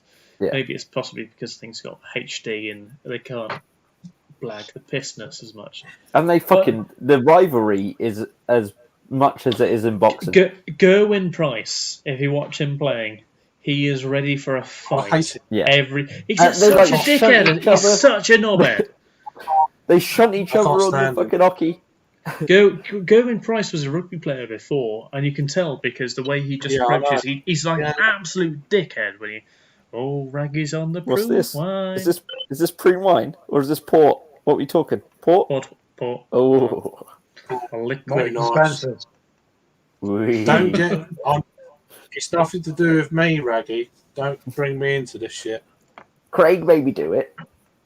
I Cindy. personally would blame. I blame I Brett. told the wife it was that bloke from Kent. The bloke with the hat from thanks. Kent. Fucking hell, Simon. Save Simon. And that Bruno's beer reviews from Birmingham. Yeah, fucking That's good. Birmingham That's people. That's good. I don't live there anymore. It's fine. Those influences. I'm from Birmingham. Yes, because I'm I not sound like even a Scouser. Birmingham. I'm from Birmingham. My mate's Adam. I'm from Birmingham. The funny thing is, my wife's husband. Sorry, fucking hell. Yourself. That's you. Sorry. That's you, Raggy. That sounds wrong. The wife's dad, he's from Birmingham. Oh, Phil, sorry for him. Fuck me. Birmingham's a lovely place. It's a nice place. Depends where I you're want to go back. I maybe have some business there later on in the year. Oh, so yeah. if I do hurry. Am I the business, honey? No, at my actual business. work, as in my actual work. So if I get a night off when I'm there, Right. Am I your actual work, honey bun? I'd rather you be my actual work, but I've actually got to talk about valves. That's my I'm job. always interested in valves, honey bun. A bit of business. Well, the one connection to brewing I had, they sold the company. I couldn't believe it. Not happy. Ooh, Chubbles, three of them. Yeah, Oh, just that is saying gorgeous. it's a fine session ale. Is it handcrafted? Is it award? Thing is, it's not award-winning yet, though. I can actually say that I've got award-winning, handcrafted, award-winning session vodka ales. Is this premium? I mean, would that be They're also classed premium. would that be classed as a triple IPA? 11%. Yeah, I'd say it's getting on for a trip. No, anything over 10, I'd say is 10 and above is a triple. Right, I've got to say, Jake, for a what are you 42-year-old, drinking? I've never seen a 42-year-old who's got such a fucking non-grey beard and hair. I mean, fuck me. He's a good-looking man. I look and think, fucking hell, there is he's doing my head in. There's so much sexual tension in the air. I know. I know. I'd be all over the 27. Craig like a cheap suit. At 27 years old, I had grey. Yeah. Good genes. All my pubes are grey. Yeah. That's what I can say. I don't need to know that. That's the that's the toss-up. What you drink? There's no grey hairs. I'm still on proper No. job. Oh, proper job. And That's a it's, proper beer, that is. it's tasting damn fine. I have to say, it's really tasting good. I bet you'd like a big job, wouldn't you? I've not had one of them. I've not had a proper job for Tesco's really. But yeah. You can't beat a proper job, eh? What? So you're on the bone. I'm double cupping with two of the finest beers. I've got Zubba over there, and then some It's a shit music. beers Boone. Oh, sorry. Thanks, Raggy, for that. What do you mean shit music? Sorry. Jake, play the LS13. His phone. He's on the floor. Play the LS13. We want to hear more of the LS13. It's an Play LS4. It's an LS14. Yeah. I want to hear the LS14. Play the LS14. I do apologise, Jake. Your music sounds fantastic.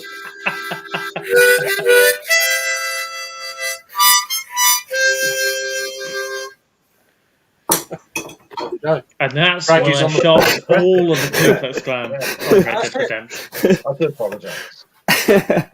No, it's bad. It's bad. I know I'll it's check bad. your mouth in future. So there you go, Sam. Everyone's drinking. Raggy's on port. I'm on Chubbles, and Har- good job going on. Stuff. Harry's double fisting. You're Yeah, double fisting Zuba. You're double fisting Zuba and Boone. That's the life. Cuvée. Cuvée. Have a Zaboon. Zaboon. Zaboon. Zaboon.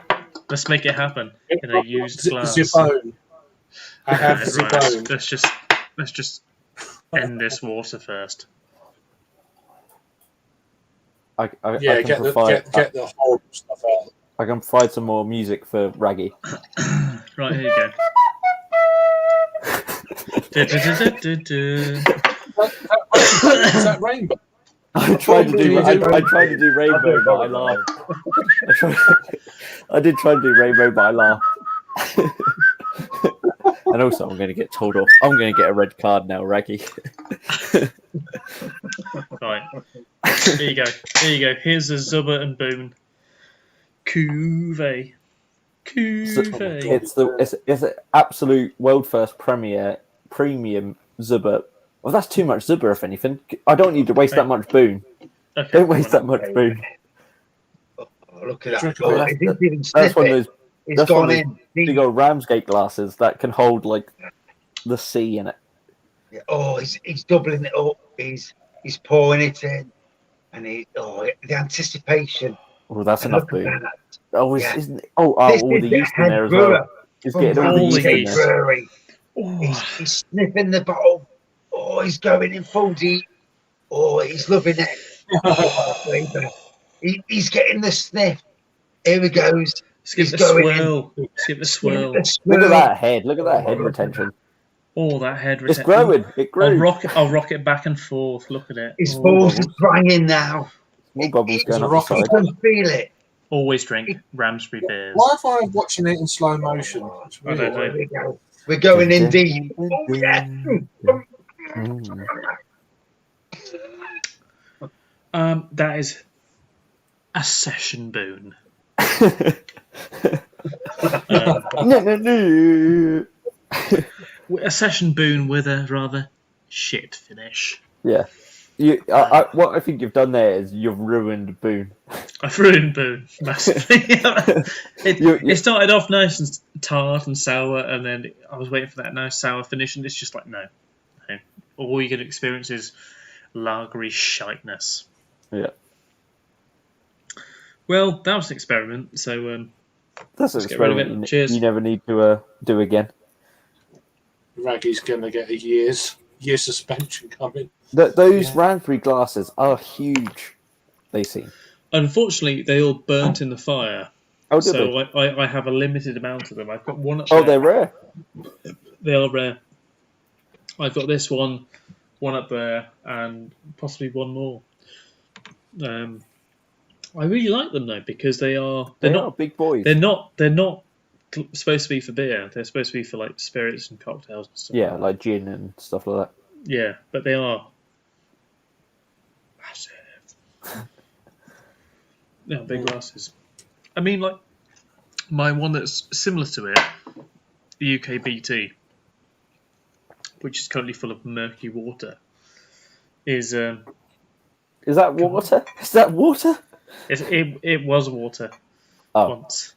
Cleaning is that cleaning your glass out? It is, yeah. Murky water. That's right. It's hot water. Yeah, that's what I call it. Yeah, just jizz in the cup. That's what I call it. Jizz. Yeah.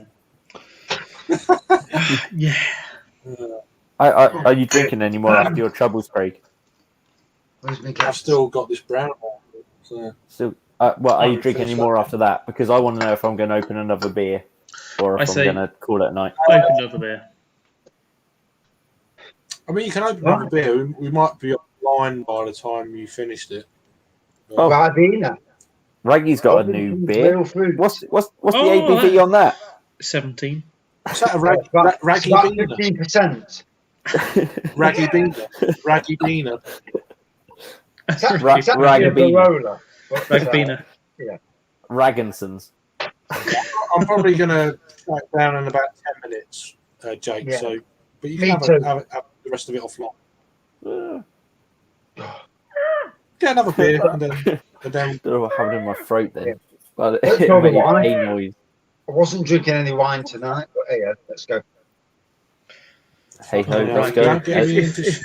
Mate, if As only. the if only- Ramones say, hey ho, let's go. When I come up, your wife's going to beat me up. I reckon.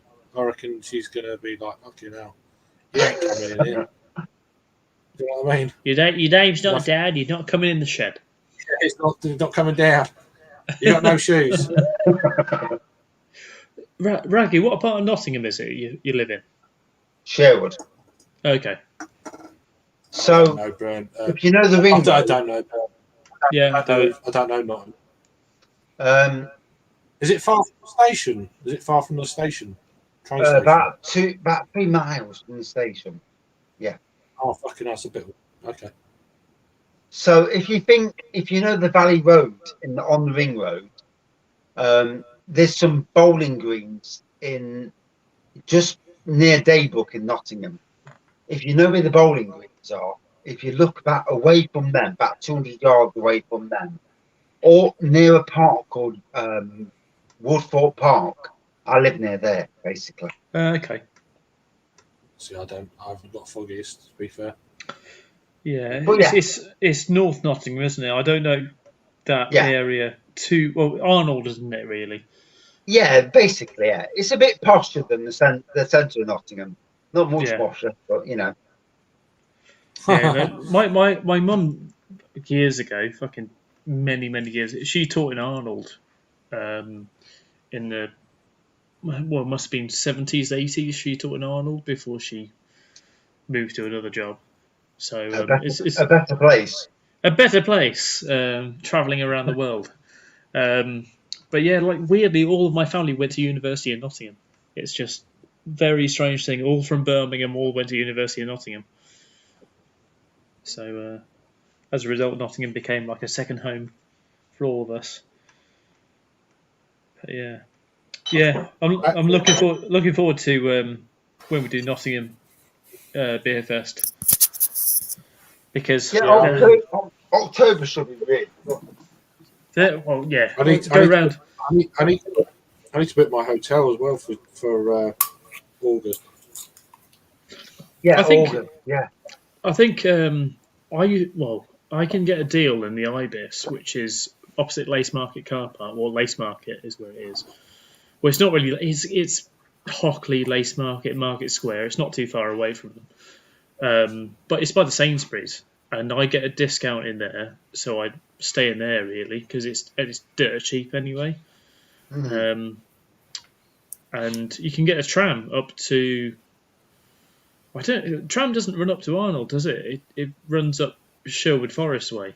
No, but let's be fair. If I know that you lot are coming round in October, then I will get the wife and me. Yeah, I won't be. And get a couple of cars, pick everybody up, bring them up to Arnold. Yeah. There's micro pubs in Arnold. There's some good pubs in Arnold. On say the Thursday night, and on the Friday it's the beer festival. It'd be a good day. Yeah. I'd love to come up in October, but I count me out. I'm afraid. Yeah, I know, mate. Yeah, it's not. It's not a good day. That's why I want to come up in August for a few days. And you got the Friday tickets, you say, not Saturday evening.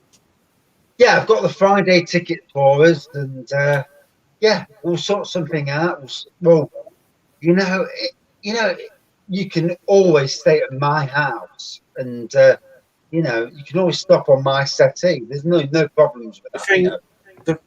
It's not that. It's just if I get in a bit of a state, I'd rather be in a hotel than be in a state. Because my wife used to me. I know where Craig's coming from on that one. Yeah. I absolutely know where Craig's coming from. We've all been there. Yeah. Why? You're bad. I don't. We're all bad. We're all bad. Fair play. I don't want to do that. I understand where you're coming from. There are hotels near me that are both decent hotels. Fine. And not I'd rather do that. I know, I appreciate it, but I snore like a fucker and shit. And I understand where you're coming from. I do. When in August is it that you're going to go? I think it's August 20th. I don't. Yeah. That's the weekend after. Is that the weekend London after? Craft Beer Fest. LCBF, yeah. So yeah, Nottingham Craft Beer Festival is August the 20th. I'm going to be in London most of August. So. Yeah. Okay. And then that's August, and then October is October the 15th for the Robin Hood Beer Festival. I can definitely do October. I just need to see if I can do August as well, because that'll be a good laugh. Because I've done Nottingham Craft Beer Week before, and it was literally just held at the Crafty Crow. It's all around the Sneinton area. But it's moved down to Sneinton, hasn't it, now? Yeah. But yeah, I love Nottingham still. It's a good drinking town. I know the place like the back of my hand as well, so I know it like the back of my hand whilst pissed. So that's why I like Nottingham. Yeah, it's a good place. Fucking hell.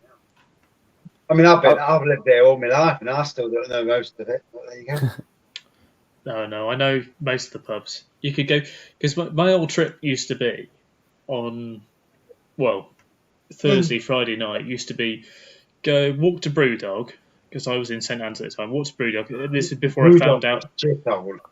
It is nowadays, but this was my original walk on it, like 2013, 2014 sort of time, was go to Brewdog, and then from Brewdog, Junkyard didn't exist then, but I would now go to Junkyard, also go to Keen's Head, around that sort of area, maybe go to the Bunkers Hill as well.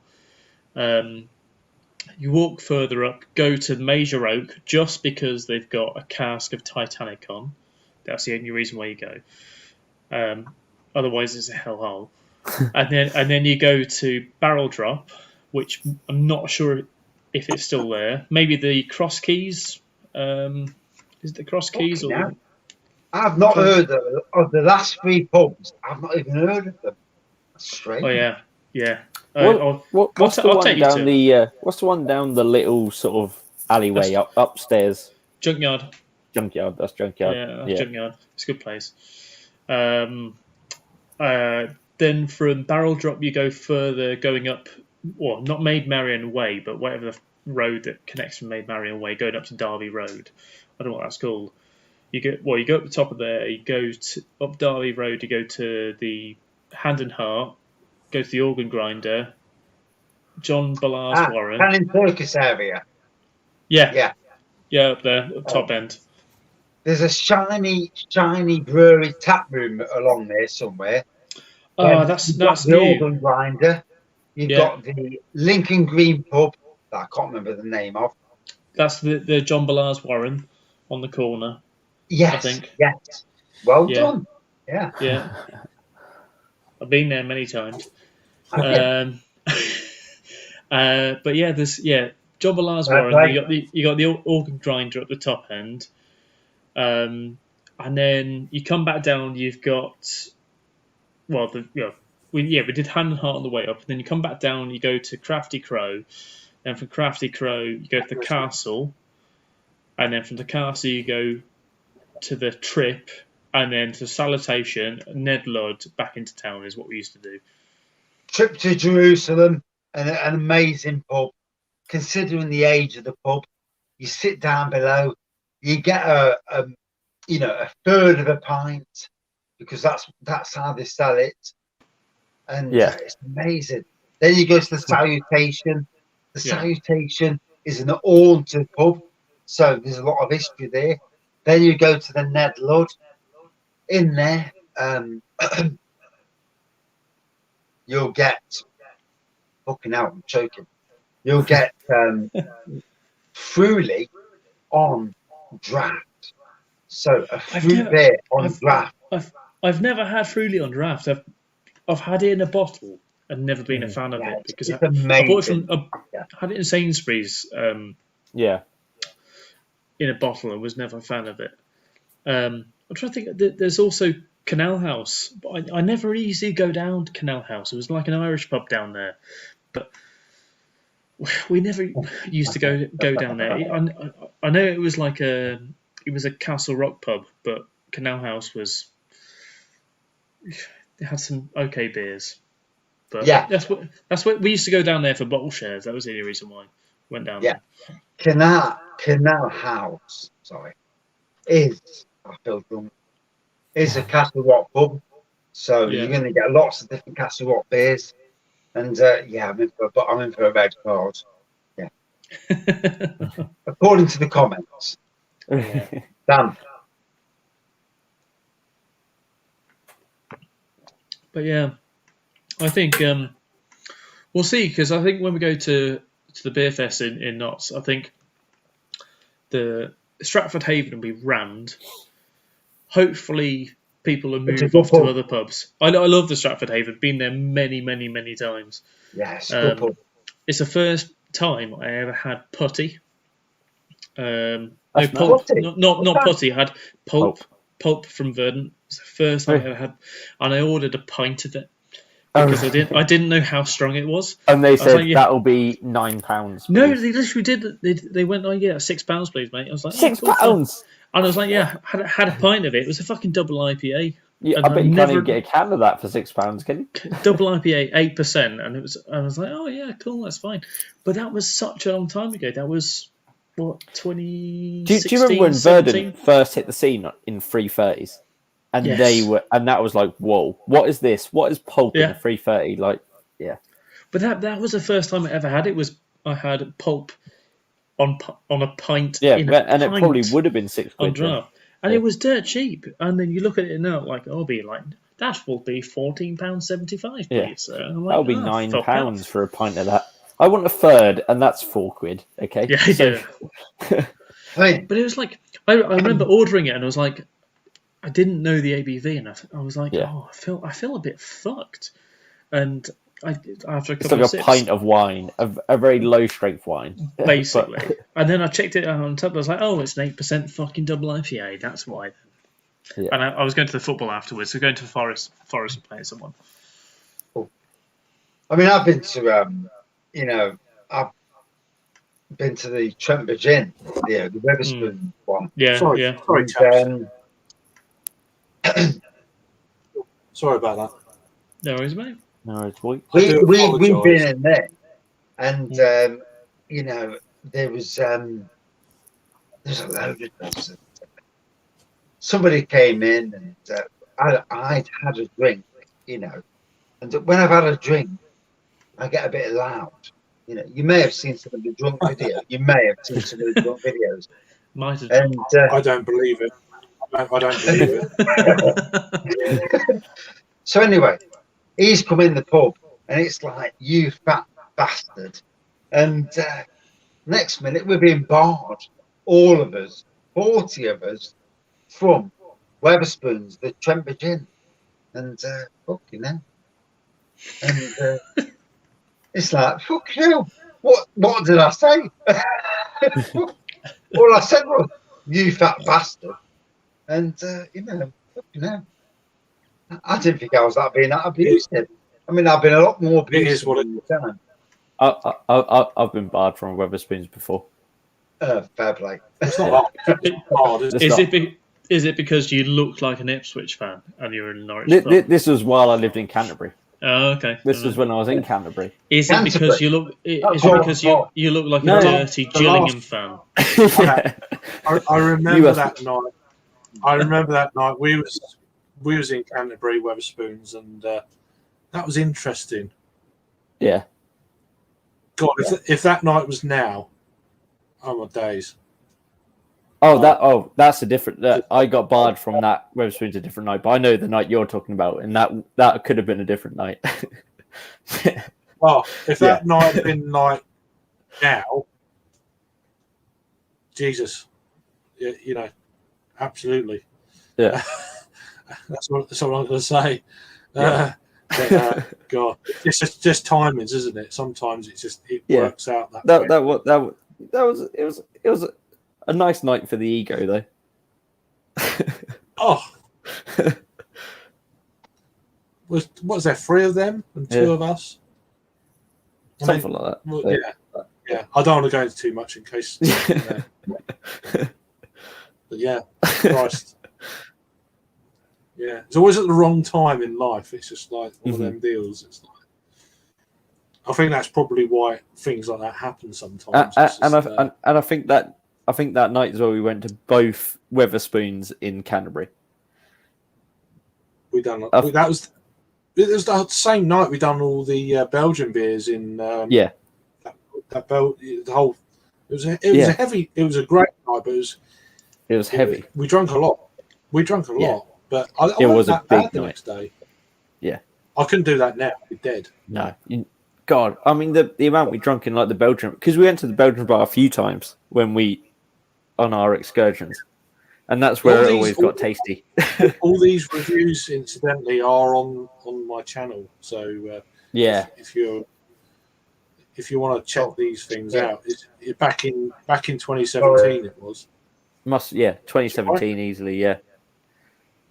Yeah, it was. I remember it. There we go. Raggy's on his side now. So yeah, there's definitely a red card. Been turned over. He's not there. Is he there? Yeah. He's thinking about it. No, he's not sure.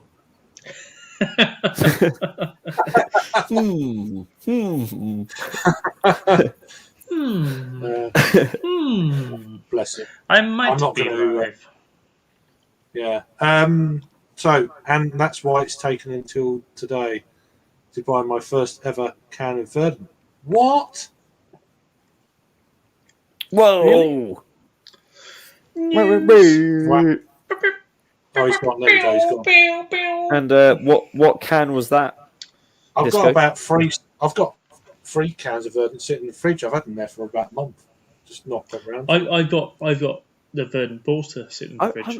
I'm just a bit sort of like about Verdant. Same. At the moment. I've got the Mary Lou sitting there. I've got the Rustling. Oh, Mary Lou's always been bloody good though. Rustling Substance. I've had these beers before, but I've never reviewed them. Yeah. There's something else I can't remember. Is Mary Lou like the lower strength, like 5.4? Yeah, they're both the Rustling Substance and Mary Lou are quite low in ABV. Yeah, because I remember when I went to the seafood bar, Mary Lou stuck out because it was all pale beer. But even though it had like their double IPAs, but Mary Lou stuck out as the one that was the most different. Sorry, Jason. Did you have it like as like a tasting board? Did it come as like a tasting accompaniment?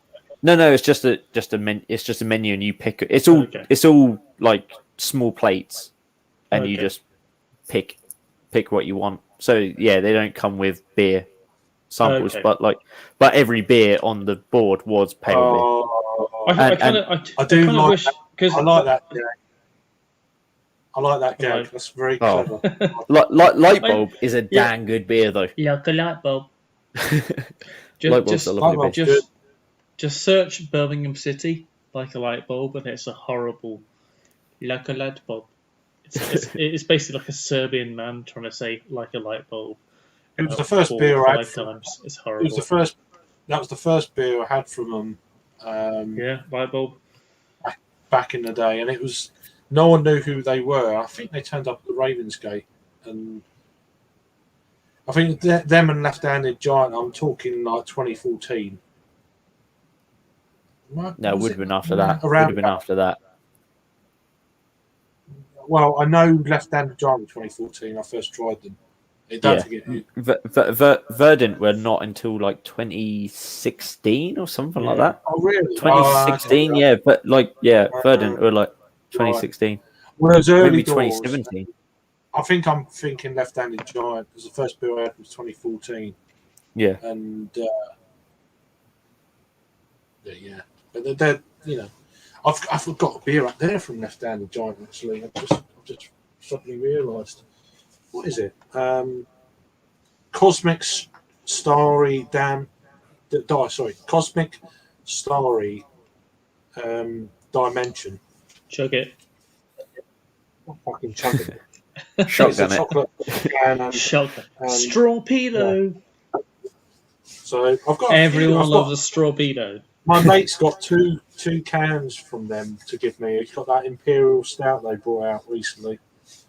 The collab thing. I can't remember what it is called. I think this has to be a new feature of Craig's. Is like we just pick out a can from behind him and you chug it. Yes, a strawpedo it. I'm not fucking doing it. I'm gonna No, that's not now, but in the future. In the future, it's coming. I mean, in fairness, it's a bit confused behind me. So where my that's 14. So this stash here is all messed out.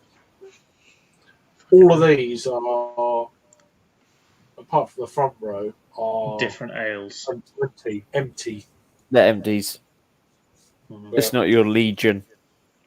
But that's the game we play. It's like Snakes and Ladders, but you know. Oh yeah, like battleships. It's like sometimes you miss, sometimes you hit.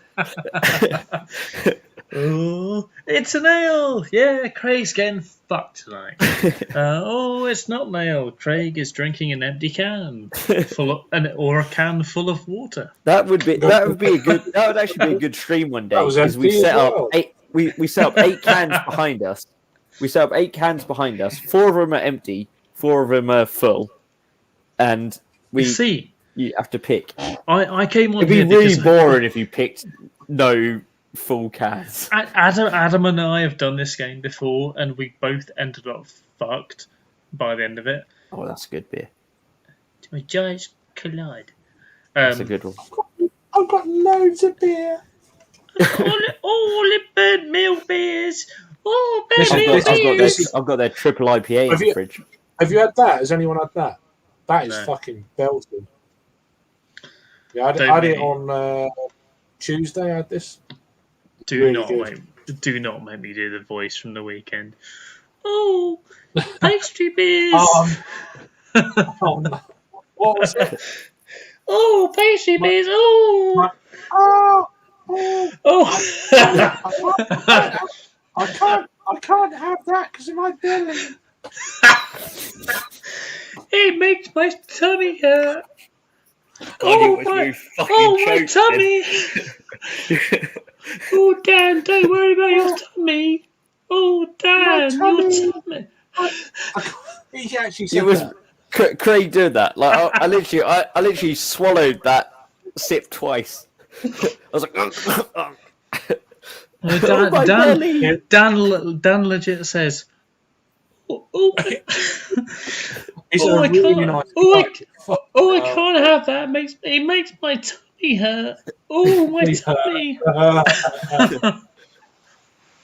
And afterwards it was just like, oh, my tummy. Oh. He's got one of the best laughs I've ever heard. He does. It's so infectious. It's like like chlamydia infectious. When I first started hearing him laugh, I thought, is he taking the piss? Is this a joke? Yeah, no, it's not. It's actually his laugh. I said this. Is this real? I didn't know. I just thought he's taking the piss out of someone or whatever. and then it's like real, and like that's impressive. It is impressive, and it's so fucking hilarious as well because it's a laugh that you laugh at because it's such a weird laugh. You laugh with it. Like when someone finds it funny, you start laughing too. No, it's just you laugh at a laugh, and then you just start laughing as well because it's just such a ridiculous laugh. It's outrageous, really. It's funny, but it's like I think Jimmy Carr style is a little bit different. But it's different to Jimmy Carr. It's completely different to Jimmy Carr. It's like it's not like that. Shut up, you fucking orangutan. Yeah, it's proper funny. But I didn't know. I didn't want to I thought, say, is he okay? I was like, but then they were laughing. I'm like, is he all right? Is your mate all right? He's just laughing. I'm like, so me and Dan are both best mates for Ryan's stag do. So we've got a lot of fun in hand for Ryan. Going to Leeds. Leeds first off. There we go. There's all the fun. You up there this year or next year? It's next August, September.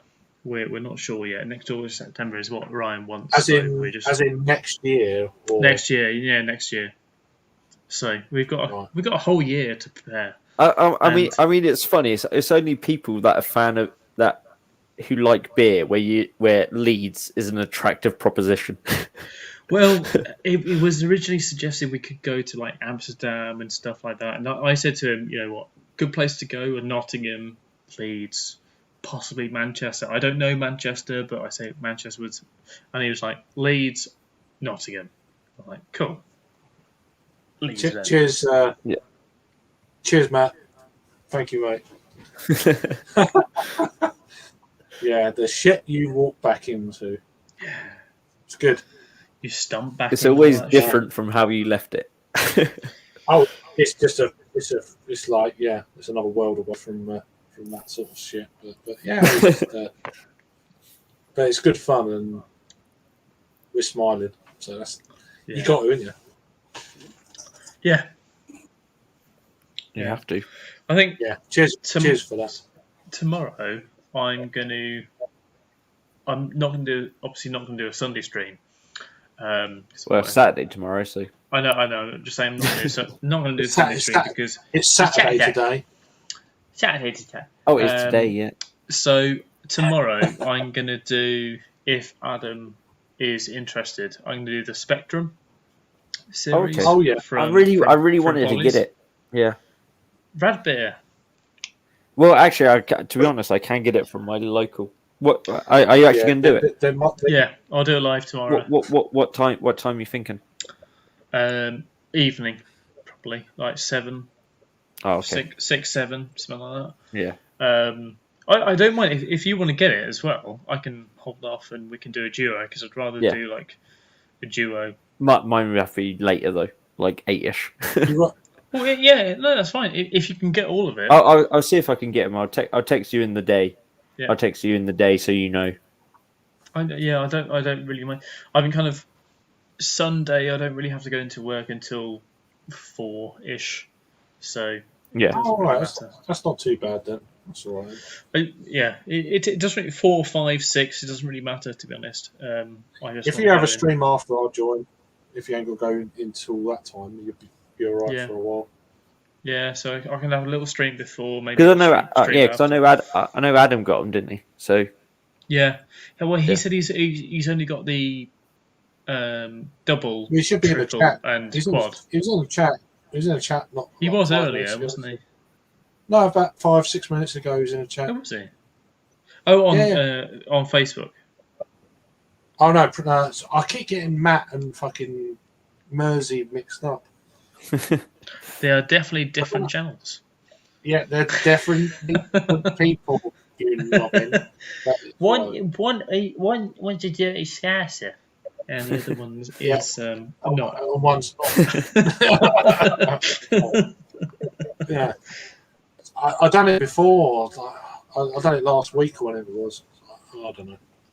It is what it is. At this stage of night, you know.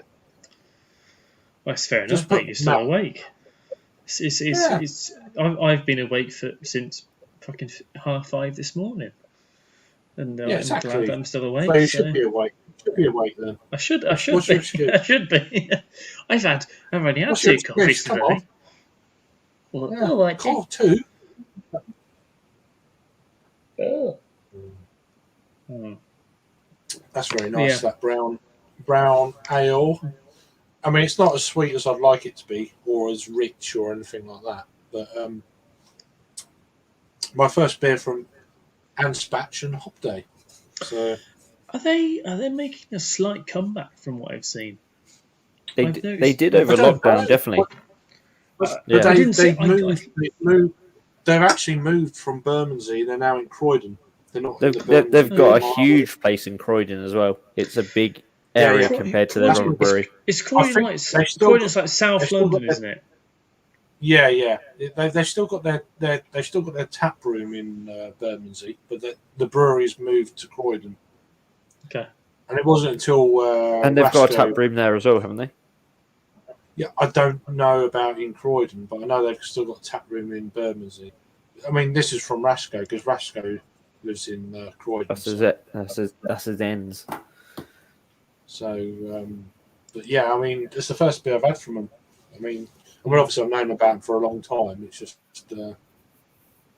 I nearly picked one up the other day from them. Yeah, they had a beer at. Not what was it? Was it Bottles of Books? No, it was in at home in Newbury, and they had like shit tons of, shit tons of them in stock at the time. And I thought, and they go for more like traditional styles, don't they? Yeah, it's more trad, but they had like one or two pales and not necessarily. There was no New England IPAs that I saw, but it was more like West Coast and trad pales and stuff. And I kind of thought they were buying them. I picked up a Palmer Island, my first Palmer Island as well at the same time. I haven't bought Verona for fucking ages. No, I had a few from them, like early doors. This is a bit like Polly's for me. I had a few of them early doors, and they just didn't do it for me, and I haven't brought them since. And I haven't had really any Polly's since. I've had a few bits. Yeah, and the same as Palmer Island. I think. Oh, I've never had a stout from them though. Yeah, I haven't had a stout. Yeah. I've had maybe. I mean, I didn't want a pale beer. I wanted a stout. Because you don't see many reviews of stouts from them. It's all fucking IPAs and blah blah. So yeah, I mean that was how much of that? That's the thing, though, Craig. Do you see yourself enjoying stouts and imperial stouts, porters and whatnot over the coming months? Because I get home from work and I'm fucking melting. And I always want to have a lager or a pale ale. Yeah, but if you're a brewer, so you need to drink lager, cold lager. That's what they say. That's what they say. That's what all brewers say. That's all they drink. Craig just confirmed it. There we go. You're a brewer. You need to drink lager. Cool. That's fine. I will do that. But you need the stouts in reserve though, don't you? You need them there. No, not really. Do you think some nights you just think, oh, I'm going to crack into a stout right now? Weirdly, recently, I felt like I come home from work and I'm like, I don't want to have a lager because it's cold, it's crisp, and that's all it is. What I want instead of that is I want to have an ale. Yeah. But I never really think stout or I never really think porter. I look in my fridge at the moment and I think, when also in the cupboard, like, I've got so many fucking porters, so many stouts. I don't want to have them. Yeah. Because I always keep a few because the time I want them, I won't have them. And yeah, I mean, I've got 3 cans earlier on.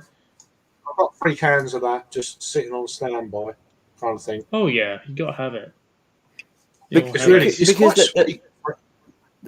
is a time and a place for beers, isn't there? There is like you say, when you come home from work, you just want to crack open a cold beer, a cold lager, and that completely satisfies you. But I can drink stouts throughout the year, even in the summer. Oh yeah, same here. I never go for the whole sort of time of year, summer, winter. Yeah, I will. But I drink stouts when I fancy them, and that's why I make sure I have a couple around. Yeah. To get to, if I go, I fancy a big old stout tonight, I'm going to have that. I'm going to have that tonight. I think the other day, Craig, when we had that snow top, I was like, oh, it's a fucking dark beer.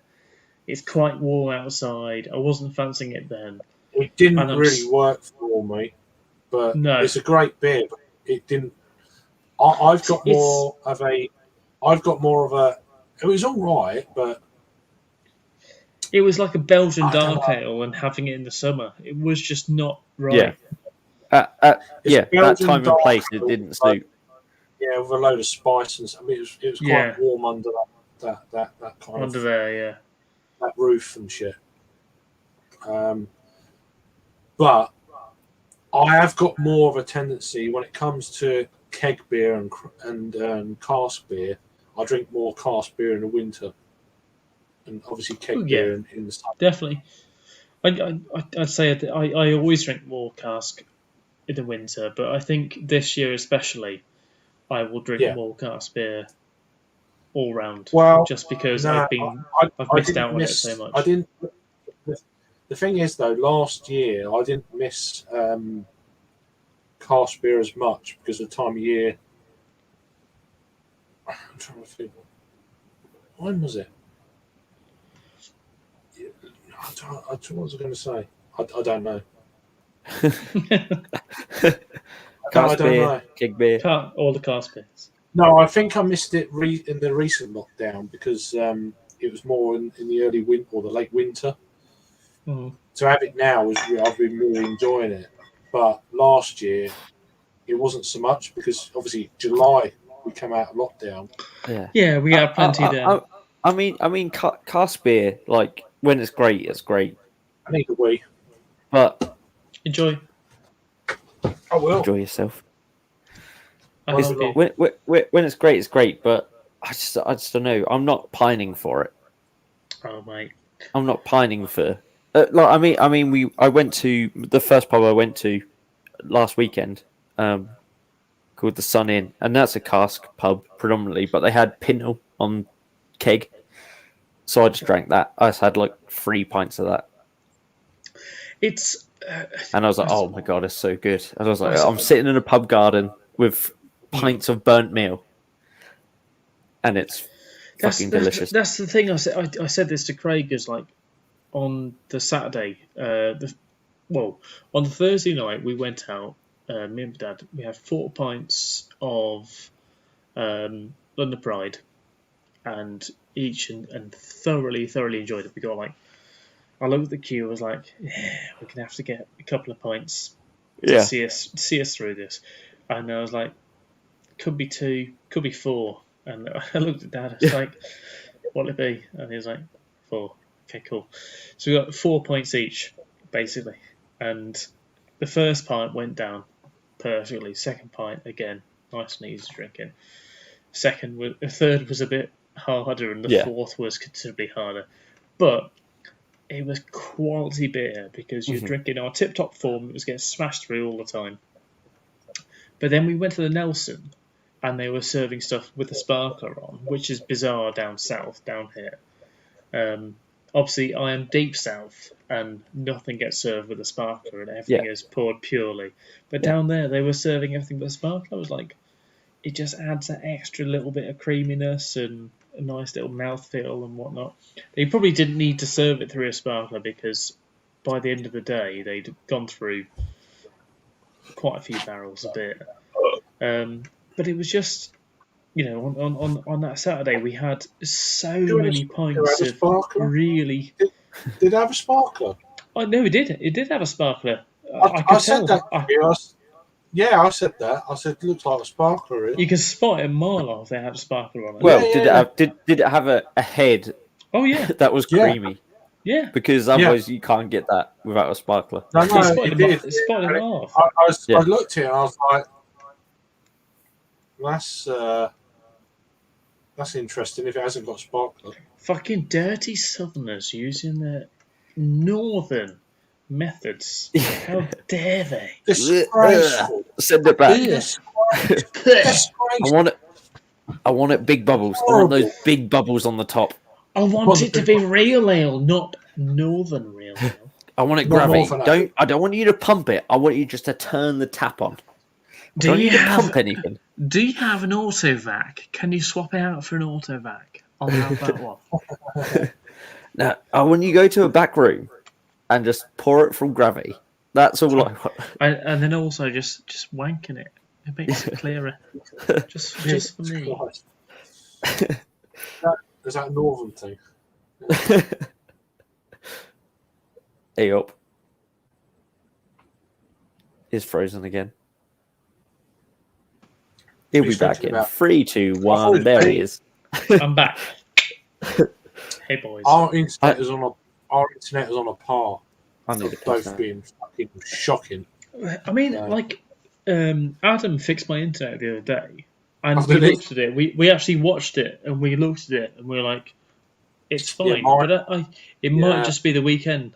I Did looked back on my beer hall video and it was terrible, like proper. This will be crystal clear all the way through. I know it'll be crystal clear, but it's just because I'm going on like a live stream. Maybe those guys next door are doing whatever the fuck they do Yeah. because they use a lot of internet, and then also them in that corner because there's quite a few of them living in the house, and I think that's what happens because like there's me, and then next door there's like 2 of them who are fucking hippies. And next door over, we don't really see anything from theirs. But them, as soon as they moved in, everything went to shit in terms of my internet because I reckon our box is in the same place. So that definitely. I've just if I moved noticed- onto wire, it might be better. Yeah, I just noticed we've got 9 people watching. I really appreciate it. Thanks for watching and all that good stuff. Why are you watching? What are people drinking? That's what I want to know. I'm really intrigued. Also, why are you watching? Well, there is. Well, it's not your stream. So. I know. That's what I said. I'm Also, joking. why are you watching? Yeah, but why? There's obviously nothing on TV. And What is TV? Snooker? We have overtook TV. I don't know. Snooker on the moment. That's about it. No, you could watch that. You could do. And that's a fine hit. I used to watch it a lot. I He's used to watch- poured it right into the deep pocket. It's got right. So that Mitchell and Webb. Yes, yes, yes. Oh. That And they that's are- a great shot. So what fantastic people pop drink? that We've got is. 11 people watching now. Now we've asked interaction. Come on, let's get it up on screen. What are you drinking? What's Where are you great from? pop? What are you drinking? What's your name? What are you drinking? Where'd you come from? Fuck off. Yeah. Cotton Eye Joe. No. I'm just debating what beer to have next. I'll have a batch 1000. I haven't reviewed it yet. Ooh, It's only what's your name? it's a What are you drinking? 10%. How do you rate? My How bottle. do you rate my perm? How do you rate my grey hair?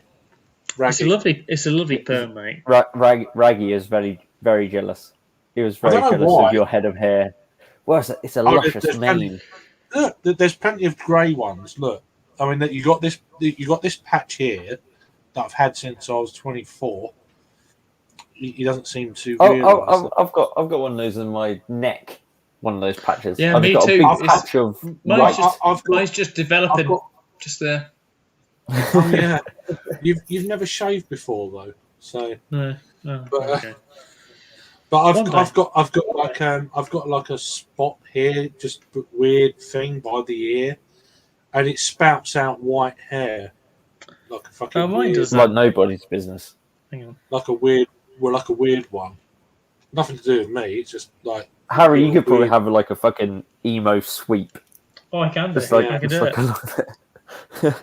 saving emo. When I was a young boy, my father led So I might- me into the Shall city. Shall I crack this 10% beer then? Shall I? Yeah, fuck it, do it, mate. If you're carrying on, like I do have to be up tomorrow, but I'll have one more. I've got to be I- up tomorrow, apparently. But, I've got to finish another What's 500 mil. So there you go. There's my emo haircut. I'm tempted to it's super fucking annoying because it's long and thick. Oh, my my hair's hair. long. Look, it's just proper. And I am tempted to either one, look- grow it mega long, or two, Yeah, I might just. I shave might it leave all mine. off. I might leave mine. I might leave mine. Wallaby! Want them. I might leave. I think I'm Long. going to leave I mine vote for long. a year. I'm going to leave mine for a year and then see what it looks like, just for the crack. Just do it. Who cares?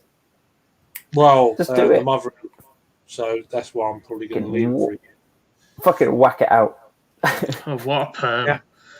You look like It's bad. You're like the white member of the Jackson 5.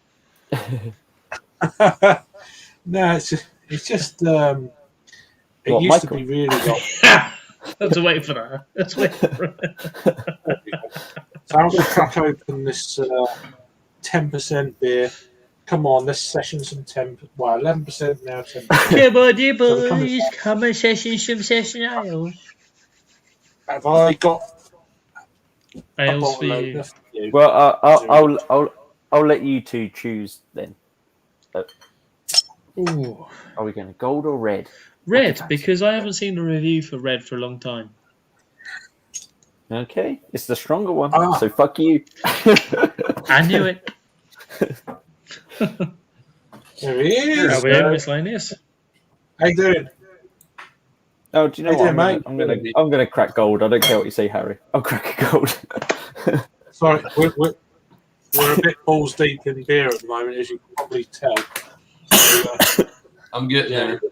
You're probably a little bit more down the line at the moment, but yeah, we're just sessioning some beers at the moment. Some session ales. Craig's just whacked open a session beer. Well, do you know what? I've had Chimay Red a load of times.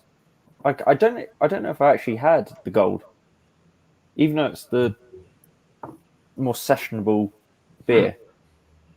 Well, I don't think I've had it. I think over here I've seen. I think the gold, the red. I think there's a blue.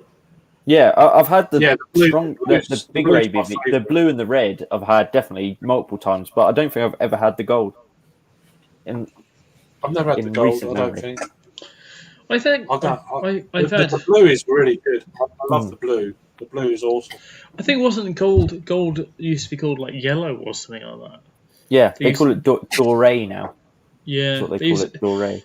It used to be like red, blue, and yellow, and then they created white. But I think there was a bit of confusion because of the white and the yellow at the same time. Mm-hmm. So I had red, blue, and what's this gold at the same time in Hong Kong, and was fucked at the end of it. Yeah. This was 2015. And I had it in a Belgian bar, and I remember my mate beside me, Jeffrey, he was like swaying, and I've never seen him that fucked. And we got the lift up to my room, and he just slept beside me, and I kind of gave him cuddles and helped him feel better. You can get through this, Jeffrey. Come on, you can get through it. Don't worry, Jeffrey, I'll just stroke your hair. Okay. You can be my boy tonight. Yeah. No, everybody loves a Jeffrey. That's what they say. I'm not sure if that was actually his original name, but like it became my name. It was after. It was after. Shush, my name's Bill. No, Jeffrey. No. Get down, No. Bill. Shut up. So what are you drinking? What are you drinking, miscellaneous? Right now I'm drinking from Left Hand Brewing Company. This is their Found Fortunes Double IPA Dry Hop. I don't know what the hell. Yeah. Let me see. Treasure Trove of tropical fruit citrus from El Dorado, Galaxy, Citra, Comet, and Cascade hops. 8.7, 55 IBUs. Oh, nice session ale. Nice. Yeah, I had a couple sours, and I'm starting to move my way up. Yeah. Too slosh, too early. Well, yeah. I know that feeling. But yeah, this is so I've dropped down to this is the batch 1000 from one of my local breweries. Let me just get the old screen up here. So this came out before Easter. It would have been a good Easter beer to review and stuff. So it's a chocolate imperial stout, 10%. It's their batch 1000. They've been going just over about 10 years or so. So yeah, not bad. It's a full-bodied imperial chocolate stout. I actually gave a bottle of this to my neighbour the other day, last Friday or wherever it was. They were having a bit of a people all round and shit like that. It was quite late at night. I was going, try that, Steve. And they're like, all right, cheers. And he had it, and put it on his arse, apparently. So this was quite happy. He said, I got stuff done. Thanks for doing that. I was like, okay, whatever. What was Steve drinking before? Is a question. I don't know. Shite. It was too dark. I just leapt over the wall and said, "There you go." And they were sort of on the way anyway, so I was like, "Oh, thanks." It's a bit of a session ale, so you'll be all right. It's like, oh, thanks a lot. You just fucking lob at him. It's like, fucking have one of these. He's a session ale. Catch it. Yeah, I've had a few. Heads up. Did I mention it was 10%? Obviously, didn't mention it was 10%. Sorry. It's a session ale. Full on chocolate on the aroma. It's full on sweet. On your head, son. On your head. Oi, give it a volley. On the volley. Yeah. Come on. What size kit do they have today, Craig? I couldn't tell you. It's fairly big. They produce a lot of. Well, it's a predominantly cask beer brewery. About 5 or 10 then. It's not going to be. I don't huge, know. Is it? It's not going to be other family brewers. I don't know. I want to get up there. And, that's the thing, though, Jay. Like they said to me when you come up, well, let us know and we'll show you around the brewery. I was like, yeah, okay. I think down there might be 15, 20, because it surprises you the size of us is when if I look at it externally, and this is what other people were like, we don't think you're that big, but like we actually are, just to kind of cope with the demand. And it's a localized area, same as what Craig's talking about, isn't it? They serve that community, but the community is huge. It's a huge area. It's a big area. Yeah, we serve the whole county. That's what we do. I don't think it's as big as your brewery by the sounds of it. I don't think so. I think, Old Dairy is the same size as us. They might not put out the same amount of beers as us. I don't know. I can find out. I'll find out. I talk to him now and again. So, because Paul, who used to work at Old Dairy, he was like, "Yeah, you're exactly the same size as Old Dairy, but you're brewing a lot more than Old Dairy were." Yeah. I'm brewing 3 times a week on what Old Dairy kit has, and it's tight as fuck. It's really, really, really tight because we have to basically just get. If you're a real man, that is true. That's words of a real man. This is just coincidence. I'm not a real man either. This is a half ale because this is only 6%. You can session anything. It's a session Zubber ale. Yeah. It's a raw ale. It's not a good beer. Do you like? Oh, we used to sell that at the pub. It's not too bad. I don't know. I might have had that one. Perhaps it's the rum barrel aged one. I've not had. I'm not too sure. It's called Blood Red over here. Oh no! Well, we have that. They have that here too. Blood Orange Sky or something like that. Yeah, we called it Blood Red Penis, is what we called it. Blood Red Penis. That's what it is. I actually like this one. I like the rum age better. I think it's a little different the way they do it. I kind of how they add the oak chips to it instead of put it in the barrels. It's a little different process. I just steer clear of those brewery beers because the way they're. It's always clear bottle over here, so. Yeah, they used to do a marmalade IPA. I've always wanted to try that. I've never got round to it. You don't see it so much these days. It was around about a few years ago. Yeah. It's a weird thing. They're strange. I think they actually do a lot more export than they do stuff in the UK. Oh yeah, I mean, they get more in the Canadian than they do in the UK market. Yeah, it's a weird thing. Go to it's a weird thing in general. Is like I don't get it. Real ales in the UK is just we haven't really seen that many changes in the past couple of years. It's always been focusing on the craft beer market, and I think I can understand that because the real ale market is like they will constantly buy the same thing, and they will occasionally buy one other thing. But the craft beer market is they will constantly try new products. Mm-hmm. But like at the same time, it pains me because I look at the real ale scene and I'm like, I want to try something else other than fucking old speckled hen.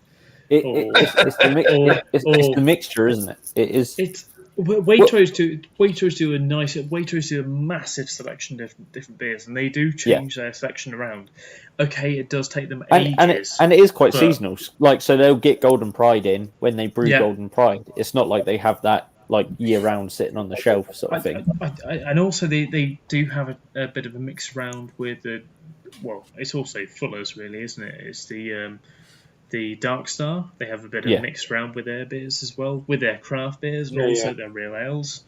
But also Wherry, Woodford's. They've started doing a mix of Woodford's products. Scum. Nice. Fucking nice scum. Woodford's are crap. Nah, they're poo. right. It's poo water.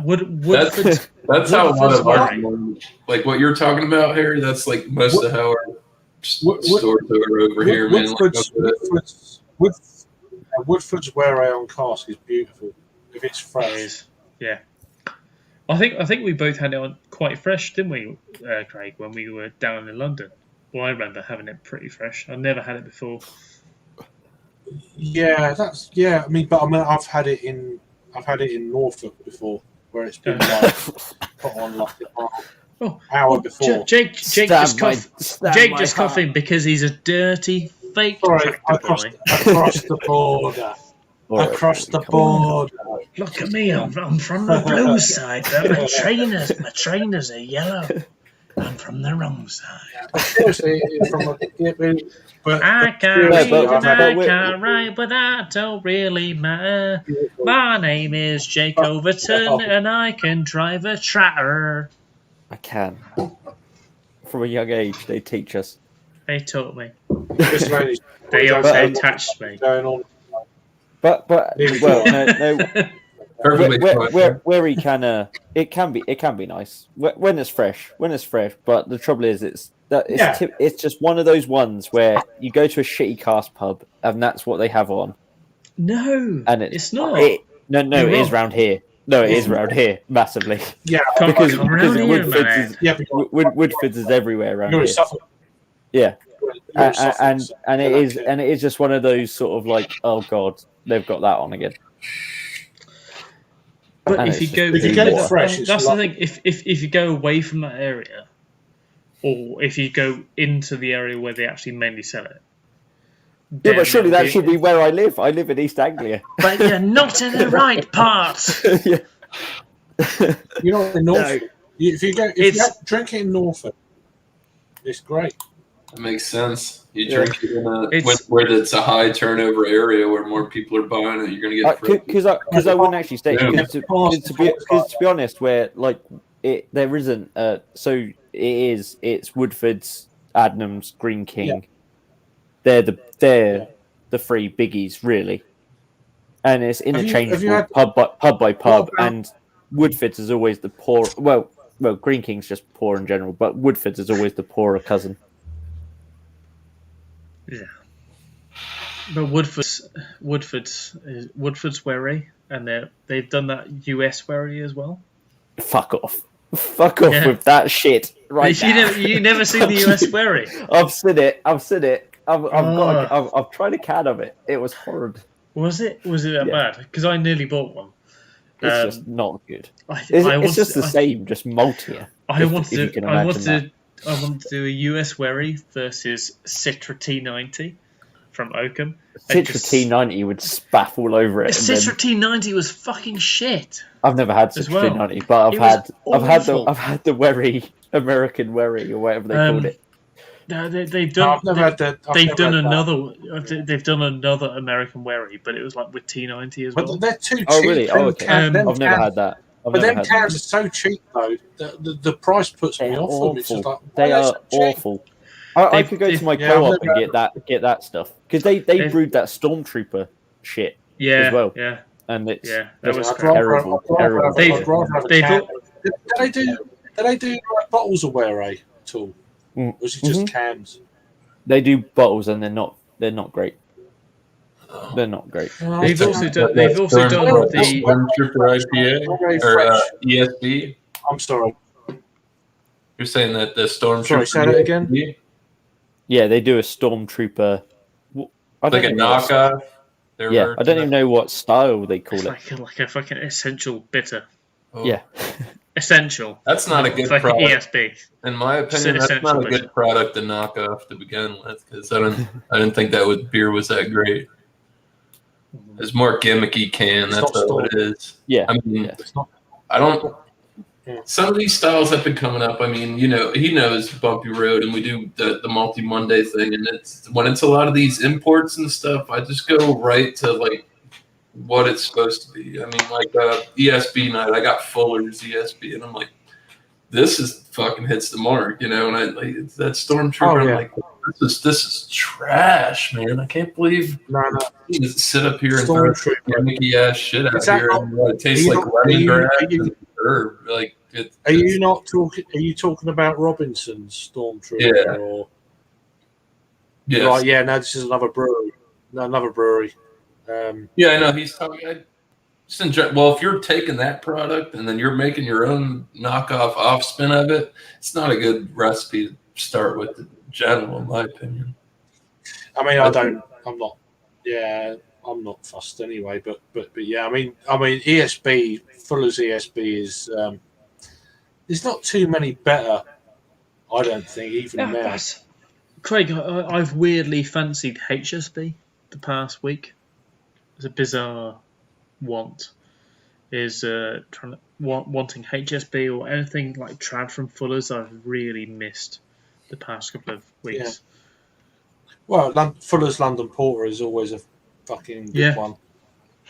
I remember at LCBF a couple of years ago now having Fuller's London, like we're at LCBF and I got Fuller's London Porter on keg as well. Dirty keg. Yeah, because like I don't think I ever had Fuller's London Porter on keg.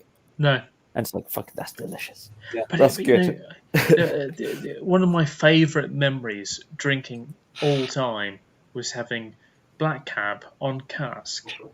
And this was in the Ned Ludd, which both me and Raggy sang on about. Good. We had 2 pints of Black Cab on cask, and we're like, it's amazing. We had like 2 pints a mile beforehand, and we drank them. We're like, fuck me, this is just Black Cab is actually ultra rare in terms of a Fuller's beer. It is. Because it even says on the Waitrose labels like 4 for £6. Fuller's London Porter or Black Cab, and Black Cab's never there.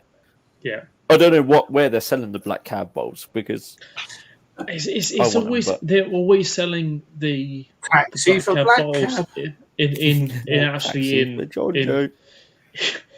the Fuller's pubs, but you never see it in a Waitrose.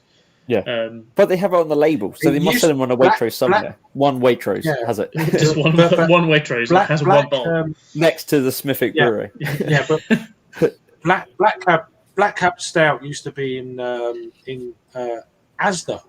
Yeah, and M&S weirdly 2 or 3 years ago, and I really enjoyed it. I don't know if I've done a review, I can't remember, but in a bottle, it was absolutely amazing. Mm-hmm. Really underrated, I thought at the time, and so easy to drink, just smooth, full of flavour, decent body, but then all these other things that went with it, lower ABV. It's like, how is that like that when it's at ABV? Yeah. Well, because that's what when I did my little Fuller's run at the start of the year. what I think they're great for, even with the whole Asahi fingers in the pies. What Fuller's are great for? They just actually give you a different choice of product. Have you still got yours, Harry? Yeah. I'll grab it. So they sell the vintage ale, they sell the Imperial Stout, they sell the Golden Pride. Get my hands on something like that. Yeah, and none of the other of the big family real ale brewers are doing that sort of shit in a supermarket.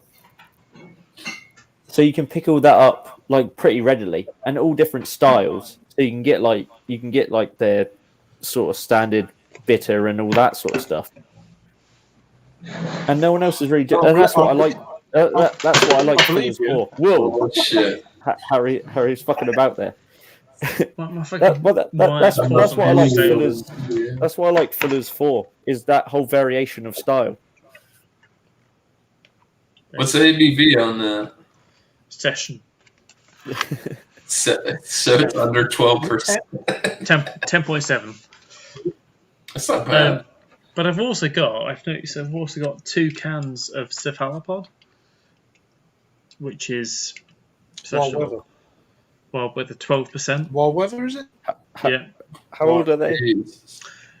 Ian gave me about 6 cans about a month or 2 ago. Oh, okay, not too old then. No. I thought you found those at the same time as your Fullers, and they were going to be like 4 years old. Oh, look at these prehistoric cans! Yeah. No. Send them out. Yeah. I tell you what we could do. We could have a triple Imperial Stout night. That sounds wonderfully and wonderfully dangerous. I'm up for it. We could do the Fullers. Yeah. We could do the Wild Ale. Yeah. And we could do the Batch 1000. Oh yeah. Yeah, I'll be up for that. I'll send you a Batch 1000. Yeah, and I'll send you a one with it. And then we could get fucking messy. a messy night at the end of it. We'll be like, oh boys, let's take this shirt. Oh, that was regretful. Oh, do you want to see this shirt? Nothing like a rundown. Let's do 3 Imperials back to back. Yeah, that'll be an interesting show for sure. I'm up for it. A Friday night when I get one spare, which is never over the next couple of weekends, but when I get one spare, I'll definitely be up for it. No, whenever. I mean, as long as you've got a cushion day. If you've got a cushion day, you're all right after. Yeah. June. Whenever you, when are you going to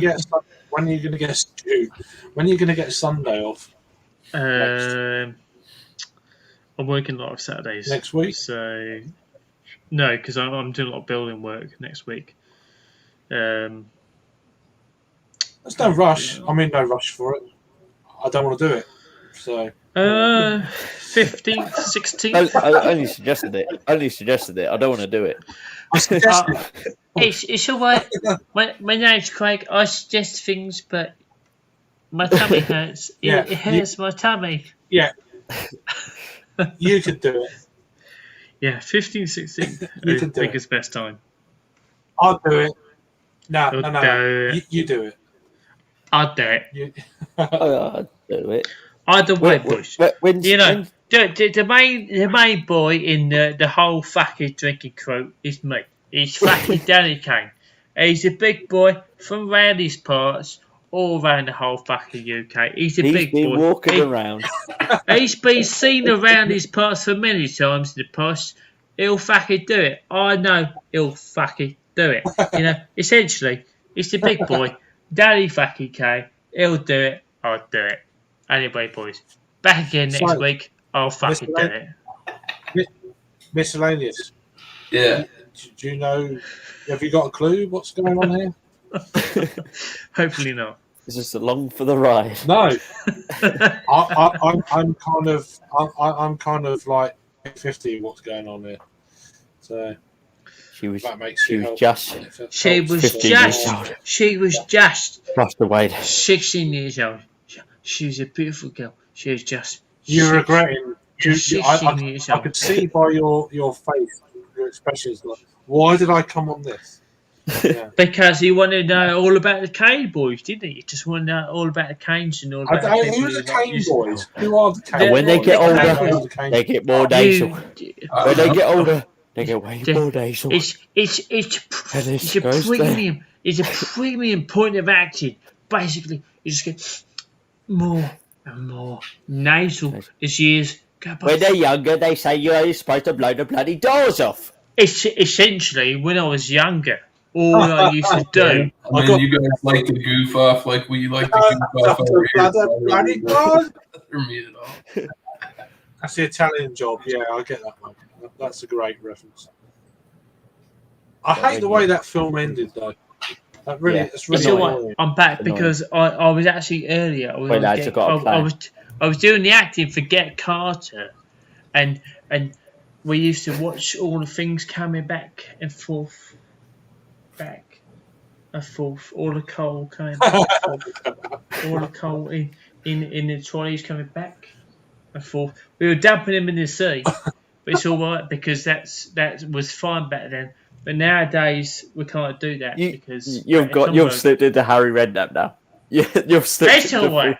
I can drop into Harry Redknapp. They're the new show tonight. It's me. It's me. Jamie. Hang on. This is me. I'm in my Range Rover right now. I say Sheila. In my Range Rover, right? Yeah. Alexander's song. I don't think Sandra will like that. Alexander's song. The units. Nico. Sandra. Nico Crenshaw. We get that boy. Nico. Get Peter Crouch, get Jermaine. Let's get Jermaine Defoe. Let's get all the boys together again. Yeah, that one was good, man. Yeah, another beer. Go on, son. Look at the lacing on that glass. It's all right. I've got his Uber. Lovely lacing for a shit beer.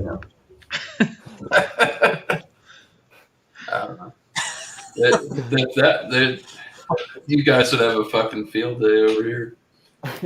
Shit beers. Well, no, but it's Innocent Gun, isn't it? Innocent Gun. So it's a lacing. So props to them. Yeah, I haven't had too many of their products, but they're pretty good. Idea. Make a pretty decent product from what I've been exposed to.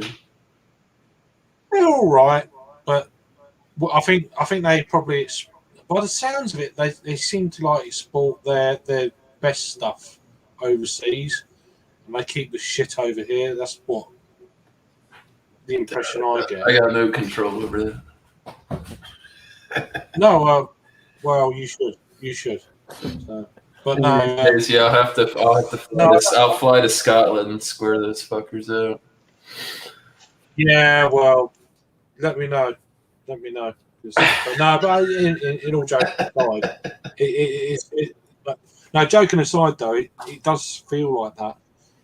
I mean, some of the beers we get over from we used to get their specials every now and again in like supermarkets and stuff, but they've stopped those as well. But not now. Not. I think the biggest seller for their products is in Canada. All their special releases go to Canada. I don't know what it is. It's strange.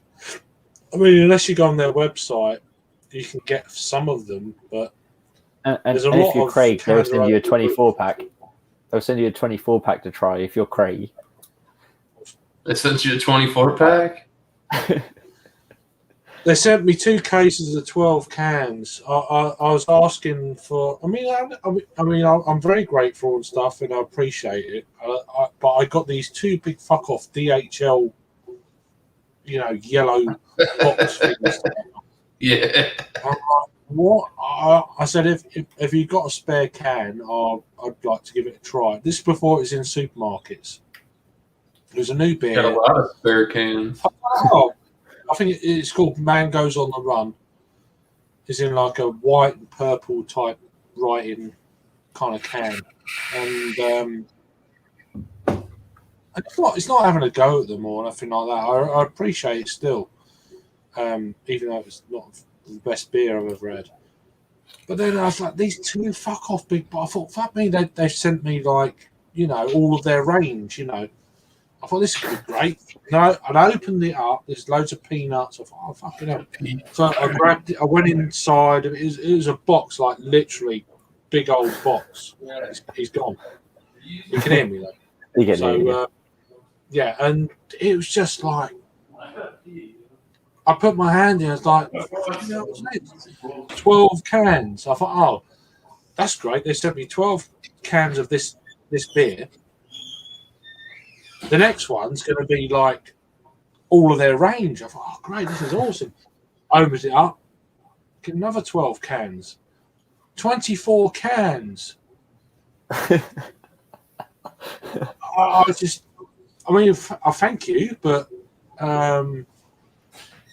yeah, I did try to give a few away. I mean, this is before, and then about like a week and a half later, it was in Aldi, it was in Asda. Yeah. I'm like, oh my god. And I tried the first one. It was just terrible. It wasn't that good. That was like Brewdog with the whole Old IPA thing. They sent me a fucking 12-pack of it. Yeah. But they sent it to me way after it came out on Aldi. So it's like, fuck, I can't even do a review of it now. I got it before. I got it really early, so fair play to him. But why do I want 24 cans? Yeah. Yeah. Because I thought the same as you. I thought, oh, they've sent me a few extra goodies. They've sent me the beer I'm just as well as a few extra things. So I was like, no, it's a 12-pack of the same fucking beer. Yeah, but I think they just must have thought that because I'm a business. They obviously thought I was a business, which is ridiculous. I said, look, I'm a beer reviewer. Do you know what I mean? It's Ken Beer Reviews in the name. It's just not nowhere near a business. It's just it ever will be either. I've just reviewed the odd beer here and there. I said, have you got a spare can I can review? Put it on my YouTube channel. I don't know who the hell did I think I was? Oh yeah. Oh fucking hell. He's going to review beer. Oh, we'll give him 2 cases. Why do I want 24 cans of beer? I just don't. I mean, I gave half of them. It probably cost them similar to send. Probably what they would assume. You'd probably have someone. I appreciate. It's not. Yeah, but it's not. I appreciated it, but it was just. They sent you 20. They sent you what? So they were all the same beer. Yeah, I had 2 cases of 12 cans, 24 cans of the same beer. That was mighty white of them. If it had been a good variety, there you go. I'd be really happy. But it was. I had the first can, fucking terrible, and I was hoping it was going to be. Oh, it's just an odd can, and no, it was just. It just ran through the beer. It just unfortunately, it wasn't very good. But you got to be honest. So yeah. Unfortunately, I had to be honest 24 times. So, yeah. It's one of them deals, you know. Did it get worse or better? Did it get worse or better by the end of it? It got better. Oh, there you go. Because I was getting near the end. So yeah. Oh, yeah. You think? Thank fuck! I've only got 5 left. Yeah. So it did get better. The last one was the best one. But no, in fairness, I did give it. I didn't drink them all. I gave a few away. It's like, hey, you know, new release. Oh, thanks. We'll get you some beers back. Yeah, great. I got a few beers out of it. Yeah. Make sure it's of better value than the beer I'm just giving. But then I also, bizarrely, I actually bought a supermarket can just to test to see. Yeah, I remember you doing that. Yeah, I remember you saying at the time. And it was still fucking bad. So yeah, it was beer. You did your due diligence. But yeah, sometimes you just need. I mean, it's only like £1.80 a can, so it's big deal. It's There's more cool when attitude. people send you shit. No. This is what I'm saying. I really appreciate anything that gets sent to me is great. I appreciate it, but you do realise anyone who sends me something, I'm still going to be honest. And Well, that's the thing. That's the difference between doing something for like, I don't know, a paycheck or whatever, and doing something for doing it. I feel the same way. If you're worried about negativity, then don't send me nothing. Yeah, simple. Yeah, and I've said that to people, and then all of a sudden, the package that they said they're not going to send me. I said that to Siren when they wanted to send me the Calypso stuff. Right. I said like, yeah, send it to me, but like I'll review it honestly, and then it just never turned up. It's like, well, why ask me in the first place? I've had a few breweries say, "Oh, we'll send you in." Okay, well, here's my address. But before you send it, I'm going to be honest. I don't do ratings anymore for reviews, but I'm going to be honest. Whether or not I buy it again, and stuff like that. If I, generally it's a good beer if I say I'm going to buy it again, if I remember to say it. But then if I say, oh, it's not for me, then And I've had a fair few breweries say, I will send you stuff, and then I've said, but okay, great. And now I've said, I'm going to be honest, you don't hear from them again, which is fine. It doesn't bother me. I'm not in it for that. I'm in it for my own little. Yeah, because if it's good, I'll talk about it for free. Absolutely. Like I'll just talk about it because it's good. Yeah, absolutely. Or I'll go back to it and I'll be drinking it on live shows or whatever. And this is a great beer. I mean, the Audi Brewdog IPA thing was really good. I've not had it for a long. I mean, I haven't been in an Audi for a while. But it's always been a good. Is that still around? Some people get stuff sent to them, and they just kind of like they just sell out, and they're like, "Oh yeah, it's great." Da da da. Be honest. Don't bullshit. That's counterproductive, in my opinion. Yeah. I mean, I'm glad you sent me some stuff, but you can sit here and lie to the people. If I don't think it's no good, I'll just tell you I don't like it. I mean, don't get me wrong. That's what a review is. I mean, some people do that, and they'll just be like, "Yeah, it's great." Just so keep sending me more stuff. Yeah. And I'll promo all your stuff. No, you've got to be honest. But then, if you're honest, then the people who are sending it to you are going to be honest, and they're not going to be too worried on their part sending you more stuff. If they don't get the reaction, then that shouldn't affect whether they send you stuff or not. That's my opinion, anyway. Yeah. There's not one company or business that does anything to spec 100%, and it's going to be great every single time they do it. That's an unfeasible thing to try and grasp. Yeah, exactly. But it's also the balance of, and this is like my problem with like Untapped and that sort of thing. It's also the balance of just because you don't like a beer doesn't necessarily mean it's a bad beer. Is it? It's the whole thing. It go, I don't like sours. I it's totally the shit agree beer. with you. Yeah. I believe Untapped and Beer Advocate, that's just Beer Wiki. It's Beer Wikipedia. And any old it's a good like sort of baseline. Yeah, that sort any of old Joe Schmo can get on there. They can bash that beer. They can say it's great. There's really there's no because at the end of the day, nobody like, moderating. I have my personal preferences. You guys have your personal preferences, and all. Yeah.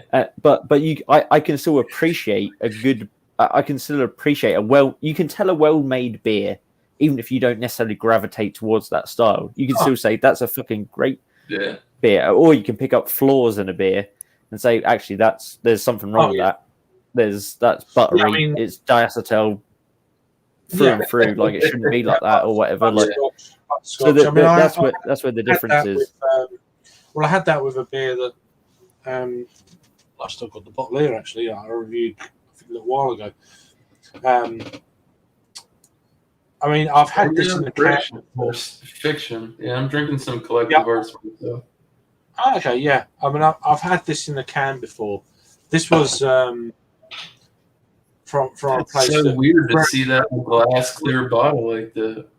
Well, no, but here's the deal. It was very, very kindly sent to me by Raggy, who was on earlier. Raggy's Beer One Spiritual Pop guy. He got wind of it was my birthday in late March, about a week before. So he decided he sent me like eight bottles of these, not this like mixture of bottles. I think called their Discovery Pack. This was one of them. A place called Low Cost Beer, which is basically beer that was meant for draft sale in pubs and stuff, but obviously due to the current, well, back then to the current climate, it all goes to this place where they purchase all these beers that are short dated, draft beers that need to be sold and stuff, and this was one of them. This would have been a draft beer put in a little like polar pop bottle, whatever. Now I've reviewed that beer in a can a few years back, and it was absolutely cracking. I've had a fair few beers from them. Collective Arts, they're out of Ontario, Hamilton, Ontario, in Canada. Really good. And unfortunately, that one, it was buttery, butterscotch. It was diacetyl. It obviously got a bit. But it's not a representation of the brewery or the beer. Because I've had it before, really good. It's just unfortunately just this Panda Cola bottle. There's oxygen been introduced at some point when they've been put into that, and that's what it boils down to. And I'm not being funny. I kind of expected it. Yeah. And I'm expecting it with the rest of them as well, to a degree. So, but we'll come to that. But it's nothing on the brewery, nothing on Low Cost Beer. It's just the way it is, you know. It's just one of them deals, you know. Said this before too. Like, there's certain like styles. Let's say like it'll be you could pick any random style of beer and just be like, oh, we're gonna I don't know. You try it and you're just like, well, I really don't like this beer. Me personally, it might not be your style of beer or whatever, but no, I mean, once you get to the style, you know, I kind of look at things like sometimes I'll give 2 reviews. I mean, like, would I buy this again? I probably wouldn't, but if you're looking for this particular style and does it meet what the guidelines are, it does. Yeah, and that's one of the things. Like it's really hard to pick and choose. And I don't try to bash people. It's just like,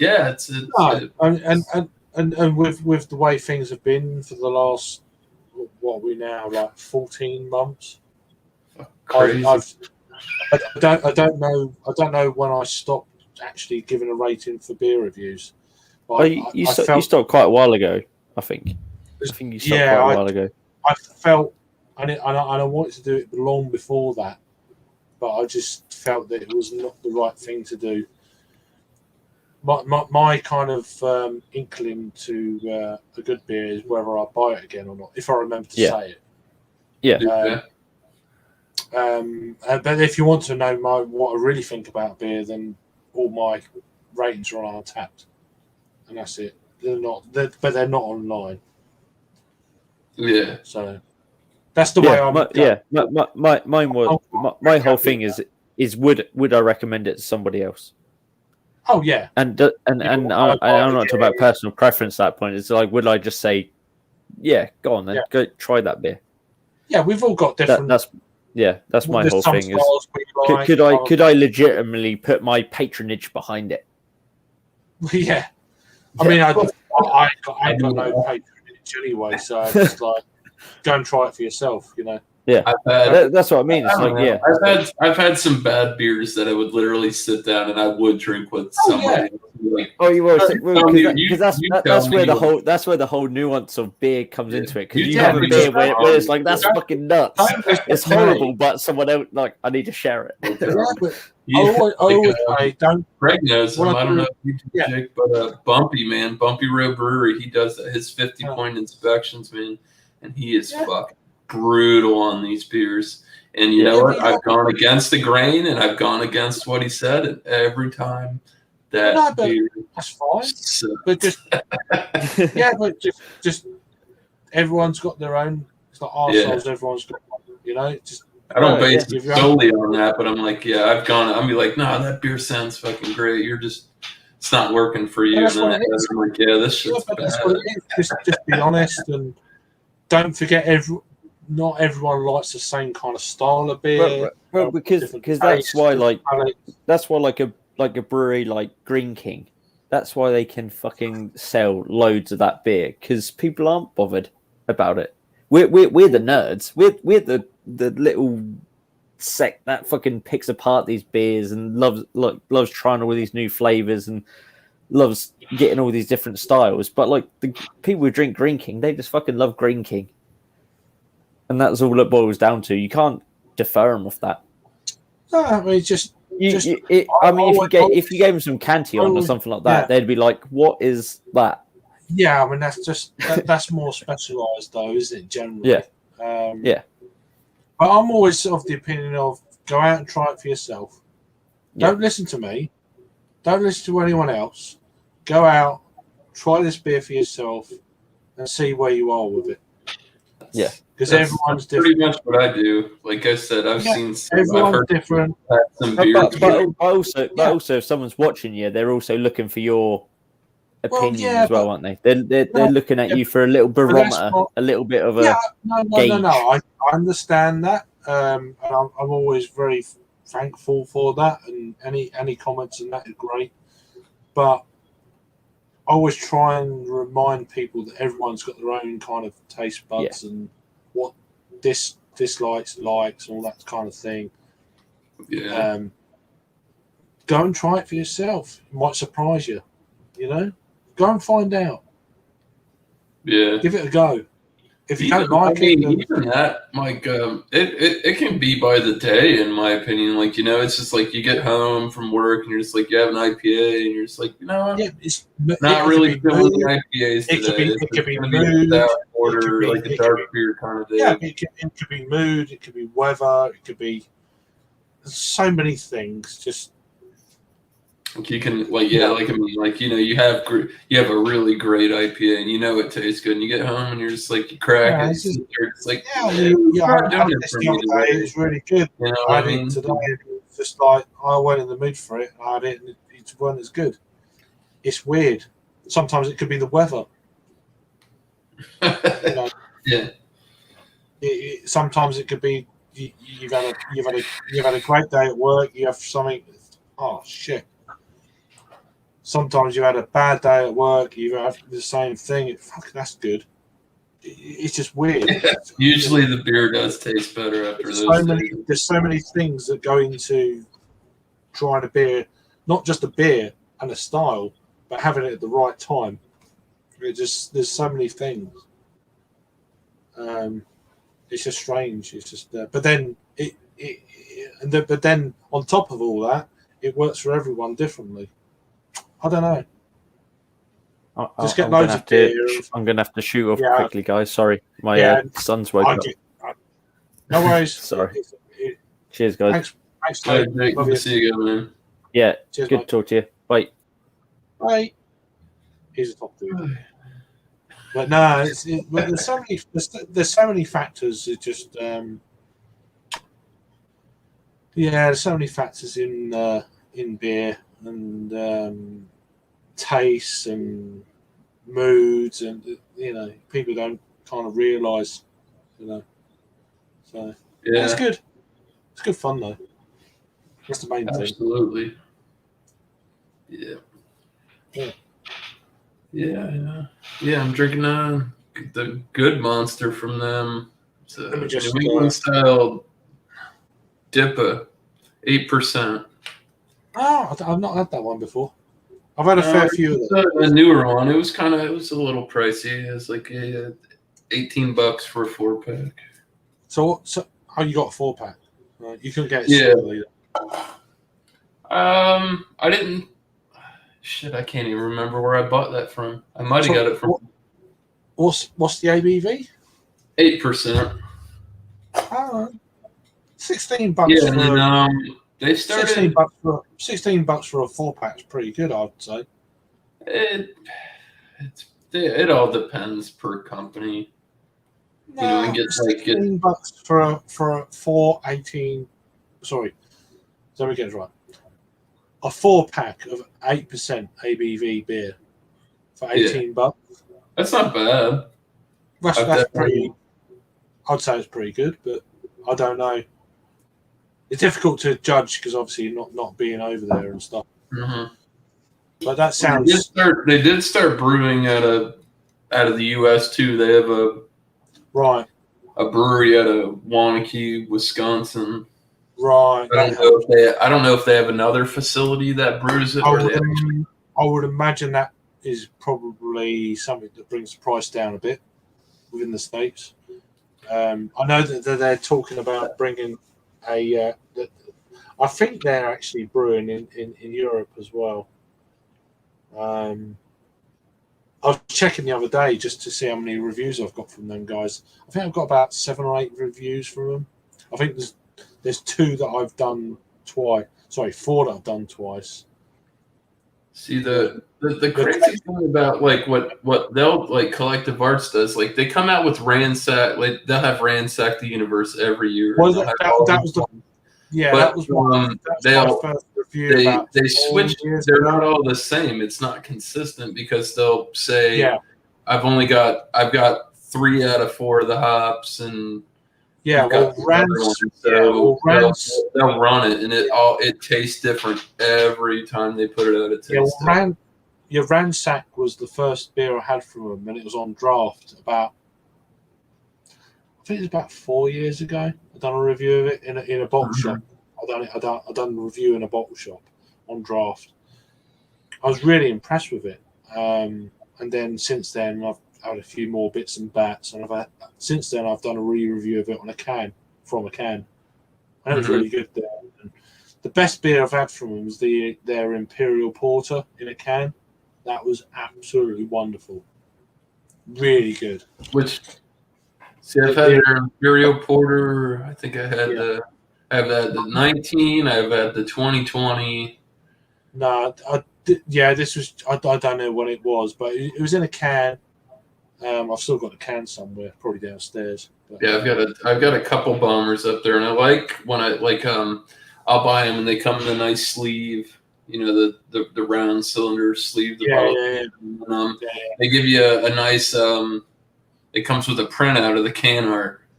Yeah, like an actual paper. There's so many different, obviously, can art for the same beer over the years. It's just you get to know what the fuck is this, you know. There's a great artwork, but yeah, it can be a bit.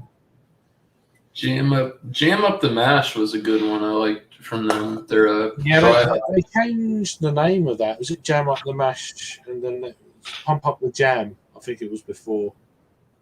I think I don't know why they had to change it. I don't know. I'm not sure either. I've not had either. So it's the same beer, but 2 different names. One second. I gotta hit the head. Yeah, no worries. So we got down to 4 people watching. Come on, what's going on? We're losing it here. Go share it, like it. You know I'm joking. So 4 people, 5 people now. Thank you very much. I appreciate it. Always do. What are you drinking at this time of day, or if you're in the States? What you supping on at the moment? Let us know down in the comments. Come on, and we'll chat about that. And have you had a good week? Have you had a good week? That's the main thing. I hope you can hear me all right, and hopefully the sound and the picture is okay. Don't worry about this. This is just can't be asked to go to the hairdressers, so it's all right. I'm quite happy with it. Yeah, hope you're having a good week. So we've got Beardy beer reviews. Here we go. So what are you drinking? What are you drinking, Brett? Come on. What are you drinking, son? I'm surprised you're still awake. What are you drinking, mate? Hope you're keeping well. What is that, another beer you got? Did you get another beer or? Mm-mm. No, I had to go to the bathroom. Ah, right, fair dues. Off to the loo. Indeed, the bog, as some people call it over here. But yeah, Foster's. That used to be my beers of choice. Fair dues. Yeah, I used to drink that all. That used to be my session beer, like forever. Certainly throughout the late kind of 90s, early 2000s used to be my my session beer for quite a few years. But I used to be able to drink that. The blue or the green? I used to drink that a lot. I used to be able to drink it like a ton of. Oh, that doesn't sound good. No. Not at all. I ain't gonna put it on the screen, but I'm sure you'll sort it out, mate. You'll be all right. So hang in there. You'll be fine. You'll be all right. It's just one of them deals. Happens now and again. Don't worry about it. So don't get. The best thing you should do now is go to sleep. Sleep it off, whatever it is. Stop drinking. Go to bed. Yeah? And then message me tomorrow.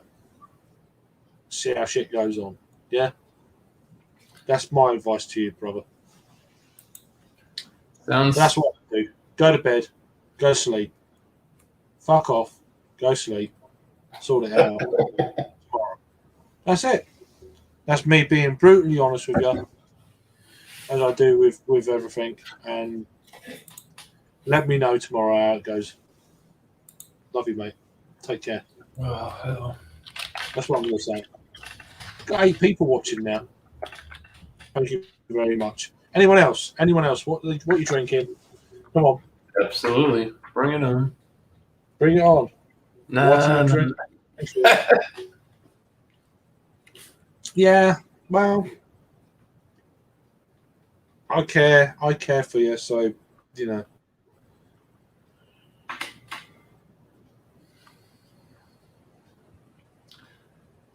I can't give you any advice because I don't know, but it's a relationship. It's always yeah, but everyone can give advice. I ain't no expert, but me either. But I know I'm just telling. The thing is, I don't give. It's not advice. I just tell people what I would do in that situation. That's what I would do. And then it's up to you whether you do it or not. You know. I don't tell people what to do. It's just that's what I would do. I'm like, no, I've had a shit night.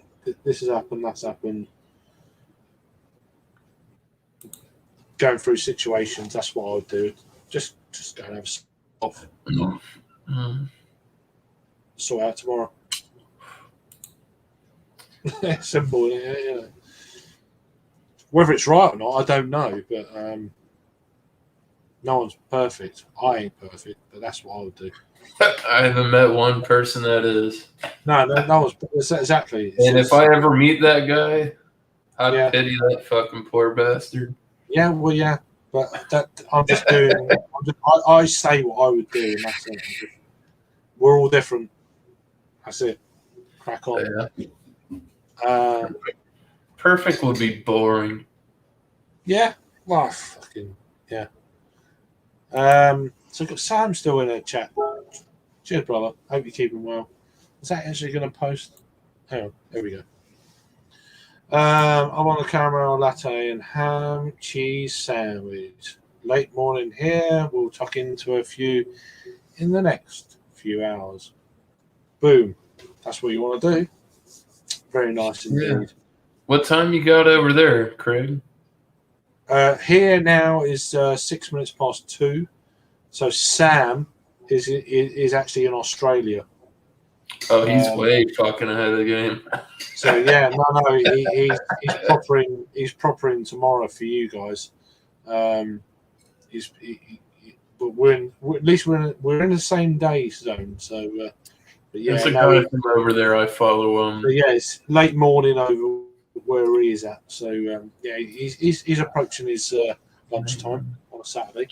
Jim's man cave from over in Australia. He does a lot of beer reviews. Yeah, there's a few over there. I need to interact with a few more of the Australian ones. I know there's one or two that Scott does. I can't remember his name. He proper lunatic. The one I've seen, he's a proper loon. Sometimes it's like, is he being normal or is he being with the camera? You know, it's like,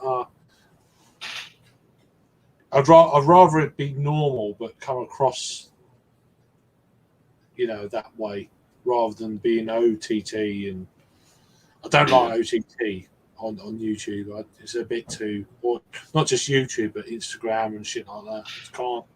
I can't be doing with it. If it's too, you know, you can tell sometimes when people are being genuine and themselves. When it's flamboyant and craziness. They're fucking hamming it up for the camera. Yeah, I can't be asked for that shit. It's just, that's my personality though, not theirs. It's me. Yeah. No, that's how I do it, man. Yeah. So I've seen you review a few Aussie beers, which is cool. I just the way I've been running this at the moment is I've been buying not local breweries, but bottle shops, whatever they get in, I'll buy, and then a combination of that and local breweries. That's been kind of like my kind of mindset for the last, I don't know, certainly since November. There's a few breweries I love to buy from, unless it's like a Brewdog box that I got today, which is like £3.94, whatever it was, for 8 beers. Then for the first introductory box, you got to do it. Things like that I'll do, but generally, nah, not too bothered about online beer purchases. I do a couple, like every once in a while I'll order offline just to get because I don't get distro on a lot of things, and it's like, well, if I want something from California that I know I can never get over here, it might cost $1 or $2 more than what I'd pay if I did have distribution. You know what I mean? I don't mind doing that. No, absolutely. Throw $1 on it, $1.50 on it to get a beer that there's no way in hell I'm ever going to get unless I get it through a beer mail. You know what I mean? Yeah. But it's spendy, boy. There's people. It's like what is it? I've been using Craft Shack over here in the U.S. and it's Jesus Christ. There's fireworks going off. That's is that Craft Shack is California, isn't it? Yeah. They said that was the crazy thing, is that they said it was out of California, but it shipped from a different state. I don't know if that's where they have their main business hub is, and then they have their like actual facility somewhere else. Yeah. But it didn't come exactly from where the business was, with the business address, which is, I mean, that would, I don't blame that. All you need is a guy. You need one person on a computer, or maybe 5 people, depending on how your business is, They take the invoices, they talk to the warehouse, then they contact bottle shops and they collect. Yeah, I know my buddy who was on earlier, Paul from PA Brewers. He used to get a fair few bits and bats from the craft shack in California. They like proper in like imperial stouts and barley wines, but it really. But I remember when he brought from them. I don't know when it was. Probably about a year or two ago. I can't remember. You know what time's like. They come in a really kind of proper boxed, like proper sealed protection for the bottles and all that. Oh yeah, they're bubble wrapped. They're I do remember that they were very biodegradable packaging. Yeah, they were the proper shit hot in the packaging, which is a good thing. Oh yeah. Going across I think I bought 3 boxes off of them, and I've had no issues. Yeah. Whatsoever. I mean, it does take a little. You're in Florida, and it still takes a while to get here. Yeah, but they're what they say is to fulfill an order. For them to fulfill an order can take 5 to 7 business days. Right. Which means you might not get your beer for 2 weeks. Well, if you order it on a Monday, then it's probably the best day to do it, or on a Sunday. Yeah, Sunday and Monday they come in. Your invoice is right in there early. You get it like the following Monday week, I guess. So. Yeah, I mean the last time it took forever for my order to get fulfilled, and I only ordered 6 beers, but yeah, it can happen. Right, I need to go to the toilet, so bear with me for about a minute, and I'll be back. Go for it, man. Oh.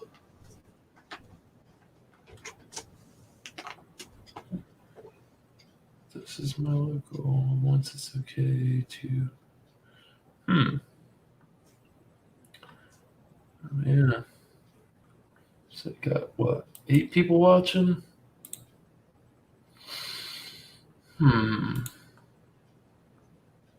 5. Beardy beer reviews. I think I've seen you on here.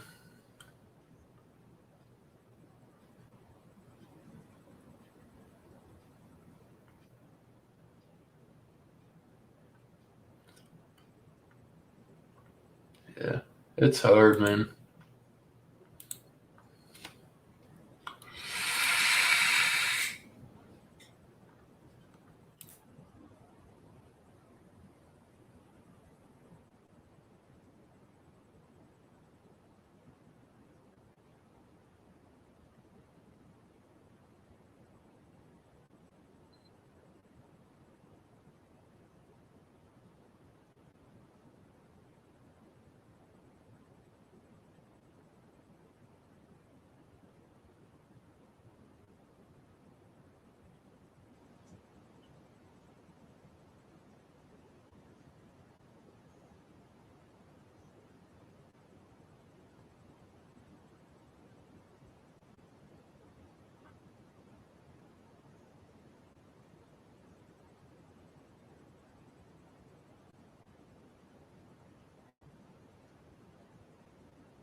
Convert and come over and hang out with some of the U.S. guys. Did a hot damn Friday Night Live, 6 hours. So you were under what? You weren't feeling good, huh? You didn't get you just had like the flu. Me? Yeah. I had a chest infection for about upper respiratory. Yeah. Yeah, but I had it for about 3 weeks, but yeah, it was nothing. It was nothing like that sucks. Yeah, it was nothing COVID, but I get them now and again, so it's normal. But yeah, no, I feel fine now. I feel good. Are you a smoker? No. No, I had tuberculosis about 18 years ago. Sam, I'm in Florida. Huh? Sam asked, "Where is Miscellaneous based?" We'll have to check out. Okay. Yeah, I'm in Florida, in the U.S. I'm sorry. I No big deal. Yeah. So yeah, Sam's in. He's a great dude. He's in Australia. So yeah. Miscellaneous is in Florida. I'm surprised how many beers they get. Like they get loads. I see beers from here all the way over there. It's amazing. They get a lot of English beers. They get like things like Cloudwater and Verdant, and I know Sam's bought a load of bits and bats like that over the last time-wise, I don't know, probably the last year. But yeah, it's amazing what they get. All right, it's not going to be uber fresh, but Christ, they get them, you know. And they can, you know, beers last like 6 to 8 months these days in the can. It's not always about drink fresh. Sometimes fresh is not the best, especially if they're green or something like that. But yeah, I'm just going to drink this and then I'm probably going to call it a night for me at least. It's getting on for 2:30 here, so in the morning. Yeah, I hear you, man. I'm getting ready to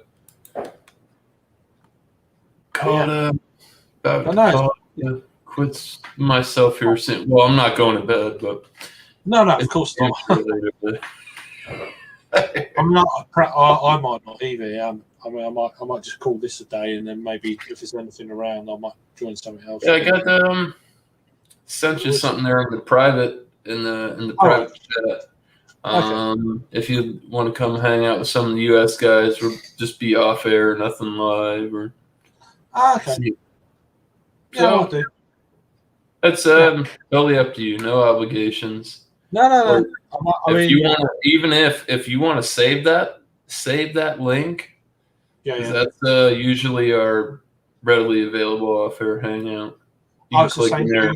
You use the same link each time, kind of thing. That's the Mr. Drunken Ones. I know. Yeah, I know Sparky. Yeah. Fair. Yeah, I know Sparky. That's usually the one we congregate at because he hangs out there than everybody else. So. No, that's fair, dude. I might pop in a minute, but anyway, thanks for joining. No problem, man. It was good to have some beers with you, and I'm glad you're feeling better. No, it's always a good laugh, and you know, you've got a kind of insight into the shenanigans we have over here on a stream, and no, it's cool. I like the mingle with you guys. Beer is universal. Yeah, I mean, it's just a different take on it. You know, it's going to be different from the States, from what we drink generally, and opinions and accents and taking the piss. Sometimes it's a little bit kind of whether you know or not, that kind of shit, and you're going to be, what the fuck, you know. Which is interesting, you know, but I let all that go. People do that, and that's great.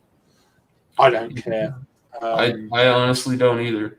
Input from wherever. The thing is, though, cool to hang out with people from different areas of the world. Absolutely, but the thing is, when it's live, it's just raw, and then it's just like, if you like it, you're great. If you don't watch, kind of thing. I try and keep it like that, and trying to get different people in each week if I can. You know, not always possible, but. This is going to be a run of Friday night streams.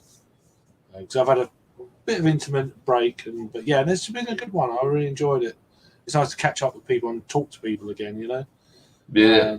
It's weird we don't do it for like a few weeks, and it's like, you kind of get to that point where you miss doing it. And it's not about the beer, it's about the people who join, the people who comment, and everyone who's commented. I really appreciate it. Everyone who's been on earlier. Anyway. Enough waffle because I'm waffling on, and so yeah, just over 6 hours. So it's an average stream, I guess. So yeah. Anyway, thanks to everyone. Love you all. Keep safe, and we'll see you next. I've got a live stream on Sunday at 6 p.m. Greenwich Mean Time. So what that'd be 1 p.m. East Coast. With me and Raggy, we're going to be doing 2 beers. One's going to be Adnam's Ghost Ship, and the second one is going to be Hobgoblin IPA. So hopefully in for that. That's 1 p.m.